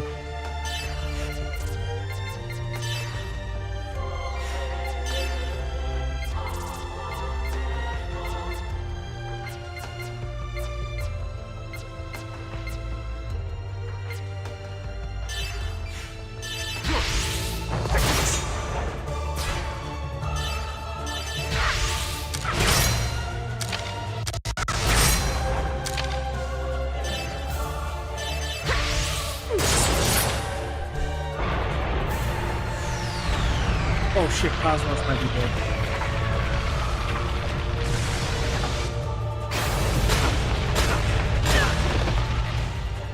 I'm sorry.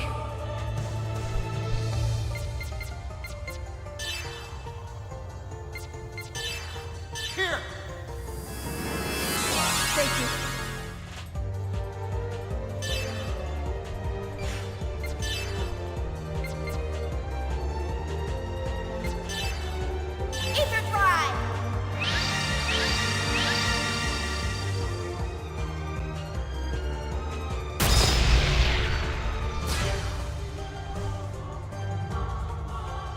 The chest piece, the eye, that kind of looks like the cocoon that Ouroboros was held in Xenogears. Oh shit, did it have an item on it? Hold on.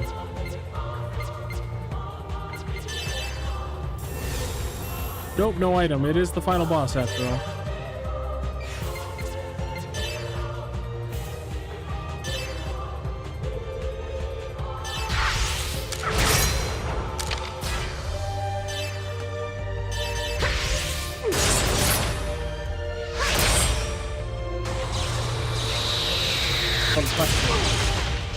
That's cool looking. Oh, doesn't that block techniques?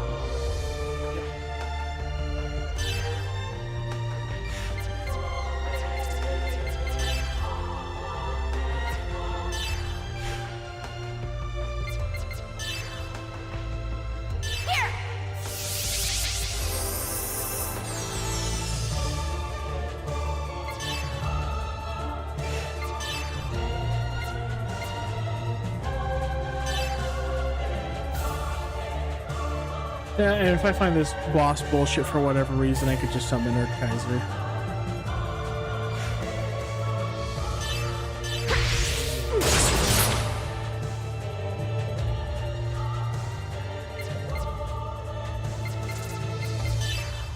Let's...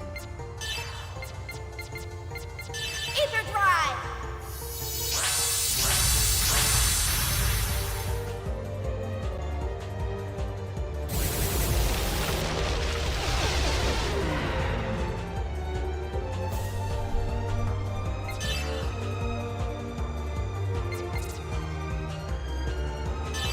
Ether Drive!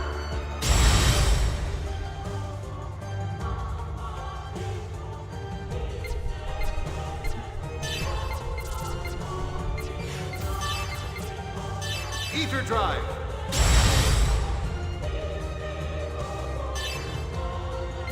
Ether Drive!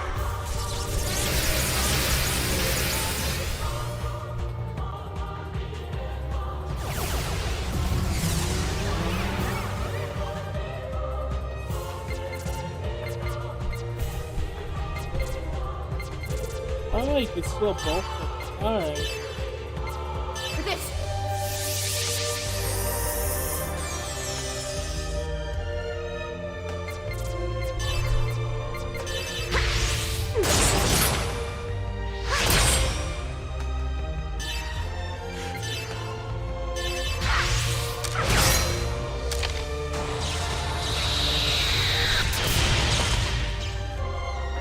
You missed it.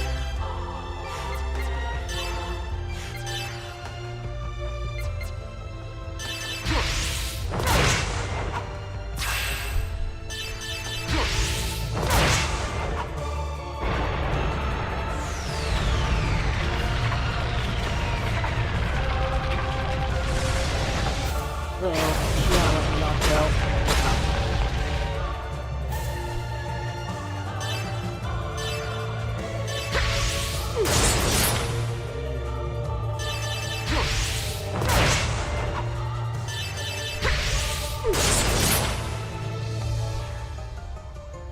We should begin to gather in the central core.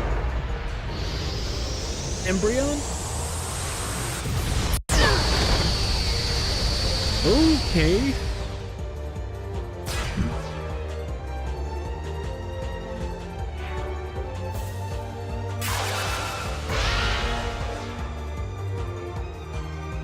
Okay.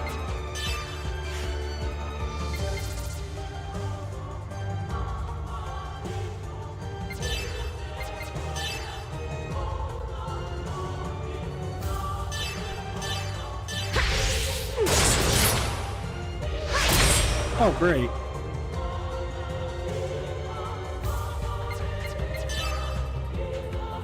So, only fire and beam attacks, huh?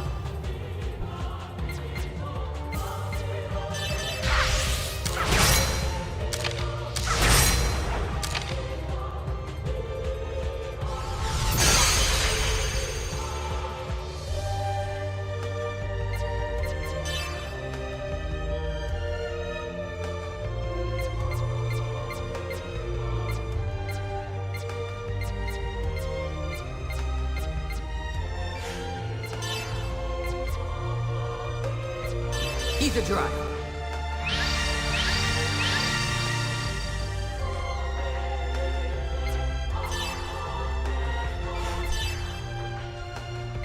Ether Drive!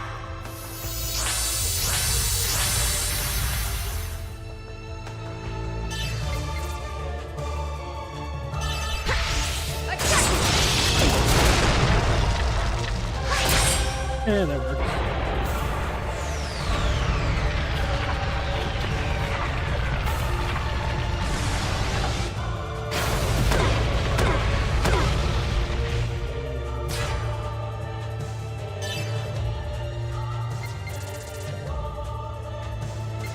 Fucking one Erd Kaiser hurt.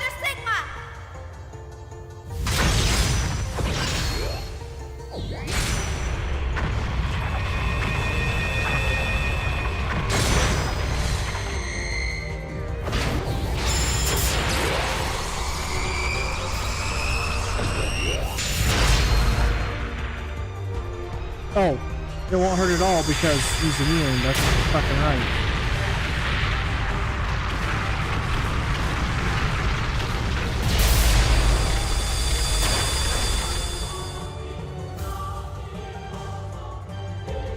Oh, what, that broke him?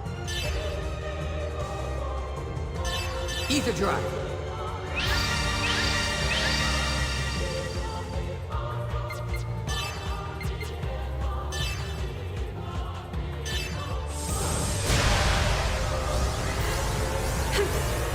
You need to show pain unto me.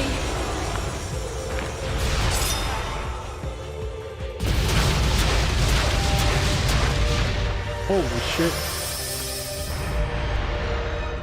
That was pretty good.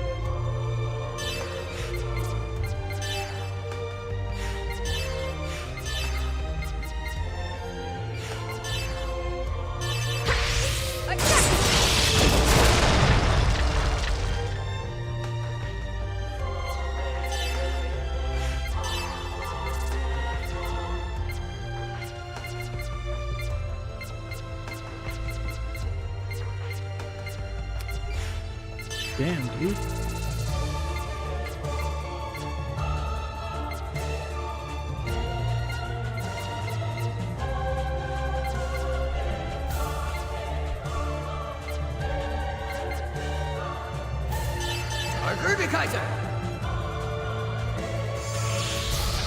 I still can't get over that this is the voice actor for the main character of the first season of Digimon.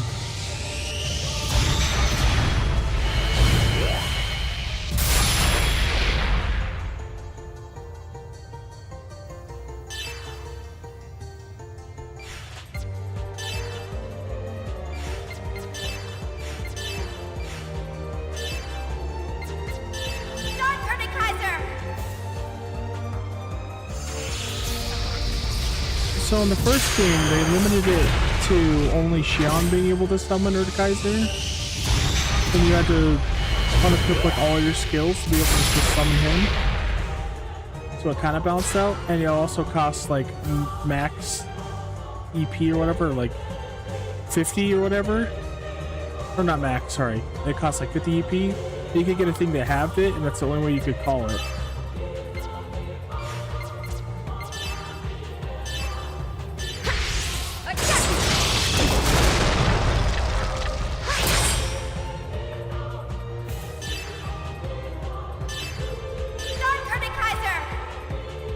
In the second game, I think they did the same thing.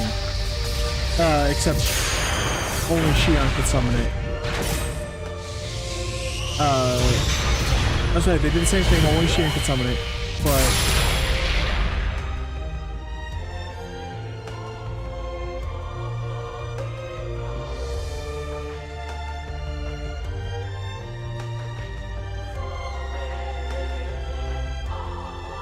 yeah, I'm not really sure. I kind of try to speed through that game as much as or fast as I could, honestly.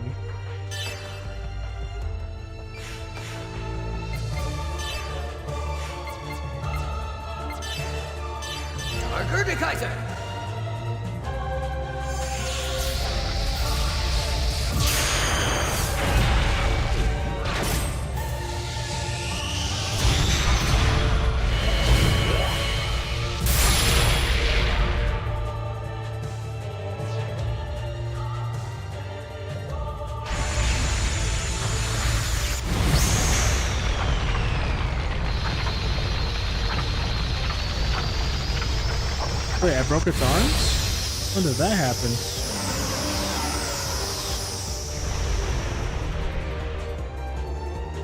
I mean, that's cool.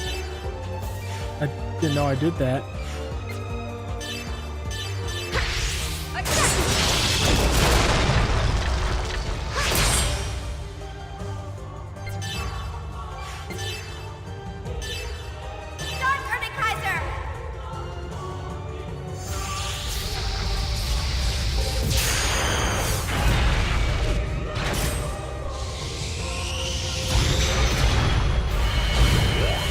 Yeah, this boss fight is kind of entertaining enough. I went through the last couple of fights and there were...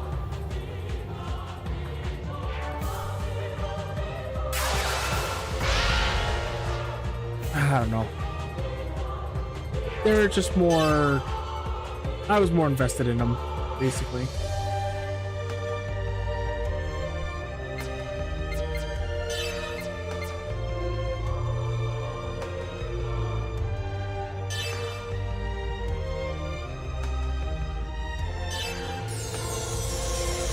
Tired demons, wounded soul, feel my light of tranquility.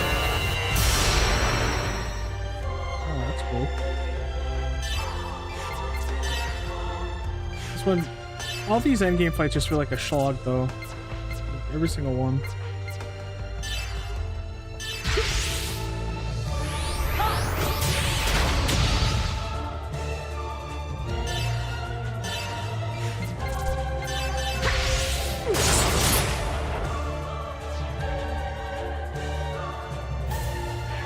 What? What about space-time?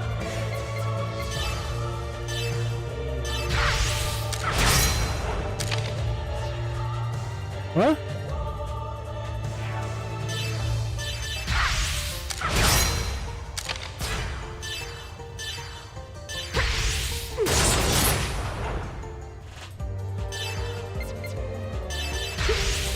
Here I go.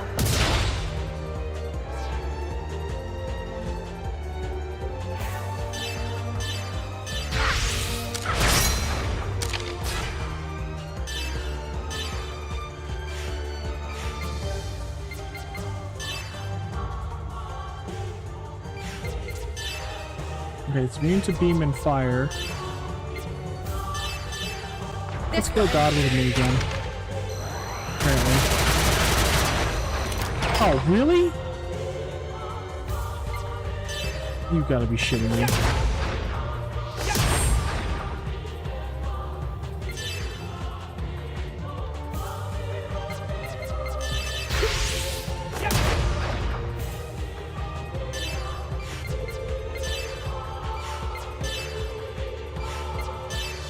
Whatever. If I can't finish him naturally, we'll just do this for fun. The true hero of this game.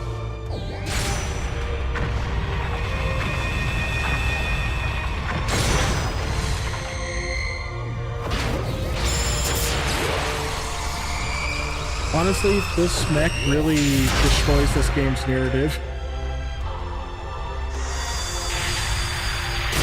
Because we're supposed to have one of the, like, 12 robots that have, like, the anima in it.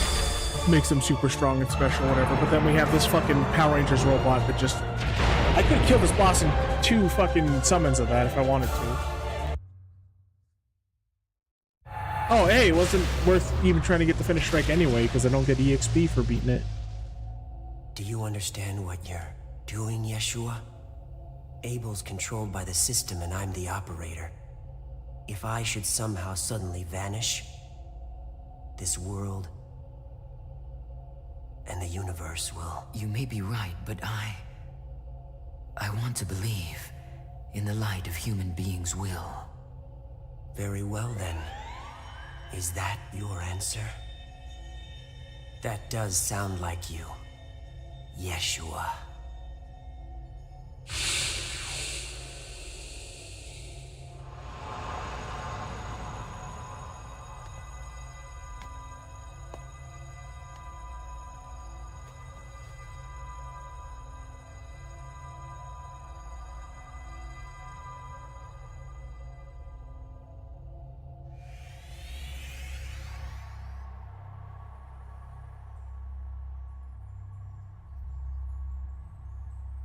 Kevin. Perhaps I wanted this from the very beginning. Since the day when I first met you, I may have been waiting for this day to come.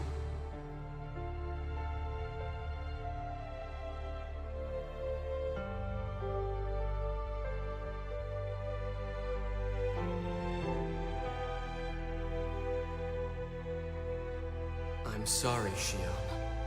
It's just that You don't have to tell me. I understand. I know that you placed everything inside here. Xion. They're the precious memories you and I blossomed with our love. Thank you, Kevin. Because of you, I've been able to make it this far. Because of you, I'll keep going. That's right. You'll be fine now.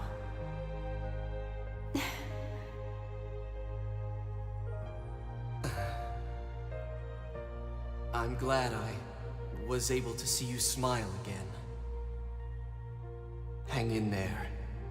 The world is waiting for you.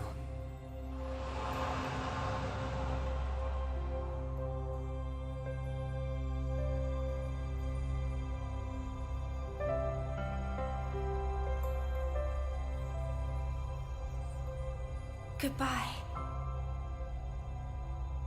Goodbye, Kevin. Farewell.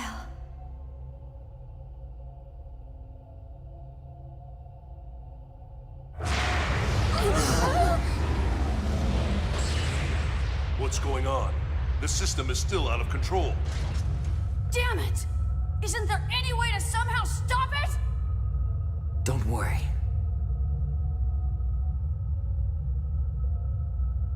Is chaos ever going to be explained? Ever? So, that is your wish?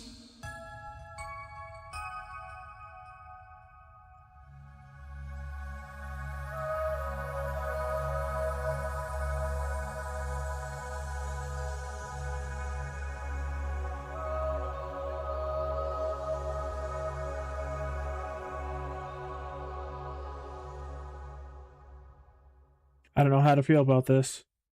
That's basically the main two protagonists of Xenogears right now.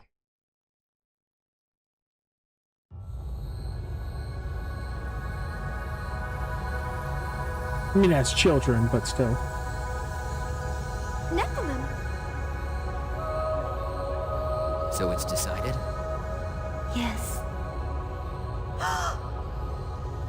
This phenomenon is being caused by the wills.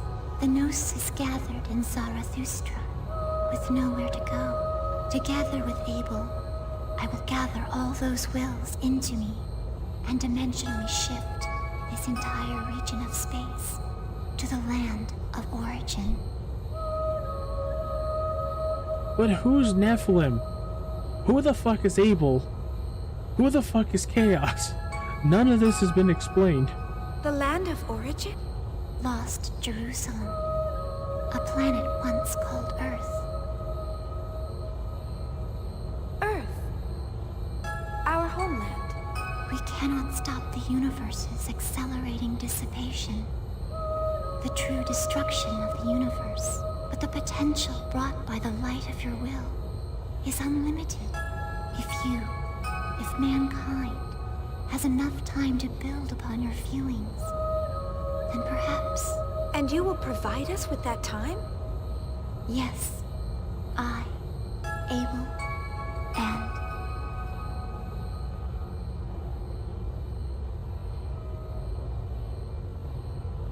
Xion, you're not the one who guided this universe to destruction. Ever since the moment I've existed, my power of anima has caused the universe to tread the path toward destruction. Okay. Why do you have the power of anima? And who the fuck are you? Your power of anima? To prevent the destruction of the universe, and to save me, Mary separated the power of anima into the vessels and sealed them, costing her life. Sealed by her, I lost my power and became a spectator. All this time, I didn't know what the meaning anima, this power, held, or why I had this power. But now I finally know what it means for me to use this power. You taught me that. Chaos. Everyone, this region of space will soon undergo a dimensional shift. Unfortunately, I don't have the power left to help you escape. I want you to get away somehow before this region is destroyed. I don't get what's with his line reading for all of the second game, because it was a different voice actor in the first game, but all the second game and all this game until just now, he's spoken kind of dour and soft, but now he's kind of talking like this. I don't understand what this inflection means. What about you? Everything follows the flow. Don't worry. We'll meet again. I'm sure of it. Chaos! Chaos? What's gonna happen to this universe? Don't worry. When we disappear, the speed of this universe's destruction will slow down. But we can't stop the destruction itself. At best, this universe will last another few tens of thousands of years before it perishes. Listen to me, Xion. The key to saving all lies in the land of origin. Lost Jerusalem. I and the Gnosis. The wills of countless people will all return there. For mankind to survive, you must do what must be done in this universe. And then come find Lost Jerusalem. Xion, I know you and the others can do that. Okay.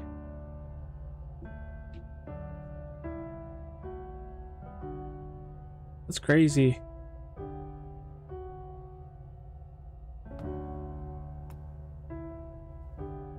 Here you are. After all this time, I finally found the real you. And now, we are going to be apart again. The time we'll spend apart will be an instant in the flow of universal time. I know we'll meet again. So please don't be sad, Xion. That's unusually vague, coming from you, Cosmos.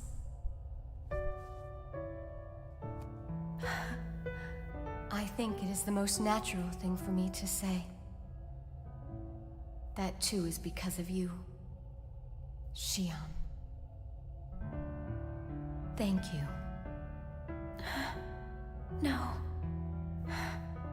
Thank you for everything. You've given me so much. Cosmos. I'll see you soon. Yes, see you soon.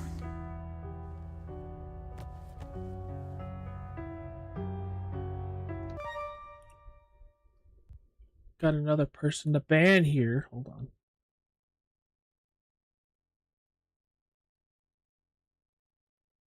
Get the fuck out of here.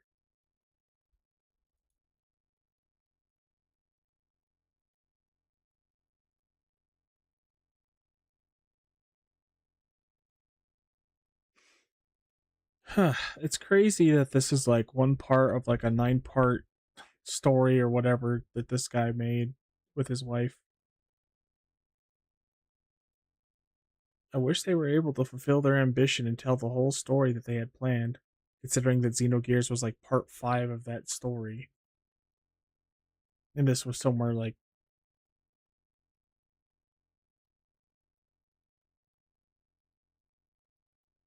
I don't even know where this lands. I have to do more research, but man, they really have this huge story that they wanted to tell. It's so sad that the industry has beaten them down so much that Xenosaga doesn't even participate in writing anymore, and Tetsuya Takahashi he said some stuff like stories and video games don't matter, just like level design and stuff. It's really depressing. I think it worked. I just think they need to find a better way to manage their team and use their resources better, and have a company that's not breathing down their neck to do this or that in a certain way with timeline crunches, giving him an experienced team. He just needs like an experienced team. He needs them to manage them properly, keep his ambition in check at least to a tenable degree, It's where he could get it out within a couple of years instead of taking 6, 7 years to make one part of it.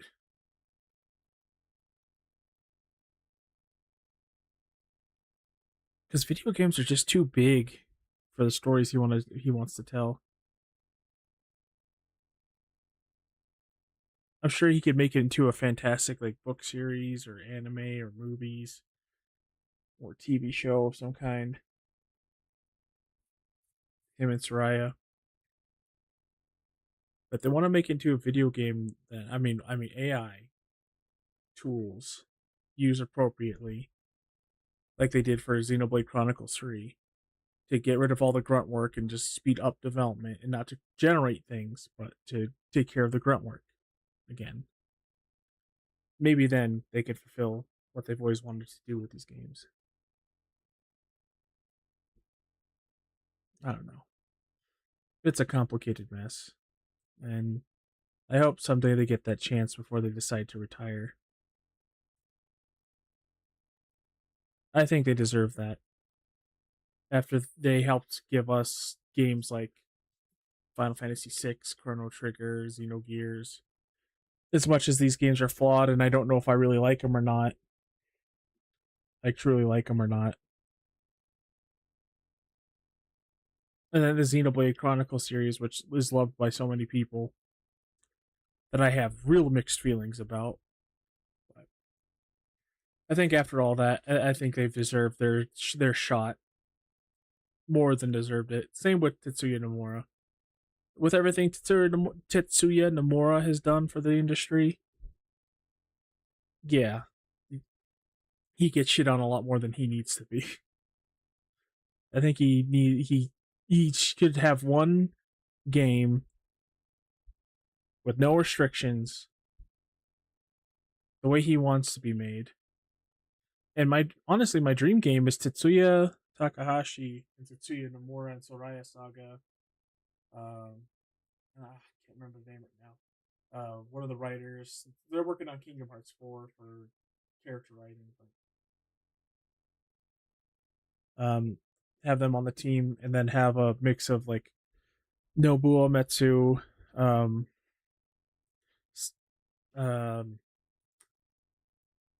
Matsuno, Matsuda, a lot of these greats from like Square, like the Legends of Square, and maybe even Sakaguchi, because he's a great manager, I think. Coming together to make one big game full of their ambition and everything, but like not take 10 years to make it, you know. I don't know if I'm making sense right now because I thought this would be quick and clean, but I think I've been playing this for like 3 or 4 hours now, just trying to beat the ending. Sorry, anyway, yeah, let's get back to it.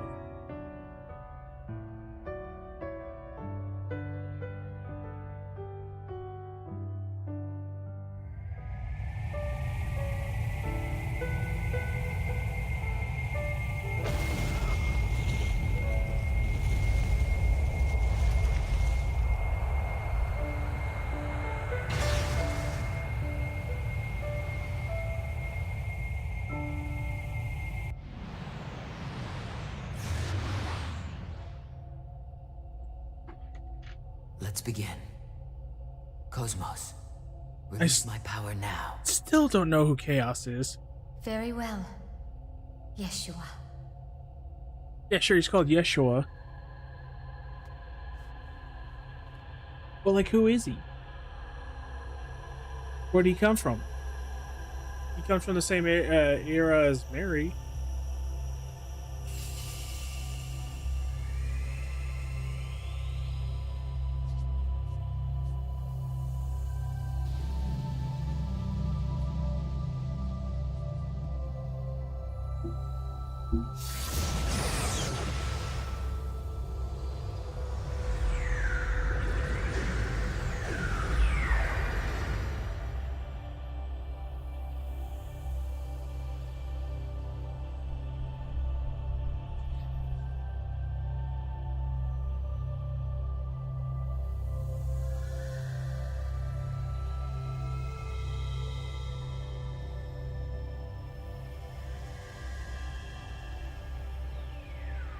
Keep them hard sass.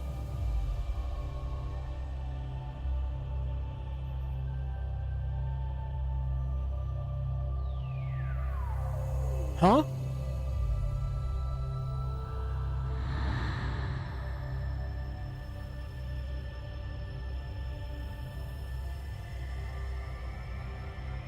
Wandering wills, come to the cradle within me.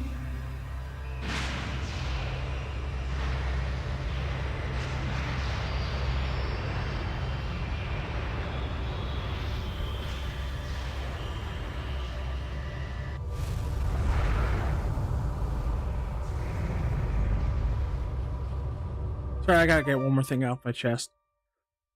I think narratively, Xenogears blows all these other Xeno games out of the water, but Xenosaga is a very close second. It just misses the mark on some things. And it's rushed in a few places a little too much, even more than Gears was. And if you just do the story and don't do anything else, like you just do the story in Xenogears, you're gonna be doing a 70-hour jaunt through the story. You do all the story in these games, you're doing about 50 through 3 games, which is a lot, but it's still not as much as what Xenogears had.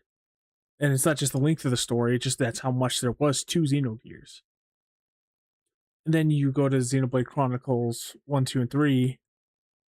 1 is all right, and 2 I think was mostly pointless until the end, and then 3 was fantastic. But they don't really connect into a big cohesive narrative. They collect in the 3rd game wonderfully, but the first 2 are a little too disconnected for my taste.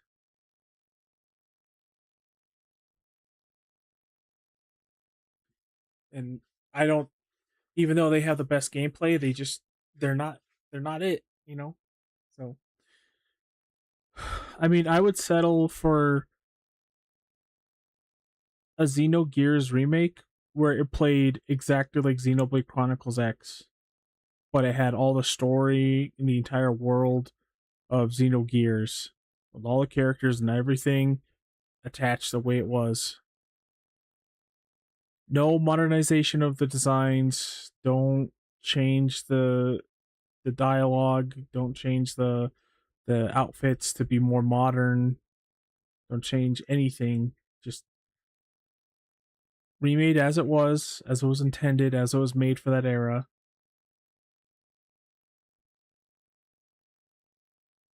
And have it be an open world game with Xenoblade Chronicles X gameplay. Maybe a little more refined, because the problem with the Chronicles X series is that you get so overpowered, you just like destroy everything at the end of those games.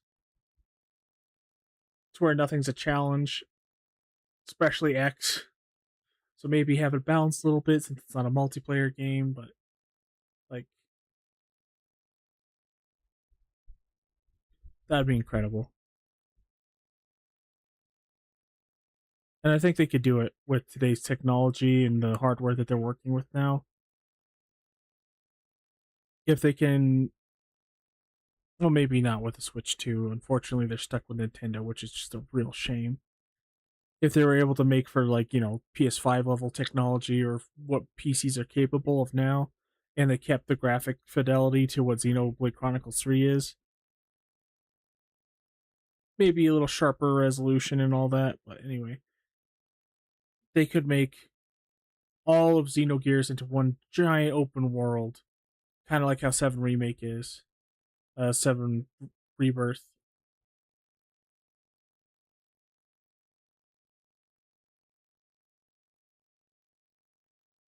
Because I think more than anything, Final Fantasy VII didn't need a remake. It was a fully complete, comprehensive game. Final Fantasy VIII deserves a remake more than that, because that is also unfinished. But more than even Final Fantasy VIII, Xenogears deserves a remake more than anything. Only so they can finish the second disc properly. Because, I mean, think about that. if it plays as good as the modern Xenoblade games, but it had all the narrative chops of Xenogears, and it was like the second disc was completed, and they let you play those moments that they just talked about in this chair, in the narrative chair, that would be like the perfect. It would be the perfect video game, like the perfect RPG, in my opinion. And none of this side quest bullshit that we have with modern JRPGs, like Xenoblade Chronicles 1 was really bad with the modern JRPG stuff, where it was just a bunch of mindless tasks that you grab. Xenoblade Chronicles 2 was just boring and disconnected. Xenoblade Chronicles 3 had really good side quests because they're all tied to the main narrative, unlocked new classes, taught you more about the world and the characters. So, like, if it did side quests like that, and it's all voice acting and everything, it's all very high quality, then I'd be fine with it. But I don't want just like random quest objectives to do random bullshit. I want them to focus on the main narrative and get that done. And that would be so wonderful, just to have Xenogears fully complete. And I would I love the sprites with the 3D backgrounds, and I love that aesthetic, but I would not mind because that's my favorite aesthetic, but I would not mind a full 3D remake where it was the same graphic fidelity of Xenoblade Chronicles, maybe, but with the original art style of Xenoblade Chronicles 1 in the Gear and Saga series. Sorry, rambling. Obviously I'm out of it now. Tired as hell. Think about that a lot. I want to make a video about all the Xeno games and put my thoughts into much more condensed but cohesive and thought-provoking manner. Maybe something would come from it, but even if it doesn't, maybe I'll reach some other people who are like-minded, or introduce people into some of these games, like these older games, like the Saga and Gear games. Because even though I really like Xenoblade Chronicles 3 and I like the Chronicles series, it just doesn't do it for me.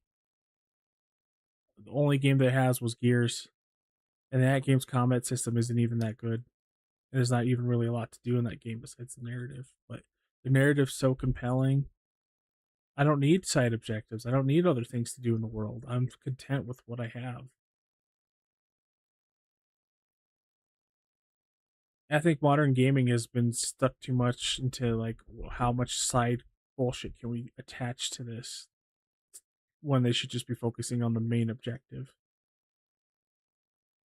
But anyway, that's just me prattling away. I'll make a video about this and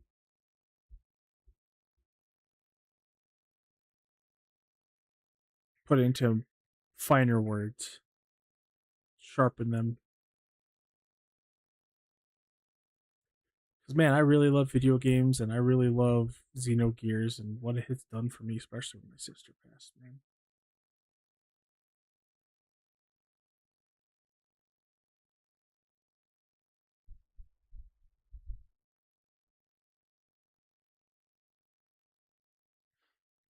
I love 7, Final Fantasy 7. I love the original game. I really like Remake. I really love Rebirth. I'm excited for the part 3, but I really think that Xenogears deserves a remake more than that game does. Not because it's flat out better, but because it never got the chance to be finished in the first place. And it was the progenitor of Final Fantasy VII in the first place. It deserves its chance. So if anything, if like Square Enix got their head out of their asses and they got proper management, have them reach out to Tetsuya Takahashi and be like, hey, you can have one last crack at the Xenogears property, and then have Nintendo back him to make the best version of that game he can. That'd be awesome. But I'm also cool with them doing new stuff. I want people to experience Xenogears in its totality because I still think it's their best work. Anyway, sorry, let's watch the end of this.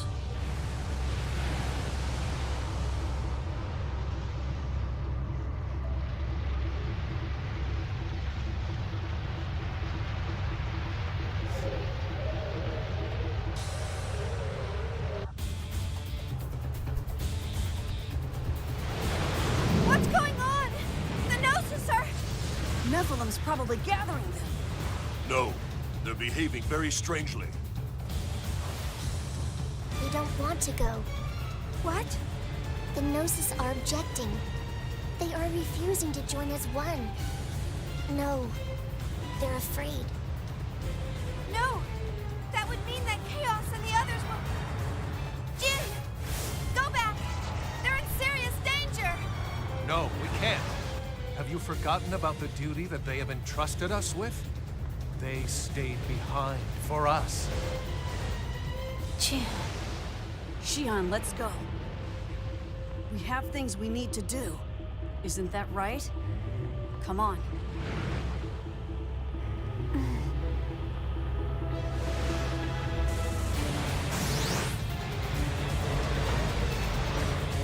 This really is just Xenoblade Chronicles 3. I guess it isn't possible for me to guide all the wills. More time is needed to complete the dimensional shift. Cosmos, please protect this place until then. Understood.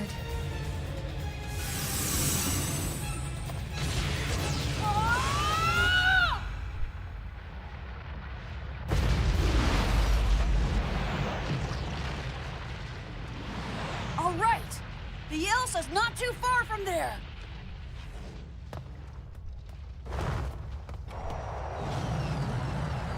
Jin! Hey, Jin! I'm afraid that Chaos and Cosmos won't be able to handle that many Gnosis by themselves. If I go in Asher, I'll be able to help them out a little. No, Jin! You can't go alone! We're going to go with you! Xion, you know that you already have other things that you must do.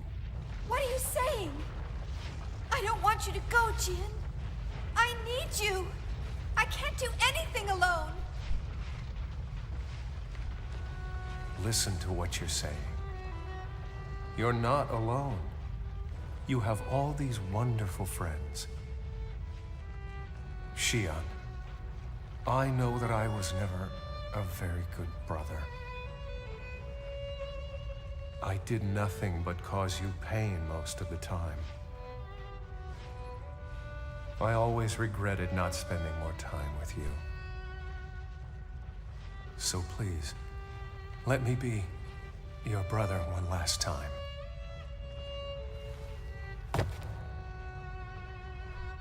I don't believe it. How can you say that? It's not fair of you to say something like that to me now. I'm the one who was wrong, not you. You always thought about me. I knew that you did. But I was the one who couldn't admit my real feelings. I was embarrassed or uncomfortable or something, and so I'm the one who pushed you away. I'm the one who caused you so much pain, and I'm sorry. I'm so sorry for it, Jin. Forgive me. Please forgive me. What are you apologizing for? You're a wonderful sister, and you always have been. You've experienced nothing but suffering your whole life. So you have every right to be as happy as you possibly can be.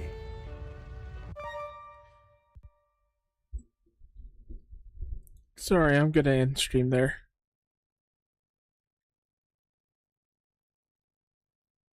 It's too personal. The sister and everything. Have a good night, everybody.